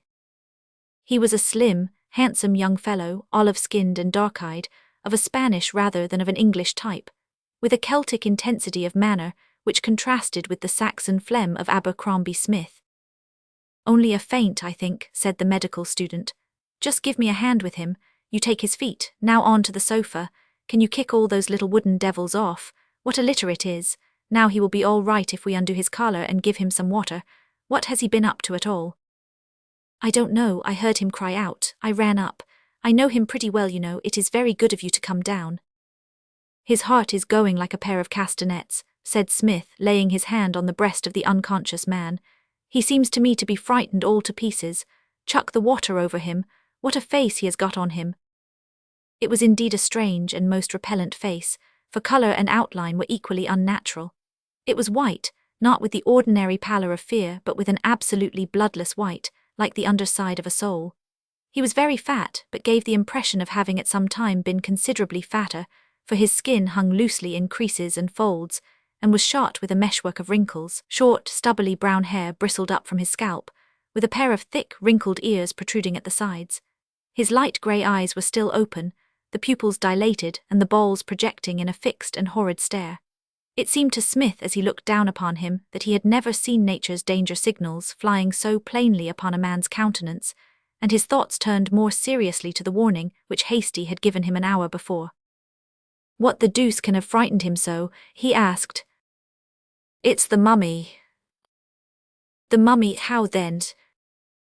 "I don't know, it's beastly and morbid. I wish he would drop it. It's the second fright he has given me. It was the same last winter. I found him just like this with that horrid thing in front of him."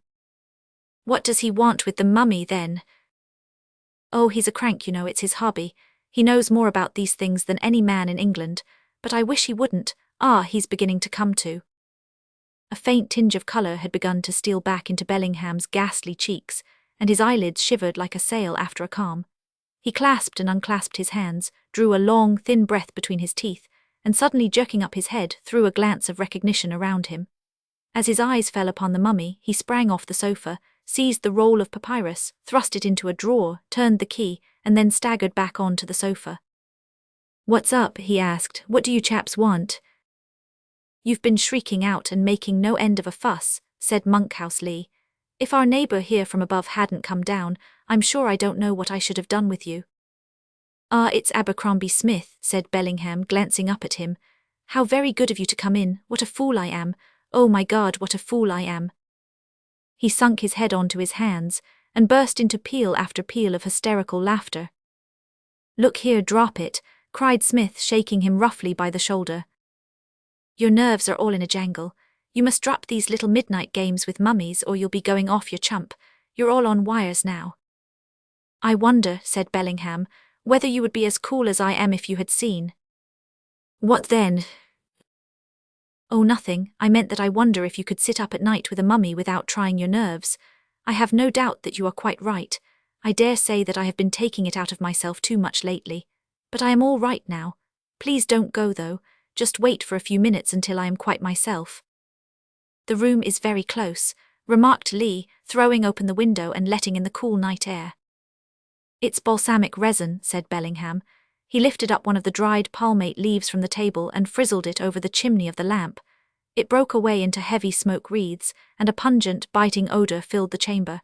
It's the sacred plant, the plant of the priests, he remarked. Do you know anything of Eastern languages, Smith? Nothing at all, not a word. The answer seemed to lift a weight from the Egyptologist's mind. By the way, he continued, how long was it from the time that you ran down until I came to my senses? Not long, some 4 or 5 minutes. I thought it could not be very long, said he, drawing a long breath. But what a strange thing unconsciousness is. There is no measurement to it. I could not tell from my own sensations if it were seconds or weeks. Now that gentleman on the table was packed up in the days of the 11th dynasty, some 40 centuries ago, and yet if he could find his tongue, he would tell us that this lapse of time has been but a closing of the eyes and a reopening of them. He is a singularly fine mummy, Smith. Smith stepped over to the table and looked down with a professional eye at the black and twisted form in front of him. The features, though horribly discolored, were perfect, and 2 little nut-like eyes still lurked in the depths of the black hollow sockets. The blotched skin was drawn tightly from bone to bone, and a tangled wrap of black coarse hair fell over the ears. 2 thin teeth, like those of a rat, overlay the shriveled lower lip. In its crouching position, with bent joints and craned head, there was a suggestion of energy about the horrid thing which made Smith's gorge rise. The gaunt ribs with their parchment-like covering were exposed, and the sunken, leaden-hued abdomen, with the long slit where the embalmer had left his mark. But the lower limbs were wrapped round with coarse yellow bandages. A number of little clove-like pieces of myrrh and of cassia were sprinkled over the body, and lay scattered on the inside of the case. I don't know his name, said Bellingham, passing his hand over the shriveled head. You see, the outer sarcophagus with the inscriptions is missing. Lot 249 is all the title he has now. You see it printed on his case. That was his number in the auction at which I picked him up. He has been a very pretty sort of fellow in his day, remarked Abercrombie Smith. He has been a giant. His mummy is 6'7" in length, and that would be a giant over there, for they were never a very robust race. Feel these great knotted bones, too. He would be a nasty fellow to tackle. Perhaps these very hands helped to build the stones into the pyramids, suggested Monkhouse Lee, looking down with disgust in his eyes at the crooked, unclean talons. No fear, this fellow has been pickled in natron and looked after in the most approved style. They did not serve herdsmen in that fashion. Salt or bitumen was enough for them. It has been calculated that this sort of thing cost about £730 in our money. Our friend was a noble at the least. What do you make of that small inscription near his feet, Smith? I told you that I know no Eastern tongue. Ah, so you did. It is the name of the embalmer, I take it. A very conscientious worker he must have been. I wonder how many modern works will survive 4,000 years. He kept on speaking lightly and rapidly, but it was evident to Abercrombie Smith that he was still palpitating with fear. His hands shook, his lower lip trembled, and look where he would, his eye always came sliding round to his gruesome companion. Through all his fear, however, there was a suspicion of triumph in his tone and manner. His eyes shone, and his footstep, as he paced the room, was brisk and jaunty. He gave the impression of a man who has gone through an ordeal, the marks of which he still bears upon him, but which has helped him to his end. You're not going yet, he cried as Smith rose from the sofa. At the prospect of solitude, his fears seemed to crowd back upon him, and he stretched out a hand to detain him. Yes, I must go, I have my work to do. You are all right now. I think that with your nervous system you should take up some less morbid study. Oh, I am not nervous as a rule, and I have unwrapped mummies before. You fainted last time, observed Monkhouse Lee. Ah yes, so I did. Well, I must have a nerve tonic or a course of electricity. You are not going, Lee. I'll do whatever you wish, Ned. Then I'll come down with you and have a shakedown on your sofa. Good night, Smith. I am so sorry to have disturbed you with my foolishness. They shook hands, and as the medical student stumbled up the spiral and irregular stair, he heard a key turn in a door. and the steps of his two new acquaintances as they descended to the lower floor. In this strange way began the acquaintance between Edward Bellingham and Abercrombie Smith, an acquaintance which the latter, at least, had no desire to push forward. Bellingham, however, appeared to have taken a fancy to his rough-spoken neighbour, and made his advances in such a way that he could hardly be repulsed without absolute brutality. Twice he called to thank Smith for his assistance, and many times afterwards he looked in with books, papers, and such other civilities as two bachelor neighbours can offer each other. He was, as Smith soon found, a man of wide reading, with Catholic tastes and an extraordinary memory. His manner, too, was so pleasing and suave that one came, after a time, to overlook his repellent appearance. For a jaded and wearied man he was no unpleasant companion, and Smith found himself, after a time, looking forward to his visits and even returning them. Clever as he undoubtedly was, however, the medical student seemed to detect a dash of insanity in the man. He broke out at times into a high, inflated style of talk, which was in contrast with the simplicity of his life. "It is a wonderful thing," he cried, "to feel that one can command powers of good and of evil, a ministering angel or a demon of vengeance." And again of Monkhouse Lee he said, "Lee is a good fellow, an honest fellow, but he is without strength or ambition. He would not make a fit partner for a man with a great enterprise. He would not make a fit partner for me." At such hints and innuendos Stolid Smith, puffing solemnly at his pipe, would simply raise his eyebrows and shake his head, with little interjections of medical wisdom as to earlier hours and fresher air. One habit Bellingham had developed of late, which Smith knew to be a frequent herald of a weakening mind. He appeared to be forever talking to himself. At late hours of the night, when there could be no visitor with him, Smith could still hear his voice beneath him in a low, muffled monologue, sunk almost to a whisper, and yet very audible in the silence. This solitary babbling annoyed and distracted the student, so that he spoke more than once to his neighbour about it. Bellingham, however, flushed up at the charge, and denied curtly that he had uttered a sound. Indeed, he showed more annoyance over the matter than the occasion seemed to demand. Had Abercrombie Smith had any doubt as to his own ears, he had not to go far to find corroboration. Tom Styles, the little wrinkled manservant who had attended to the wants of the lodgers in the turret for a longer time than any man's memory could carry him, was sorely put to it over the same matter. "If you please, sir," said he as he tidied down the top chamber one morning, "do you think Mr. Bellingham is all right, sir?" "All right, Styles?" "Yes, sir, right in his head, sir." "Why should he not be, then?" "Well, I don't know, sir. His habits has changed of late. He's not the same man he used to be, though I make free to say that he was never quite one of my gentlemen like Mr. Hasty or yourself, sir. He's took to talking to himself something awful. I wonder it don't disturb you. I don't know what to make of him, sir." "I don't know what business it is of yours, Styles." "Well, I takes an interest, Mr. Smith. It may be forward of me, but I can't help it. I feel sometimes as if I was mother and father to my young gentleman. It all falls on me when things go wrong and the relations come. But Mr. Bellingham, sir, I want to know what it is that walks about his room sometimes when he's out, and when the door's locked on the outside." You're talking nonsense, Styles." "Maybe so, sir, but I heard it more'n once with my own ears." "Rubbish, Styles." "Very good, sir, you'll ring the bell if you want me." Abercrombie Smith gave little heed to the gossip of the old manservant, but a small incident occurred a few days later, which left an unpleasant effect upon his mind, and brought the words of Styles forcibly to his memory. Bellingham had come up to see him late one night, and was entertaining him with an interesting account of the rock tombs of Beni Hassan in Upper Egypt, when Smith, whose hearing was remarkably acute, distinctly heard the sound of a door opening on the landing below. "There's some fellow gone in or out of your room," he remarked. Bellingham sprang up and stood helpless for a moment, with the expression of a man who is half incredulous and half afraid. "I surely locked it. I am almost positive that I locked it," he stammered. "No one could have opened it." "Why, I hear someone coming up the steps now," said Smith. Bellingham rushed out through the door, slammed it loudly behind him, and hurried down the stairs. About halfway down, Smith heard him stop, and thought he caught the sound of whispering. A moment later the door beneath him shut, a key creaked in a lock, and Bellingham, with beads of moisture upon his pale face, ascended the stairs once more, and re-entered the room. "It's all right," he said, throwing himself down in a chair. "It was that fool of a dog. He had pushed the door open. I don't know how I came to forget to lock it." "I didn't know you kept a dog," said Smith, looking very thoughtfully at the disturbed face of his companion. "Yes, I haven't had him long. I must get rid of him, he's a great nuisance." "He must be, if you find it so hard to shut him up. I should have thought that shutting the door would have been enough without locking it."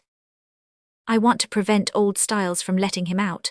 He's of some value, you know, and it would be awkward to lose him." "I am a bit of a dog fancier myself," said Smith, still gazing hard at his companion from the corner of his eyes. "Perhaps you let me have a look at it." "Certainly, but I am afraid it cannot be tonight. I have an appointment. Is that clock right? Then I am a quarter of an hour late already. You'll excuse me, I am sure." He picked up his cap and hurried from the room. In spite of his appointment, Smith heard him re-enter his own chamber and lock his door upon the inside. This interview left a disagreeable impression upon the medical student's mind. Bellingham had lied to him, and lied so clumsily that it looked as if he had desperate reasons for concealing the truth. Smith knew that his neighbour had no dog. He knew also that the step which he had heard upon the stairs was not the step of an animal. But if it were not, then what could it be? There was old Styles's statement about the something which used to pace the room at times when the owner was absent. Could it be a woman? Smith rather inclined to the view. If so, it would mean disgrace and expulsion to Bellingham if it were discovered by the authorities, so that his anxiety and falsehoods might be accounted for, and yet it was inconceivable that an undergraduate could keep a woman in his rooms without being instantly detected. Be the explanation what it might, there was something ugly about it, and Smith determined, as he turned to his books, to discourage all further attempts at intimacy on the part of his soft-spoken and ill-favoured neighbour. But his work was destined to interruption that night. He had hardly caught up the broken threads when a firm, heavy footfall came 3 steps at a time from below, and Hasty, in blazer and flannels, burst into the room. "Still at it," said he, plumping down into his wonted armchair. "What a chap you are to stew. I believe an earthquake might come and knock Oxford into a cocked hat, and you would sit perfectly placid with your books among the ruins. However, I won't bore you long. 3 whiffs of barky and I am off." "What's the news, then?" asked Smith, cramming a plug of birdseye into his briar with his forefinger. "Nothing very much. Wilson made 70 for the freshmen against the 11. They say that they will play him instead of Buddicombe, for Buddicombe is clean off colour. He used to be able to bowl a little, but it's nothing but half volleys and long hops now."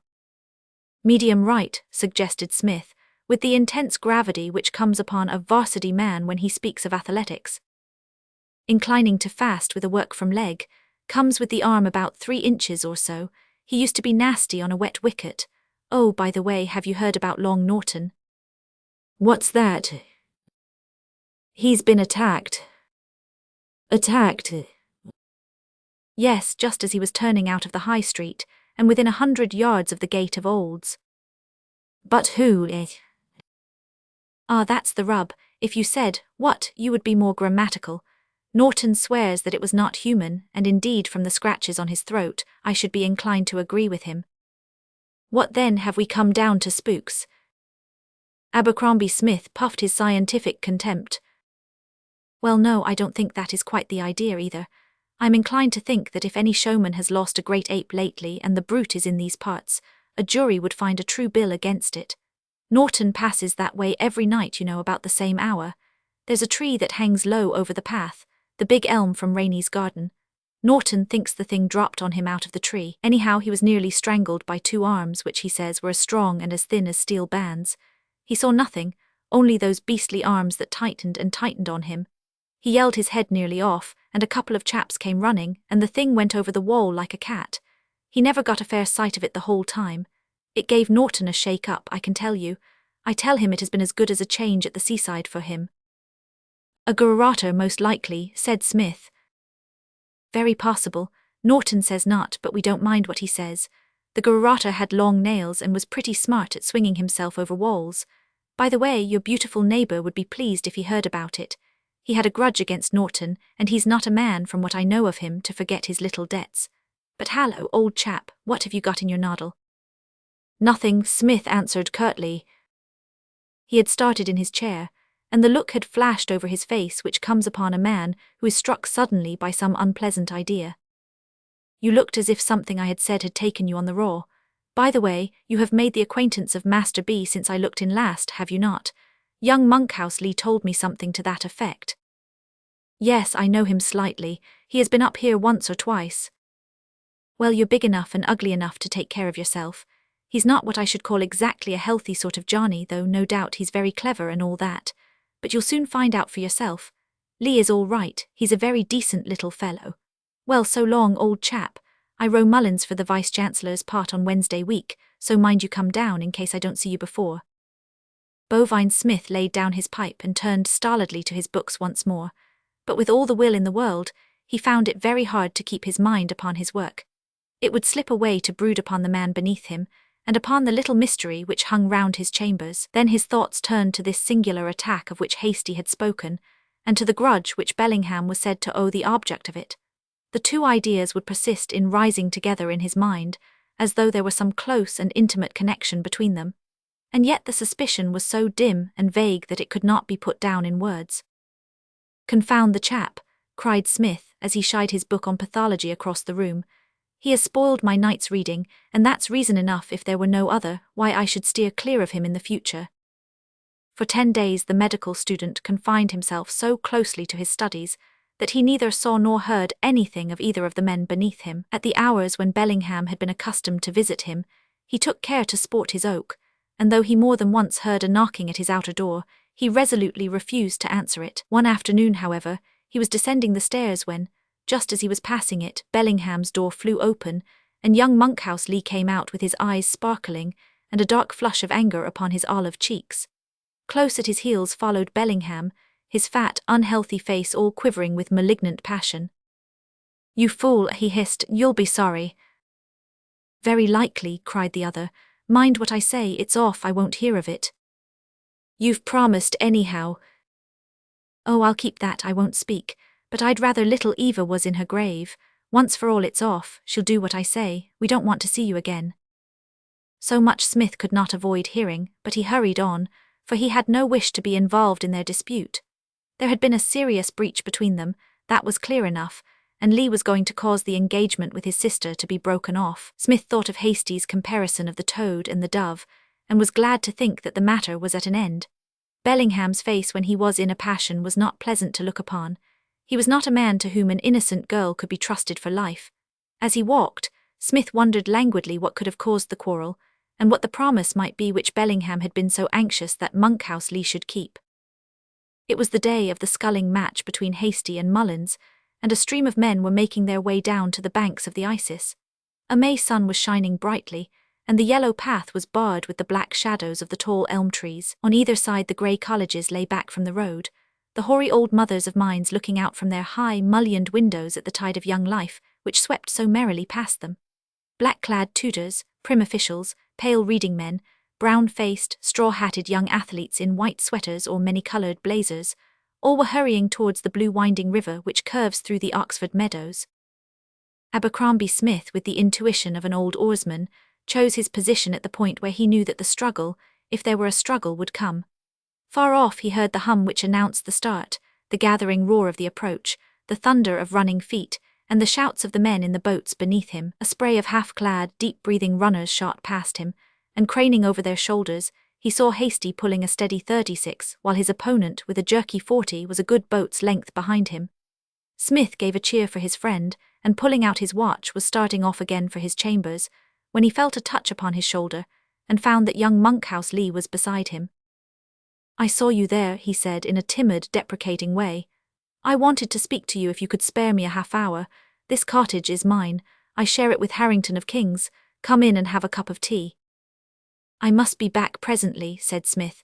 "I am hard on the grind at present, but I'll come in for a few minutes with pleasure. I wouldn't have come out only Hasty is a friend of mine." "So he is of mine. Hasn't he a beautiful style? Mullins wasn't in it, but come into the cottage. It's a little den of a place, but it is pleasant to work in during the summer months." It was a small, square, white building, with green doors and shutters and a rustic trellis-work porch, standing back some 50 yards from the river's bank. Inside, the main room was roughly fitted up as a study, deal table, unpainted shelves with books, and a few cheap oleographs upon the wall. A kettle sang upon a spirit stove, and there were tea things upon a tray on the table. "Try that chair and have a cigarette," said Lee. "Let me pour you out a cup of tea. It's so good of you to come in, for I know that your time is a good deal taken up. I wanted to say to you that if I were you, I should change my rooms at once. 8. Smith sat staring with a lighted match in one hand and his unlit cigarette in the other. Yes, it must seem very extraordinary, and the worst of it is that I cannot give my reasons, for I am under a solemn promise, a very solemn promise. But I may go so far as to say that I don't think Bellingham is a very safe man to live near. I intend to camp out here as much as I can for a time. Not safe, what do you mean? Ah, that's what I mustn't say, but do take my advice and move your rooms. We had a grand row today. You must have heard us, for you came down the stairs. I saw that you had fallen out. He's a horrible chap, Smith, that is the only word for him. I have had doubts about him ever since that night when he fainted, you remember, when you came down. I taxed him today, and he told me things that made my hair rise and wanted me to stand in with him. I'm not straight-laced, but I am a clergyman's son, you know, and I think there are some things which are quite beyond the pale. I only thank God that I found him out before it was too late, for he was to have married into my family. This is all very fine, Lee, said Abercrombie Smith curtly, but either you are saying a great deal too much or a great deal too little. I give you a warning. If there is real reason for warning, no promise can bind you. If I see a rascal about to blow a place up with dynamite, no pledge will stand in my way of preventing him. Ah, but I cannot prevent him, and I can do nothing but warn you. Without saying what you warn me against. Against Bellingham.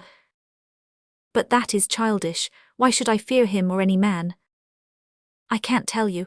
I can only entreat you to change your rooms. You are in danger where you are. I don't even say that Bellingham would wish to injure you. But it might happen, for he is a dangerous neighbour just now. Perhaps I know more than you think, said Smith, looking keenly at the young man's boyish, earnest face. Suppose I tell you that someone else shares Bellingham's rooms. Monkhouse Lee sprang from his chair in uncontrollable excitement. You know then, he gasped. A woman. Lee dropped back again with a groan. My lips are sealed, he said. I must not speak.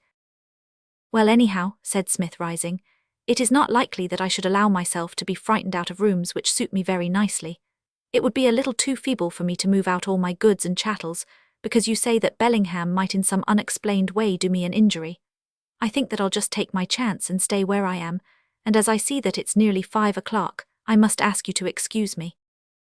He bade the young student adieu in a few curt words, and made his way homeward through the sweet spring evening, feeling half ruffled, half amused, as any other strong, unimaginative man might who has been menaced by a vague and shadowy danger. There was one little indulgence which Abercrombie Smith always allowed himself, however closely his work might press upon him. Twice a week, on the Tuesday and the Friday, it was his invariable custom to walk over to Farlingford, the residence of Dr. Plumptree Peterson, situated about 1.5 miles out of Oxford. Peterson had been a close friend of Smith's elder brother Francis, and as he was a bachelor, fairly well-to-do, with a good cellar and a better library, his house was a pleasant goal for a man who was in need of a brisk walk. Twice a week, then, the medical student would swing out there along the dark country roads, and spend a pleasant hour in Peterson's comfortable study, discussing, over a glass of old port, the gossip of the varsity or the latest developments of medicine or of surgery. On the day which followed his interview with Monkhouse Lee, Smith shut up his books at 8:15, the hour when he usually started for his friend's house. As he was leaving his room, however, his eyes chanced to fall upon one of the books which Bellingham had lent him, and his conscience pricked him for not having returned it. However repellent the man might be, he should not be treated with discourtesy. Taking the book, he walked downstairs and knocked at his neighbour's door. There was no answer, but on turning the handle he found that it was unlocked. Pleased at the thought of avoiding an interview, he stepped inside and placed the book with his card upon the table. The lamp was turned half down, but Smith could see the details of the room plainly enough. It was all much as he had seen it before, the frieze, the animal-headed guards, the hanging crocodile, and the table littered over with papers and dried leaves. The mummy case stood upright against the wall, but the mummy itself was missing. There was no sign of any second occupant of the room, and he felt as he withdrew that he had probably done Bellingham an injustice. Had he a guilty secret to preserve, he would hardly leave his door open so that all the world might enter. The spiral stair was as black as pitch, and Smith was slowly making his way down its irregular steps, when he was suddenly conscious that something had passed him in the darkness. There was a faint sound, a whiff of air, a light brushing past his elbow, but so slight that he could scarcely be certain of it. He stopped and listened, but the wind was rustling among the ivy outside, and he could hear nothing else. "Is that you, Styles?" he shouted. There was no answer, and all was still behind him. It must have been a sudden gust of air, for there were crannies and cracks in the old turret, and yet he could almost have sworn that he heard a footfall by his very side. He had emerged into the quadrangle, still turning the matter over in his head, when a man came running swiftly across the smooth-cropped lawn. "Is that you, Smith?" "Hullo, Hasty." "For God's sake, come at once. Young Lee is drowned. Here's Harrington of King's with the news. The doctor is out. You'll do but come along at once. There may be life in him." "Have you brandy?" "No. I'll bring some. There's a flask on my table." Smith bounded up the stairs, taking 3 at a time, seized the flask and was rushing down with it, when, as he passed Bellingham's room, his eyes fell upon something which left him gasping and staring upon the landing. The door, which he had closed behind him, was now open, and right in front of him, with the lamplight shining upon it, was the mummy case. 3 minutes ago it had been empty. He could swear to that. Now it framed the lank body of its horrible occupant, who stood, grim and stark, with his black shriveled face towards the door. The form was lifeless and inert, but it seemed to Smith as he gazed that there still lingered a lurid spark of vitality, some faint sign of consciousness in the little eyes which lurked in the depths of the hollow sockets. So astounded and shaken was he that he had forgotten his errand, and was still staring at the lean, sunken figure when the voice of his friend below recalled him to himself. "Come on, Smith," he shouted. "It's life and death, you know, hurry up. Now then," he added as the medical student reappeared, "let us do a sprint. It is well under a mile and we should do it in 5 minutes. A human life is better worth running for than apart." Neck and neck they dashed through the darkness, and did not pull up until, panting and spent, they had reached the little cottage by the river. Young Lee, limp and dripping like a broken water plant, was stretched upon the sofa, the green scum of the river upon his black hair, and a fringe of white foam upon his leaden-hued lips. Beside him knelt his fellow student Harrington, endeavouring to chafe some warmth back into his rigid limbs. "I think there's life in him," said Smith with his hand to the lad's side. "Put your watch glass to his lips. Yes, there's dimming on it. You take one arm, Hasty. Now work it as I do and we'll soon pull him round." For 10 minutes they worked in silence, inflating and depressing the chest of the unconscious man. At the end of that time, a shiver ran through his body, his lips trembled, and he opened his eyes. The 3 students burst out into an irrepressible cheer. "Wake up, old chap, you've frightened us quite enough. Have some brandy, take a sip from the flask." "He's all right now," said his companion Harrington. "Heavens, what a fright I got. I was reading here and had gone out for a stroll as far as the river when I heard a scream and a splash. Out I ran, and by the time I could find him and fish him out, all life seemed to have gone. Then Simpson couldn't get a doctor, for he has a game leg, and I had to run, and I don't know what I'd have done without you fellows. That's right, old chap, sit up." Monkhouse Lee had raised himself on his hands and looked wildly about him. "What's up?" he asked. "I've been in the water. Ah, yes, I remember." A look of fear came into his eyes, and he sank his face into his hands. "How did you fall in?" "I didn't fall in." "How then?" "I was thrown in. I was standing by the bank and something from behind picked me up like a feather and hurled me in. I heard nothing and I saw nothing, but I know what it was for all that." "And so do I," whispered Smith. Lee looked up with a quick glance of surprise. "You've learned then," he said. "You remember the advice I gave you." "Yes, and I begin to think that I shall take it." "I don't know what the deuce you fellows are talking about," said Hasty, "but I think if I were you, Harrington, I should get Lee to bed at once. It will be time enough to discuss the why and the wherefore when he is a little stronger. I think, Smith, you and I can leave him alone now. I am walking back to college. If you are coming in that direction, we can have a chat." But it was little chat that they had upon their homeward path. Smith's mind was too full of the incidents of the evening. The absence of the mummy from his neighbours' rooms, the step that passed him on the stair, the reappearance, the extraordinary, inexplicable reappearance of the grisly thing, and then this attack upon Lee, corresponding so closely to the previous outrage upon another man against whom Bellingham bore a grudge. All this settled in his thoughts, together with the many little incidents which had previously turned him against his neighbour, and the singular circumstances under which he was first called into him. What had been a dim suspicion, a vague, fantastic conjecture had suddenly taken form and stood out in his mind as a grim fact, a thing not to be denied. And yet how monstrous it was, how unheard of, how entirely beyond all bounds of human experience. An impartial judge, or even the friend who walked by his side, would simply tell him that his eyes had deceived him, that the mummy had been there all the time, that young Lee had tumbled into the river as any other man tumbles into a river, and that blue pill was the best thing for a disordered liver. He felt that he would have said as much if the positions had been reversed, and yet he could swear that Bellingham was a murderer at heart, and that he wielded a weapon such as no man had ever used in all the grim history of crime. Hasty had branched off to his rooms with a few crisp and emphatic comments upon his friend's unsociability, and Abercrombie Smith crossed the quadrangle to his corner turret with a strong feeling of repulsion for his chambers and their associations. He would take Lee's advice and move his quarters as soon as possible, for how could a man study when his ear was ever straining for every murmur or footstep in the room below? He observed, as he crossed over the lawn, that the light was still shining in Bellingham's window, and as he passed up the staircase the door opened, and the man himself looked out at him. With his fat, evil face, he was like some bloated spider fresh from the weaving of his poisonous web. "Good evening," said he. "Won't you come in?" "No," cried Smith fiercely. "No, you are busy as ever. I wanted to ask you about Lee. I was sorry to hear that there was a rumor that something was amiss with him." His features were grave, but there was the gleam of a hidden laugh in his eyes as he spoke. Smith saw it, and he could have knocked him down for it. "You'll be sorrier still to hear that Monkhouse Lee is doing very well and is out of all danger," he answered. "Your hellish tricks have not come off this time. Oh, you needn't try to brazen it out. I know all about it." Bellingham took a step back from the angry student and half closed the door as if to protect himself. "You are mad," he said. "What do you mean? Do you assert that I had anything to do with Lee's accident?" "Yes," thundered Smith. "You and that bag of bones behind you, you worked it between you.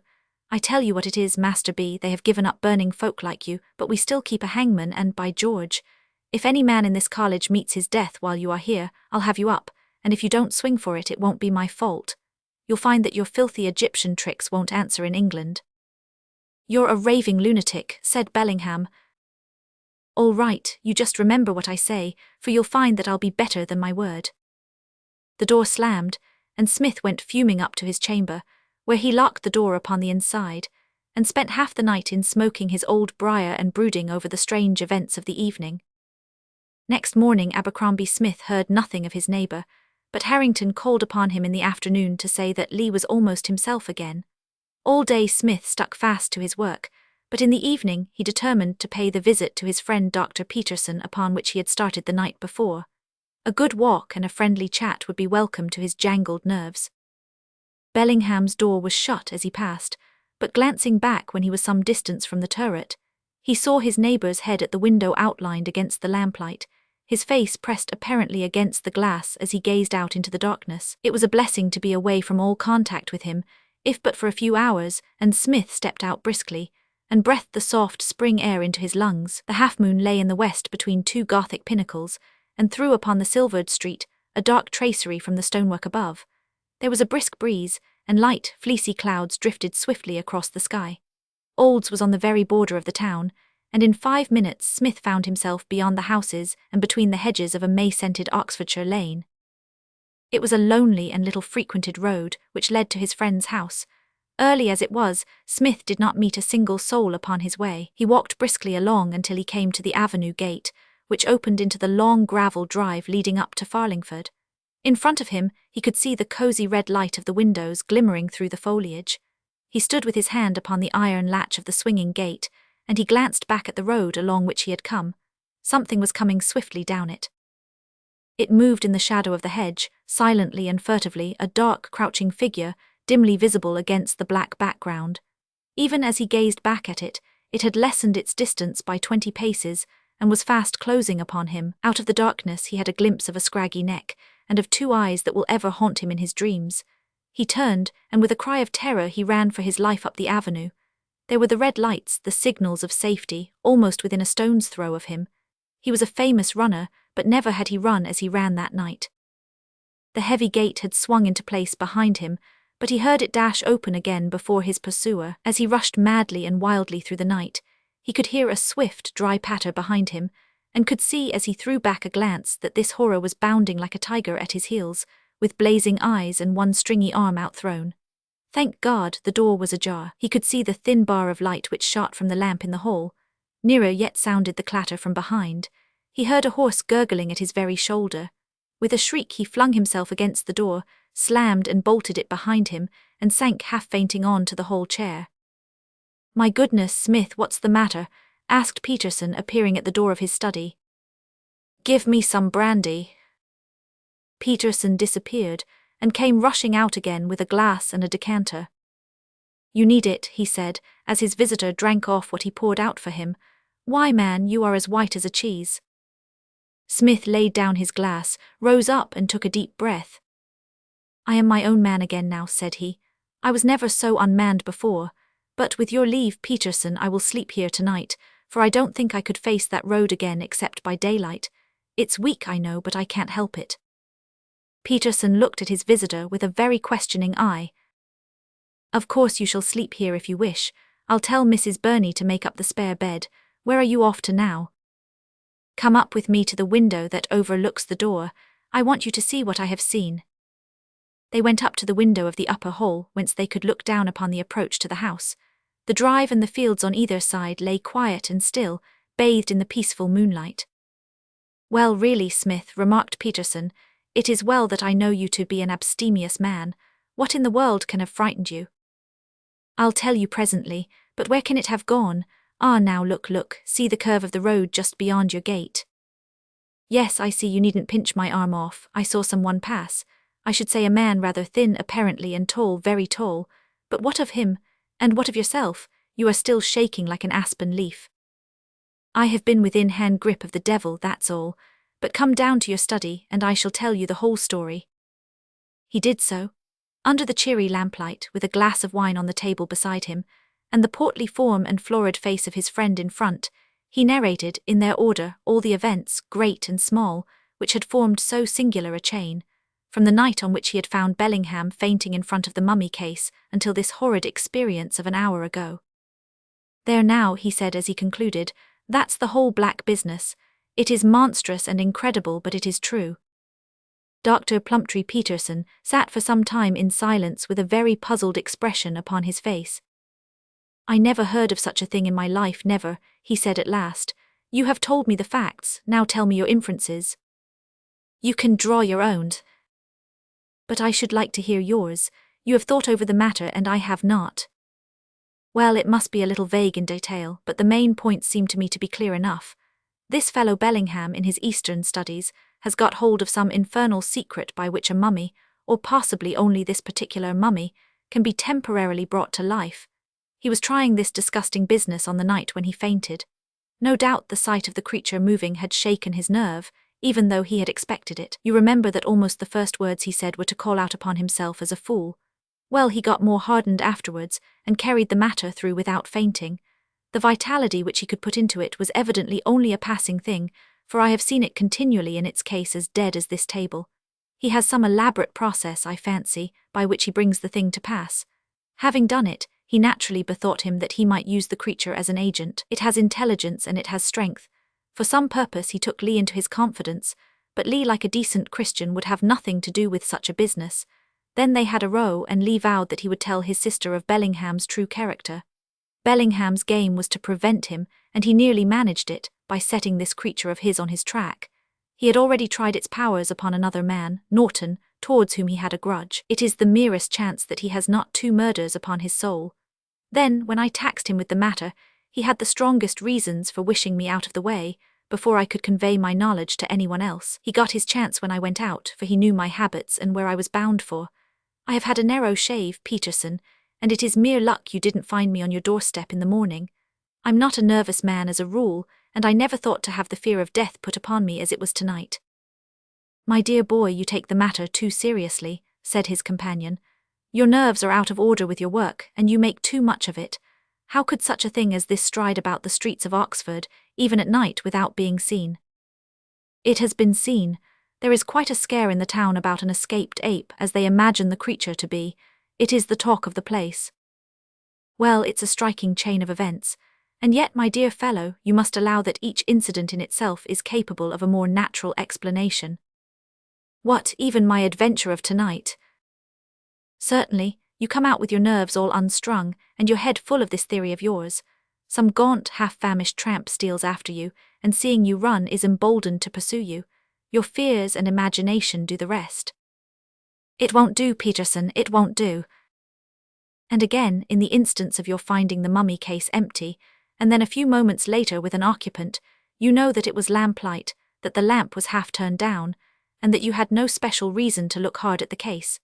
It is quite possible that you may have overlooked the creature in the first instance. No, it is out of the question. And then Lee may have fallen into the river, and Norton been garroted. It is certainly a formidable indictment that you have against Bellingham, but if you were to place it before a police magistrate, he would simply laugh in your face. I know he would. That is why I mean to take the matter into my own hands. 8. Yes, I feel that a public duty rests upon me, and besides, I must do it for my own safety, unless I choose to allow myself to be hunted by this beast out of the college, and that would be a little too feeble. I have quite made up my mind what I shall do, and first of all, may I use your paper and pens for an hour? Most certainly, you will find all that you want upon that side table. Abercrombie Smith sat down before a sheet of foolscap, and for an hour, and then for a second hour his pen travelled swiftly over it. Page after page was finished and tossed aside while his friend leaned back in his armchair, looking across at him with patient curiosity. At last, with an exclamation of satisfaction, Smith sprang to his feet, gathered his papers up into order, and laid the last one upon Peterson's desk. "Kindly sign this as a witness," he said. "A witness of what?" "Of my signature and of the date. The date is the most important. Why, Peterson, my life might hang upon it." "My dear Smith, you are talking wildly. Let me beg you to go to bed." "On the contrary, I never spoke so deliberately in my life, and I will promise to go to bed the moment you have signed it." "But what is it?" "It is a statement of all that I have been telling you tonight. I wish you to witness it." "Certainly," said Peterson, signing his name under that of his companion. "There you are, but what is the idea?" "You will kindly retain it, and produce it in case I am arrested." "Arrested for what?" "For murder. It is quite on the cards. I wish to be ready for every event. There is only one course open to me, and I am determined to take it." "For heaven's sake, don't do anything rash." "Believe me, it would be far more rash to adopt any other course. I hope that we won't need to bother you, but it will ease my mind to know that you have this statement of my motives. And now I am ready to take your advice and to go to roost, for I want to be at my best in the morning."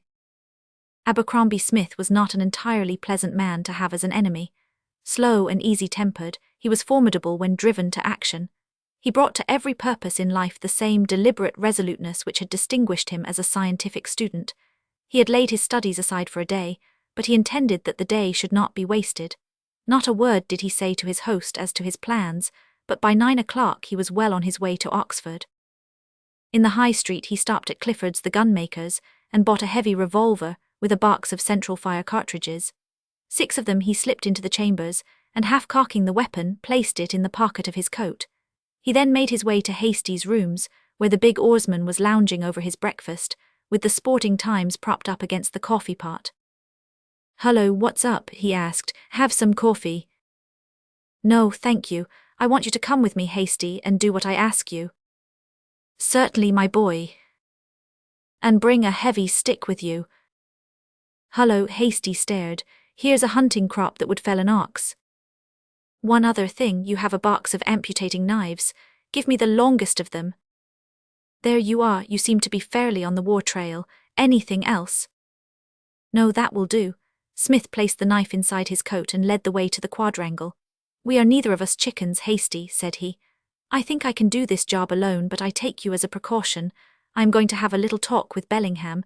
If I have only him to deal with, I won't, of course, need you. If I shout, however, up you come and lam out with your whip as hard as you can lick. Do you understand?" "All right, I'll come if I hear you bellow." Stay here then, I may be a little time but don't budge until I come down. I'm a fixture. Smith ascended the stairs, opened Bellingham's door and stepped in. Bellingham was seated behind his table writing. Beside him, among his litter of strange possessions, towered the mummy case, with its sale number 249 still stuck upon its front, and its hideous occupant stiff and stark within it. Smith looked very deliberately round him, closed the door, and then stepping across to the fireplace, struck a match and set the fire alight. Bellingham sat staring, with amazement and rage upon his bloated face. Well, really now you make yourself at home, he gasped. Smith sat himself deliberately down, placing his watch upon the table, drew out his pistol, cocked it and laid it in his lap. Then he took the long amputating knife from his bosom and threw it down in front of Bellingham. Now then, said he, just get to work and cut up that mummy. Oh, is that it? Said Bellingham with a sneer. Yes, that is it. They tell me that the law can't touch you, but I have a law that will set matters straight. If in 5 minutes you have not set to work, I swear by the God who made me that I will put a bullet through your brain. You would murder me. Bellingham had half risen, and his face was the colour of putty. Yes. And for what? To stop your mischief. 1 minute has gone. But what have I done? I know and you know. This is mere bullying. 2 minutes are gone. But you must give reasons. You are a madman, a dangerous madman. Why should I destroy my own property? It is a valuable mummy. You must cut it up and you must burn it. I will do no such thing. 4 minutes are gone. Smith took up the pistol and he looked towards Bellingham with an inexorable face. As the second hand stole round, he raised his hand, and the finger twitched upon the trigger. There, I'll do it, screamed Bellingham. In frantic haste he caught up the knife and hacked at the figure of the mummy, ever glancing round to see the eye and the weapon of his terrible visitor bent upon him. The creature crackled and snapped under every stab of the keen blade. A thick yellow dust rose up from it. Spices and dried essences rained down upon the floor. Suddenly, with a rending crack, its backbone snapped asunder, and it fell, a brown heap of sprawling limbs, upon the floor. Now into the fire, said Smith. The flames leaped and roared as the dried and tinder-like debris was piled upon it. The little room was like the stoke-hole of a steamer, and the sweat ran down the faces of the two men, but still the one stooped and worked, while the other sat watching him with a set face. A thick, fat smoke oozed out from the fire, and a heavy smell of burned rosin and singed hair filled the air. In a quarter of an hour, a few charred and brittle sticks were all that was left of lot number 249. Perhaps that will satisfy you, snarled Bellingham, with hate and fear in his little grey eyes as he glanced back at his tormentor. No, I must make a clean sweep of all your materials. We must have no more devil's tricks. In with all these leaves. They may have something to do with it. And what now? Asked Bellingham when the leaves also had been added to the blaze. Now the roll of papyrus which you had on the table that night. It is in that drawer, I think. No, shouted Bellingham. Don't burn that. Why, man, you don't know what you do. It is unique. It contains wisdom which is nowhere else to be found. Out with it. But look here, Smith, you can't really mean it. I'll share the knowledge with you. I'll teach you all that is in it. Or stay, let me only copy it before you burn it. Smith stepped forward and turned the key in the drawer. Taking out the yellow, curled roll of paper, he threw it into the fire and pressed it down with his heel. Bellingham screamed and grabbed at it, but Smith pushed him back and stood over it until it was reduced to a formless grey ash. Now, Master B, said he, I think I have pretty well drawn your teeth. You'll hear from me again if you return to your old tricks, and now good morning, for I must go back to my studies. And such is the narrative of Abercrombie Smith as to the singular events which occurred in Old College, Oxford, in the spring of '84. As Bellingham left the university immediately afterwards, and was last heard of in the Soudan, there is no one who can contradict his statement. But the wisdom of men is small, and the ways of nature are strange, and who shall put a bound to the dark things which may be found by those who seek for them? Chapter 11. De Profundis. So long as the oceans are the ligaments which bind together the great broadcast British Empire, so long will there be a dash of romance in our minds. For the soul is swayed by the waters as the waters are by the moon, And when the great highways of an empire are along such roads as these, so full of strange sights and sounds, with danger ever running like a hedge on either side of the course, it is a dull mind indeed which does not bear away with it some trace of such a passage. And now Britain lies far beyond herself, for the 3-mile limit of every seaboard is her frontier, which has been won by hammer and loom and pick rather than by arts of war. For it is written in history that neither king nor army can bar the path to the man who, having twopence in his strong box, and knowing well where he can turn it to threepence, sets his mind to that one end. And as the frontier has broadened, the mind of Britain has broadened too, spreading out until all men can see that the ways of the island are continental, even as those of the continent are insular. But for this a price must be paid, and the price is a grievous one. As the beast of old must have one young human life as a tribute every year, so to our empire we throw from day to day the pick and flower of our youth. The engine is worldwide and strong, but the only fuel that will drive it is the lives of British men. Thus it is that in the grey old cathedrals, as we look round upon the brasses on the walls, we see strange names, such names as they who reared those walls had never heard, for it is in Peshawar and Umballa and Corti and Fort Pearson that the youngsters die, leaving only a precedent and a brass behind them. But if every man had his obelisk, even where he lay, then no frontier line need be drawn, for a cordon of British graves would ever show how high the Anglo-Celtic tide had lapped. This then, as well as the waters which join us to the world, has done something to tinge us with romance. For when so many have their loved ones over the seas, walking amid hillmen's bullets or swamp malaria, where death is sudden and distance great, then mind communes with mind, and strange stories arise of dream, presentiment, or vision, where the mother sees her dying son, and is past the first bitterness of her grief ere the message comes which should have broken the news. The learned have of late looked into the matter and have even labelled it with a name.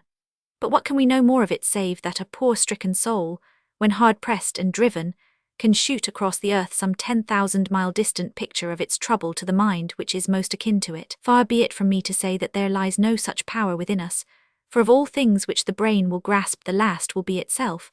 But yet it is well to be very cautious over such matters, for once at least I have known that which was within the laws of nature seemed to be far upon the further side of them. John Vansittart was the younger partner of the firm of Hudson and Vansittart, coffee exporters of the island of Ceylon, 3/4 Dutchman by descent, but wholly English in his sympathies.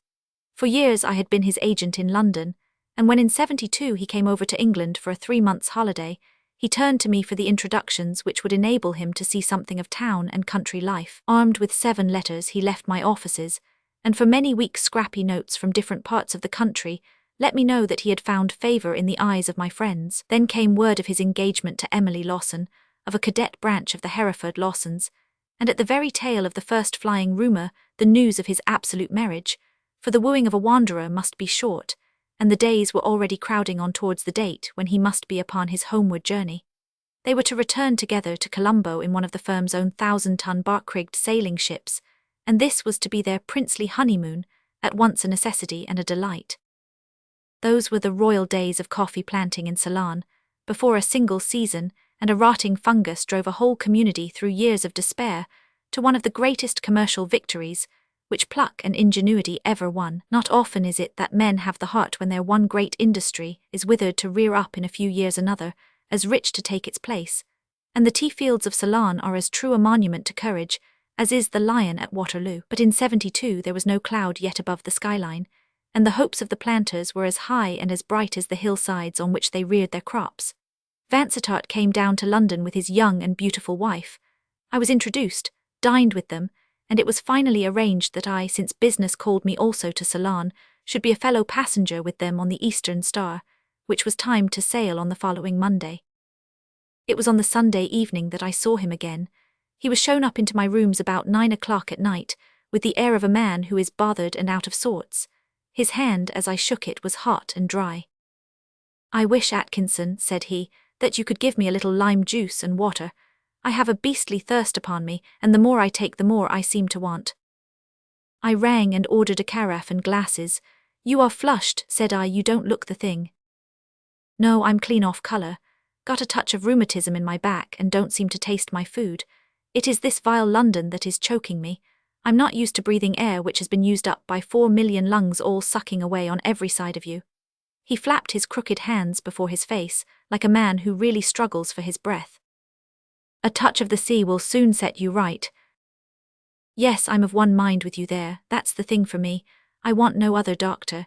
If I don't get to sea tomorrow, I'll have an illness. There are no two ways about it. He drank off the tumbler of lime juice and clapped his 2 hands with his knuckles doubled up into the small of his back. That seems to ease me, said he, looking at me with a filmy eye. Now I want your help, Atkinson, for I am rather awkwardly placed. As how? This way, my wife's mother got ill and wired for her. I couldn't go, you know best yourself how tied I have been, so she had to go alone. Now I've had another wire to say that she can't come tomorrow, but that she will pick up the ship at Falmouth on Wednesday. We put in there, you know, though I count it hard, Atkinson, that a man should be asked to believe in a mystery, and cursed if he can't do it. Cursed, mind you, no less. He leaned forward and began to draw a catchy breath like a man who is poised on the very edge of a sob. Then first it came into my mind that I had heard much of the hard drinking life of the island, and that from brandy came these wild words and fevered hands. The flushed cheek and the glazing eye were those of one whose drink is strong upon him. Sad it was to see so noble a young man in the grip of that most bestial of all the devils. You should lie down, I said with some severity. He screwed up his eyes like a man who is striving to wake himself, and looked up with an air of surprise. So I shall presently, said he quite rationally. I felt quite swimmy just now, but I am my own man again now. Let me see, what was I talking about? Of course, about the wife. She joins the ship at Falmouth. Now I want to go round by water. I believe my health depends upon it. I just want a little clean first-lung air to set me on my feet again. I ask you, like a good fellow, to go to Falmouth by rail, so that in case we should be late you may be there to look after the wife. Put up at the Royal Hotel, and I will wire her that you are there. Her sister will bring her down, so that it will be all plain sailing. I'll do it with pleasure, said I. In fact, I would rather go by rail, for we shall have enough and to spare of the sea before we reach Colombo. I believe too that you badly need a change. Now I should go and turn in if I were you. Yes, I will. I sleep aboard tonight. You know, he continued as the film settled down again over his eyes, I've not slept well the last few nights. I've been troubled with theolologue, that is to say, theological, hang it, with a desperate effort, with the doubts of theologicians, wondering why the Almighty made us, you know, and why he made our heads swimmy and fixed little pains into the small of our backs. Maybe I'll do better tonight. He rose and steadied himself with an effort against the corner of the chair back. Look here, Vansittart, said I gravely, stepping up to him and laying my hand upon his sleeve. I can give you a shake down here. You are not fit to go out. You are all over the place. You've been mixing your drinks. Drinks, he stared at me stupidly. You used to carry your liquor better than this. I give you my word, Atkinson, that I have not had a drain for 2 days. It's not drink. I don't know what it is. I suppose you think this is drink. He took up my hand in his burning grasp and passed it over his own forehead. Great Lord, said I. His skin felt like a thin sheet of velvet beneath which lies a close-packed layer of small shot. It was smooth to the touch at any one place, but to a finger passed along it, rough as a nutmeg grater. It's all right, said he, smiling at my startled face. I've had the prickly heat nearly as bad. But this is never prickly heat. No, it's London, it's breathing bad air. But tomorrow it'll be all right. There's a surgeon aboard, so I shall be in safe hands. I must be off now. Not you, said I, pushing him back into a chair. This is past a joke. You don't move from here until a doctor sees you. Just stay where you are. I caught up my hat and rushing round to the house of a neighbouring physician, I brought him back with me. The room was empty and Vansittart gone. I rang the bell. The servant said that the gentleman had ordered a cab the instant that I had left and had gone off in it. He had told the cabman to drive to the docks. Did the gentleman seem ill? I asked. Ill, the man smiled. No, sir, he was singing his hardest all the time. The information was not as reassuring as my servant seemed to think, but I reflected that he was going straight back to the Eastern Star, and that there was a doctor aboard of her, so that there was nothing which I could do in the matter. None the less when I thought of his thirst, his burning hands, his heavy eye, his tripping speech, and lastly of that leprous forehead, I carried with me to bed an unpleasant memory of my visitor and his visit. At 11 o'clock next day I was at the docks, but the Eastern Star had already moved down the river and was nearly at Gravesend. To Gravesend I went by train, but only to see her topmasts far off, with a plume of smoke from a tug in front of her. I would hear no more of my friend until I rejoined him at Falmouth. When I got back to my offices, a telegram was awaiting me from Mrs. Vansittart, asking me to meet her, and next evening found us both at the Royal Hotel, Falmouth, where we were to wait for the Eastern Star. 10 days passed and there came no news of her. They were 10 days which I am not likely to forget. On the very day that the Eastern Star had cleared from the Thames, a furious easterly gale had sprung up, and blew on from day to day for the greater part of a week without the sign of a lull. Such a screaming, raving, long-drawn storm has never been known on the southern coast. From our hotel windows the sea view was all banked in haze, with a little rain-swept half-circle under our very eyes, churned and lashed into one tossing stretch of foam. So heavy was the wind upon the waves that little sea could rise, for the crest of each billow was torn shrieking from it, and lashed broadcast over the bay. Clouds, wind, sea, all were rushing to the west, and there, looking down at this mad jumble of elements, I waited on day after day, my sole companion a white, silent woman with terror in her eyes, her forehead pressed ever against the window, her gaze from early morning to the fall of night fixed upon that wall of grey haze through which the loom of a vessel might come. She said nothing, but that face of hers was one long wail of fear. On the 5th day I took counsel with an old seaman. I should have preferred to have done so alone, but she saw me speak with him, and was at our side in an instant, with parted lips and a prayer in her eyes. 7 days out from London, said he, and 5 in the gale. Well, the channel's swept clear by this wind, there's 3 things for it, she may have popped into port on the French side, that's like enough. No, he knew we were here, he would have telegraphed. Ah yes, so he would. Well then, he might have run for it, and if he did that he won't be very far from Madeira by now. That'll be it, marm, you may depend. Or else you said there was a 3rd chance. Did I, marm? No, only 2, I think. I don't think I said anything of a 3rd. Your ship's out there, depend upon it, away out in the Atlantic, and you'll hear of it time enough, for the weather is breaking. Now don't you fret, marm, and wait quiet, and you'll find a real blue Cornish sky tomorrow. The old seaman was right in his surmise, for the next day broke calm and bright, with only a low dwindling cloud in the west to mark the last trailing wreaths of the storm rack. But still, there came no word from the sea, and no sign of the ship. 3 more weary days had passed, the weariest that I have ever spent, when there came a seafaring man to the hotel with a letter. I gave a shout of joy. It was from the captain of the Eastern Star. As I read the first lines of it I whisked my hand over it, but she laid her own upon it and drew it away. I have seen it, said she in a cold, quiet voice. I may as well see the rest too. Dear sir, said the letter, Mr. Vansittart is down with the smallpox, and we are blown so far on our course that we don't know what to do, he being off his head and unfit to tell us. By dead reckoning we are but 300 miles from Funchal, so I take it that it is best that we should push on there, get Mr. V into hospital, and wait in the bay until you come.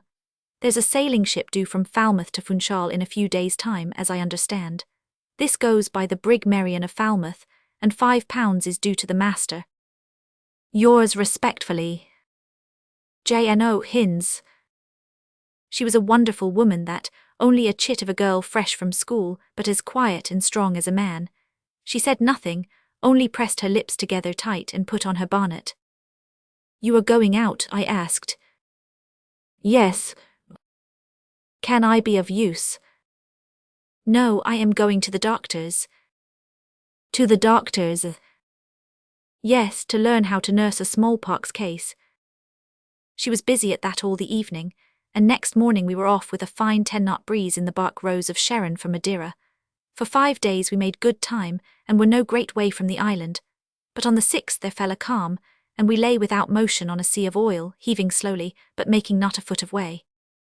At 10 o'clock that night Emily Vansittart and I stood leaning on the starboard railing of the poop, with a full moon shining at our backs, and casting a black shadow of the bark, and of our own 2 heads, upon the shining water. From the shadow a broadening path of moonshine stretched away to the lonely skyline, flickering and shimmering in the gentle heave of the swell.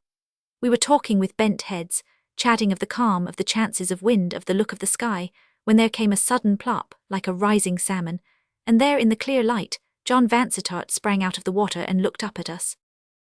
I never saw anything clearer in my life than I saw that man. The moon shone full upon him, and he was but 3 oars' length away. His face was more puffed than when I had seen him last, mottled here and there with dark scabs, his mouth and eyes open as one who is struck with some overpowering surprise. He had some white stuff streaming from his shoulders, and one hand was raised to his ear, the other crooked across his breast. I saw him leap from the water into the air, and in the dead calm, the waves of his coming lapped up against the sides of the vessel. Then his figure sank back into the water again, and I heard a rending, crackling sound like a bundle of brushwood snapping in the fire on a frosty night. There were no signs of him when I looked again, but a swift swirl and eddy on the still sea still marked the spot where he had been. How long I stood there, tingling to my fingertips, holding up an unconscious woman with one hand, clutching at the rail of the vessel with the other, was more than I could afterwards tell. I had been noted as a man of slow and unresponsive emotions, but this time at least I was shaken to the core. Once and twice I struck my foot upon the deck to be certain that I was indeed the master of my own senses, and that this was not some mad prank of an unruly brain. As I stood, still marvelling, the woman shivered, opened her eyes, gasped, and then standing erect with her hands upon the rail, looked out over the moonlit sea with a face which had aged 10 years in a summer night. "You saw his vision," she murmured. "I saw something. It was John, he is dead." I muttered some lame words of doubt. "Doubtless he died at this hour," she whispered. "In hospital at Madeira, I have read of such things. His thoughts were with me, his vision came to me. Oh, my John, my dear, dear, lost John." She broke out suddenly into a storm of weeping, and I led her down into her cabin where I left her with her sorrow.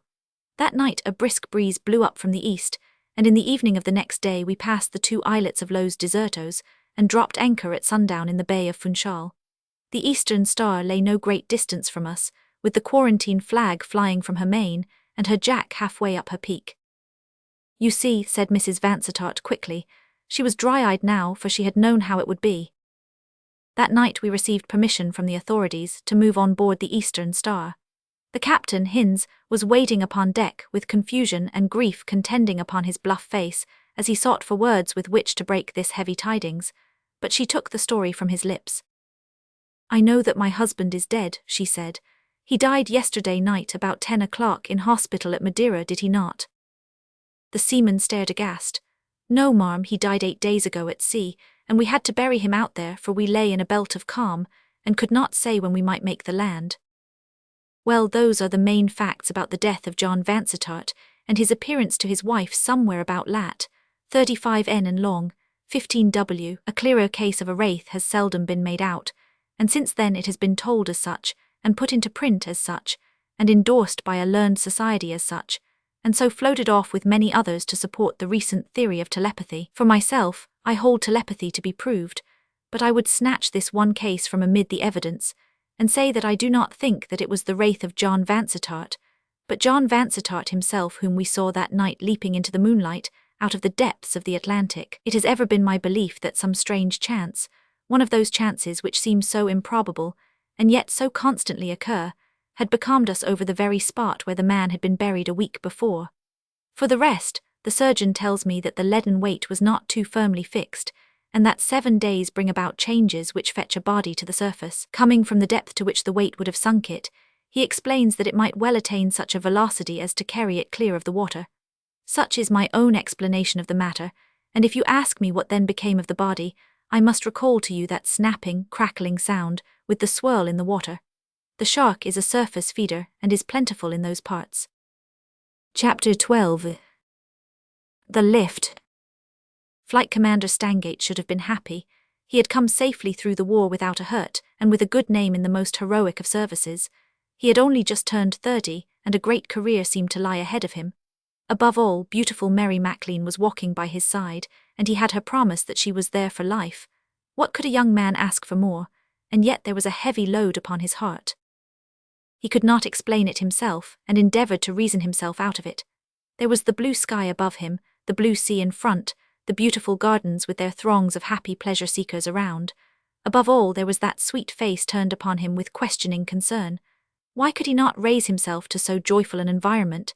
He made effort after effort, but they were not convincing enough to deceive the quick instinct of a loving woman. "What is it, Tom?" she asked anxiously. "I can see that something is clouding you. Do tell me if I can help you in any way."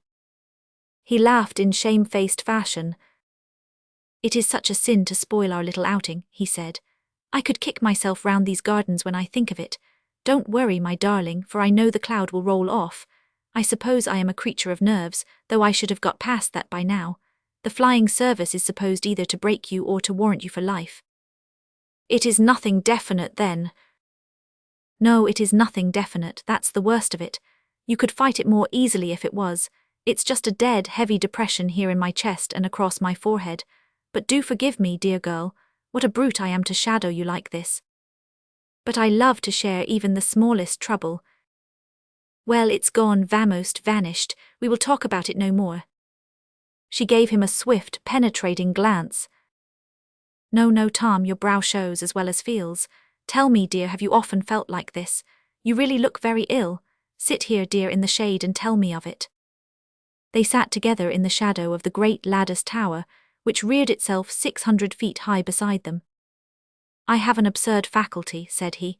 I don't know that I have ever mentioned it to anyone before, but when imminent danger is threatening me I get these strange forebodings. Of course it is absurd today in these peaceful surroundings. It only shows how queerly these things work, but it is the first time that it has deceived me. When had you it before? When I was a lad it seized me one morning. I was nearly drowned that afternoon. I had it when the burglar came to Morton Hall and I got a bullet through my coat. Then twice in the war when I was overmatched and escaped by a miracle, I had this strange feeling before ever I climbed into my machine. Then it lifts quite suddenly like a mist in the sunshine. Why, it is lifting now. Look at me, can't you see that it is so?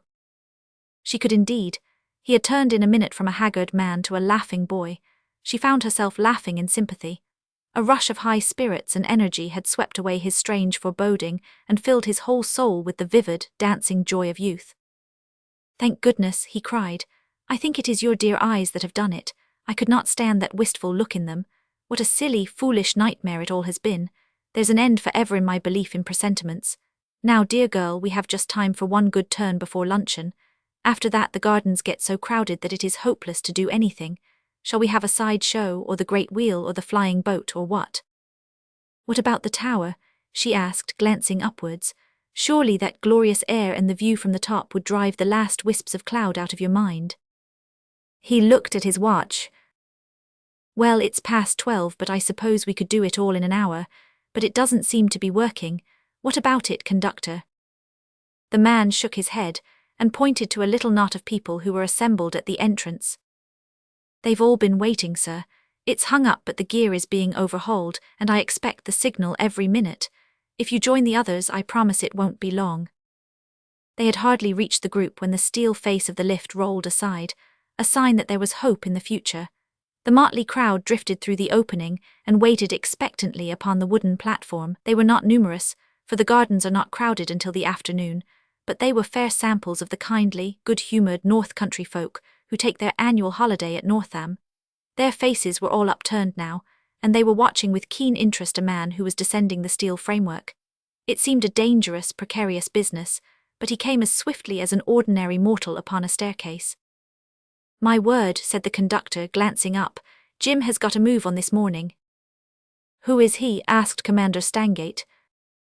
That's Jim Barnes, sir, the best workman that ever went on a scaffold. He fair lives up there. Every bolt and rivet are under his care. He's a wonder, is Jim. But don't argue religion with him, said one of the group. The attendant laughed. Ah, you know him then, said he. No, don't argue religion with him. Why not? Asked the officer. Well, he takes it very hard, he does. He's the shining light of his sect. It ain't hard to be that, said the knowing one. I've heard there are only 6 folk in the fold. He's one of those who picture heaven as the exact size of their own back street conventicle, and everyone else left outside it. Better not tell him so while he's got that hammer in his hand, said the conductor in a hurried whisper. Hallo, Jim, how goes it this morning? The man slid swiftly down the last 30 feet, and then balanced himself on a crossbar while he looked at the little group in the lift. As he stood there, clad in a leather suit, with his pliers and other tools dangling from his brown belt, he was a figure to please the eye of an artist. The man was very tall and gaunt, with great straggling limbs and every appearance of giant strength. His face was a remarkable one, noble and yet sinister, with dark eyes and hair, a prominent hooked nose, and a beard which flowed over his chest. He steadied himself with one knotted hand, while the other held a steel hammer dangling by his knee. "It's already aloft," said he. "I'll go up with you if I may." He sprang down from his perch and joined the others in the lift. "I suppose you are always watching it," said the young lady. "That is what I am engaged for, miss. From morning to night, and often from night to morning, I am up here. There are times when I feel as if I were not a man at all, but a fowl of the air. They fly round me, the creatures, as I lie out on the girders, and they cry to me until I find myself crying back to the poor soulless things." "It's a great charge," said the commander, glancing up at the wonderful tracery of steel outlined against the deep blue sky. "Aye, sir, and there is not a nut nor a screw that is not in my keeping. Here's my hammer to ring them true and my spanner to wrench them tight. As the Lord over the earth, so am I, even I over the tower, with power of life and power of death, I of death and of life." The hydraulic machinery had begun to work, and the lift very slowly ascended. As it mounted, the glorious panorama of the coast and bay gradually unfolded itself. So engrossing was the view that the passengers hardly noticed it when the platform stopped abruptly between stages at the 500-foot level. Barnes, the workman, muttered that something must be amiss, and springing like a cat across the gap, which separated them from the trellis-work of metal, he clambered out of sight. The motley little party, suspended in midair, lost something of their British shyness under such unwanted conditions, and began to compare notes with each other. One couple, who addressed each other as Darley and Billy, announced to the company that they were the particular stars of the hippodrome bill, and kept their neighbours tittering with their rather obvious wit. A buxom mother, her precocious son, and two married couples upon holiday formed an appreciative audience. "You'd like to be a sailor, would you?" said Billy the comedian in answer to some remark of the boy. "Look 'ere, my nipper, you'll end up as a blooming corpse if you ain't careful. See, I am standin' at the edge. At this hour of the morning I can't bear to watch it." "What's the hour got to do with it?" asked a stout commercial traveller. "My nerves are worth nothin' before midday. Why, lookin' down there and seem those folks like darts puts me all in a twitter. My family is all alike in the mornin'." "I expect," said Darley, a high-coloured young woman, "that they're all alike the evening before." There was a general laugh, which was led by the comedian. "You got it across that time, Darley. It's KO for battling Billy, still senseless when last heard of. If my family is laughed at, I'll leave the room." "It's about time we did," said the commercial traveller, who was a red-faced, choleric person. "It's a disgrace the way they hold us up. I'll write to the company." "Where's the bell push?" said Billy. "I'm goin' to ring." "What for the waiter?" asked the lady.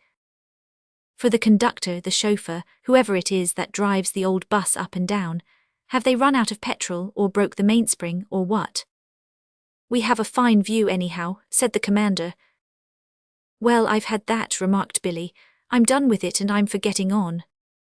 "I'm getting nervous," cried the stout mother. "I do hope there is nothing wrong with the lift." "I say, hold on to the slack of my coat, Darley. I'm going to look over and chance it. Oh Lord, it makes me sick and giddy. There's a horse down under and it ain't bigger than a mouse. I don't see anyone looking after us. Where's old Isaiah the prophet who came up with us? He shinned out of it mighty quick when he thought trouble was coming." "Look here," said Darley, looking very perturbed. "This is a nice thing, I don't think. Here we are 500 foot up and stuck for the day as like as not. I'm due for the matinee at the hippodrome. I'm sorry for the company if they don't get me down in time for that. I'm billed all over the town for a new song." "A new one? What's that, Darley?" "A real pot o' ginger, I tell you. It's called On the Road to Ascot. I've got a hat 4 foot across to sing it in." "Come on, Darley, let's have a rehearsal while we wait." No, the young lady here wouldn't understand." "I'd be very glad to hear it," cried Mary Maclean. "Please don't let me prevent you." The words were written to the hat. I couldn't sing the verses without the hat, but there's a nailin' good chorus to it. "If you want a little mascot, when you're on the way to Ascot, try the lady with the cartwheel hat." She had a tuneful voice and a sense of rhythm which set everyone nodding. "Try it now all together," she cried, and the strange little haphazard company sang it with all their lungs.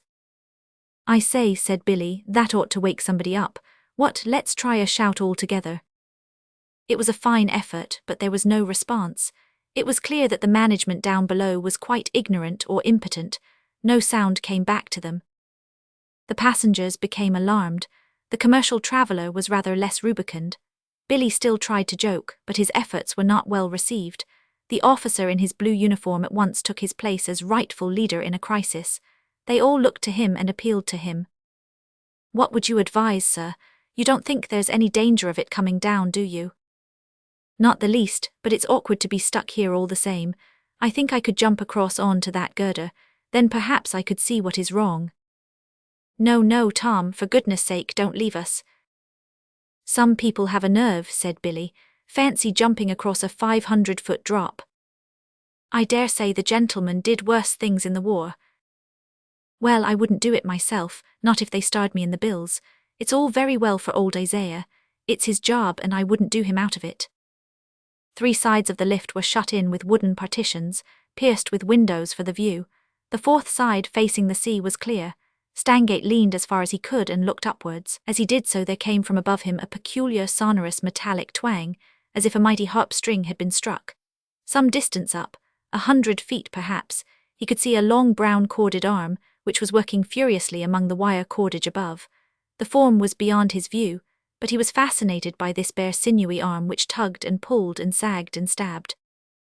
"It's all right," he said, and a general sigh of relief broke from his strange comrades at his words. "There is someone above us setting things right."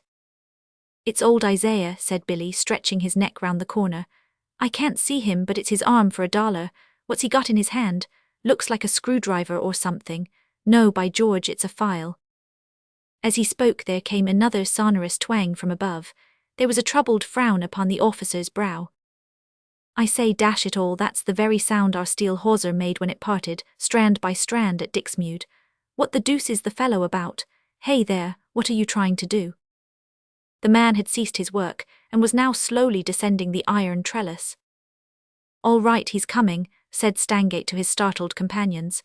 "It's all right, Mary, don't be frightened, any of you. It's absurd to suppose he would really weaken the cord that holds us." A pair of high boots appeared from above. Then came the leathern breeches, the belt with its dangling tools, the muscular form, and, finally, the fierce, swarthy, eagle face of the workman. His coat was off and his shirt open, showing the hairy chest. As he appeared there came another sharp snapping vibration from above. The man made his way down in leisurely fashion, and then, balancing himself upon the cross-girder and leaning against the side piece, he stood with folded arms, looking from under his heavy black brows at the huddled passengers upon the platform. "Hallo," said Stangate, "what's the matter?" The man stood impassive and silent, with something indescribably menacing in his fixed, unwinking stare. The flying officer grew angry. "Hallo, are you deaf?" he cried.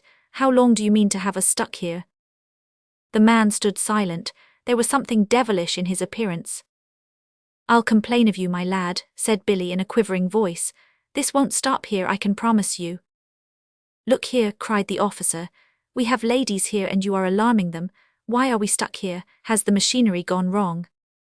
"You are here," said the man, "because I have put a wedge against the hawser above you." "You fouled the line. How dared you do such a thing? What right have you to frighten the women and put us all to this inconvenience? Take that wedge out this instant or it will be the worse for you." The man was silent. "Do you hear what I say? Why the devil don't you answer? Is this a joke or what? We've had about enough of it, I tell you."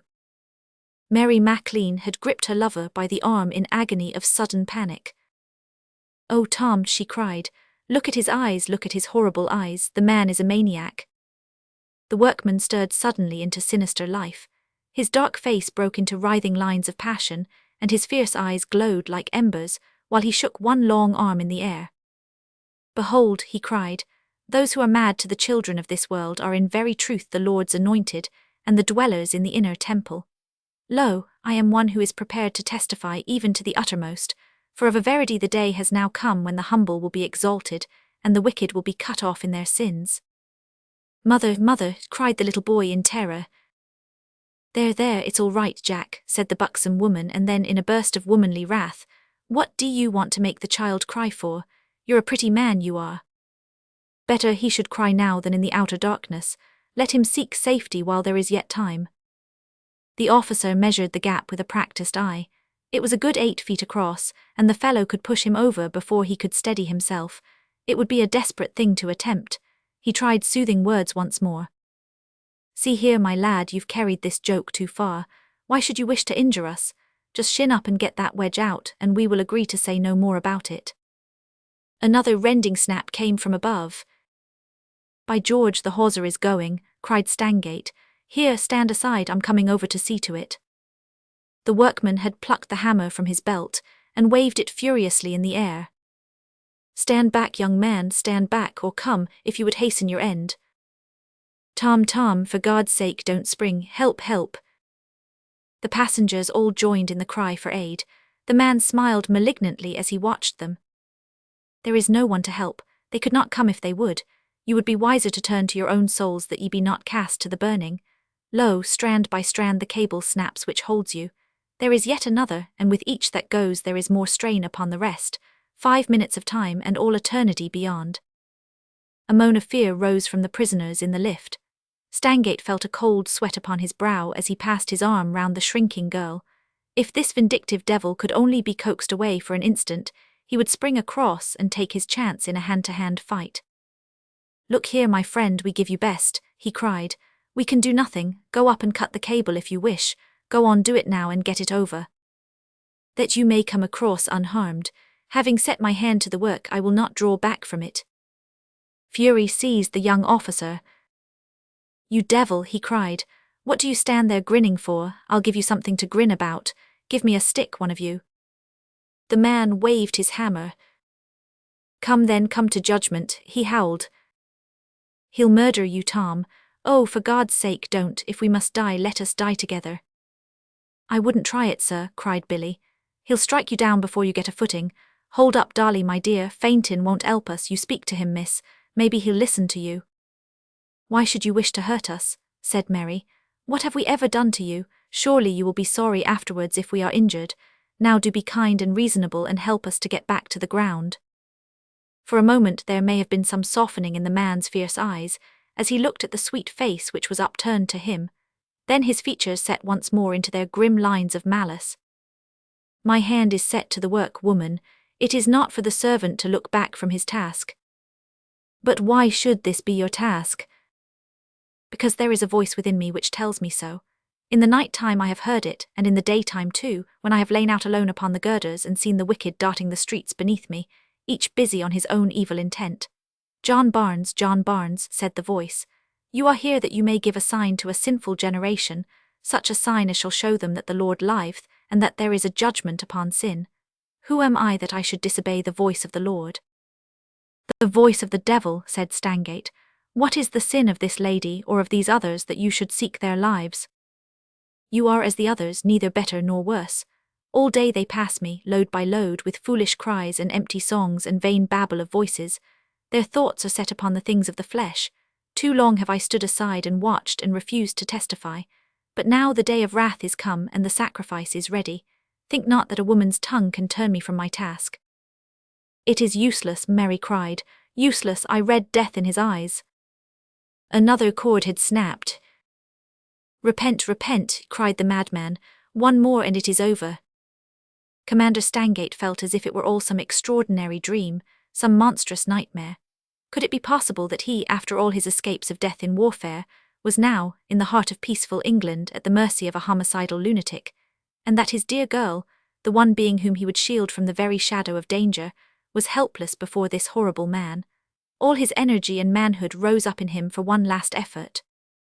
"Here we won't be killed like sheep in the shambles," he cried, throwing himself against the wooden wall of the lift and kicking with all his force.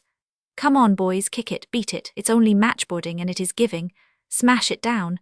Well done, once more all together, there she goes. Now for the side, out with it, splendid."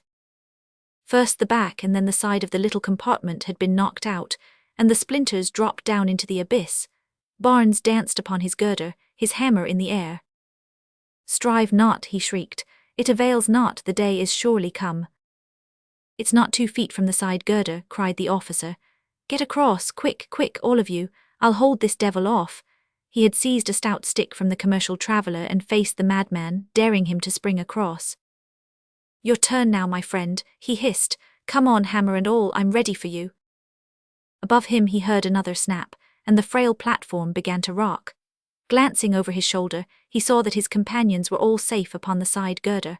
A strange line of terrified castaways they appeared as they clung in an ungainly row to the trellis-work of steel, but their feet were on the iron support. With 2 quick steps and a spring he was at their side. At the same instant the murderer, hammer in hand, jumped the gap.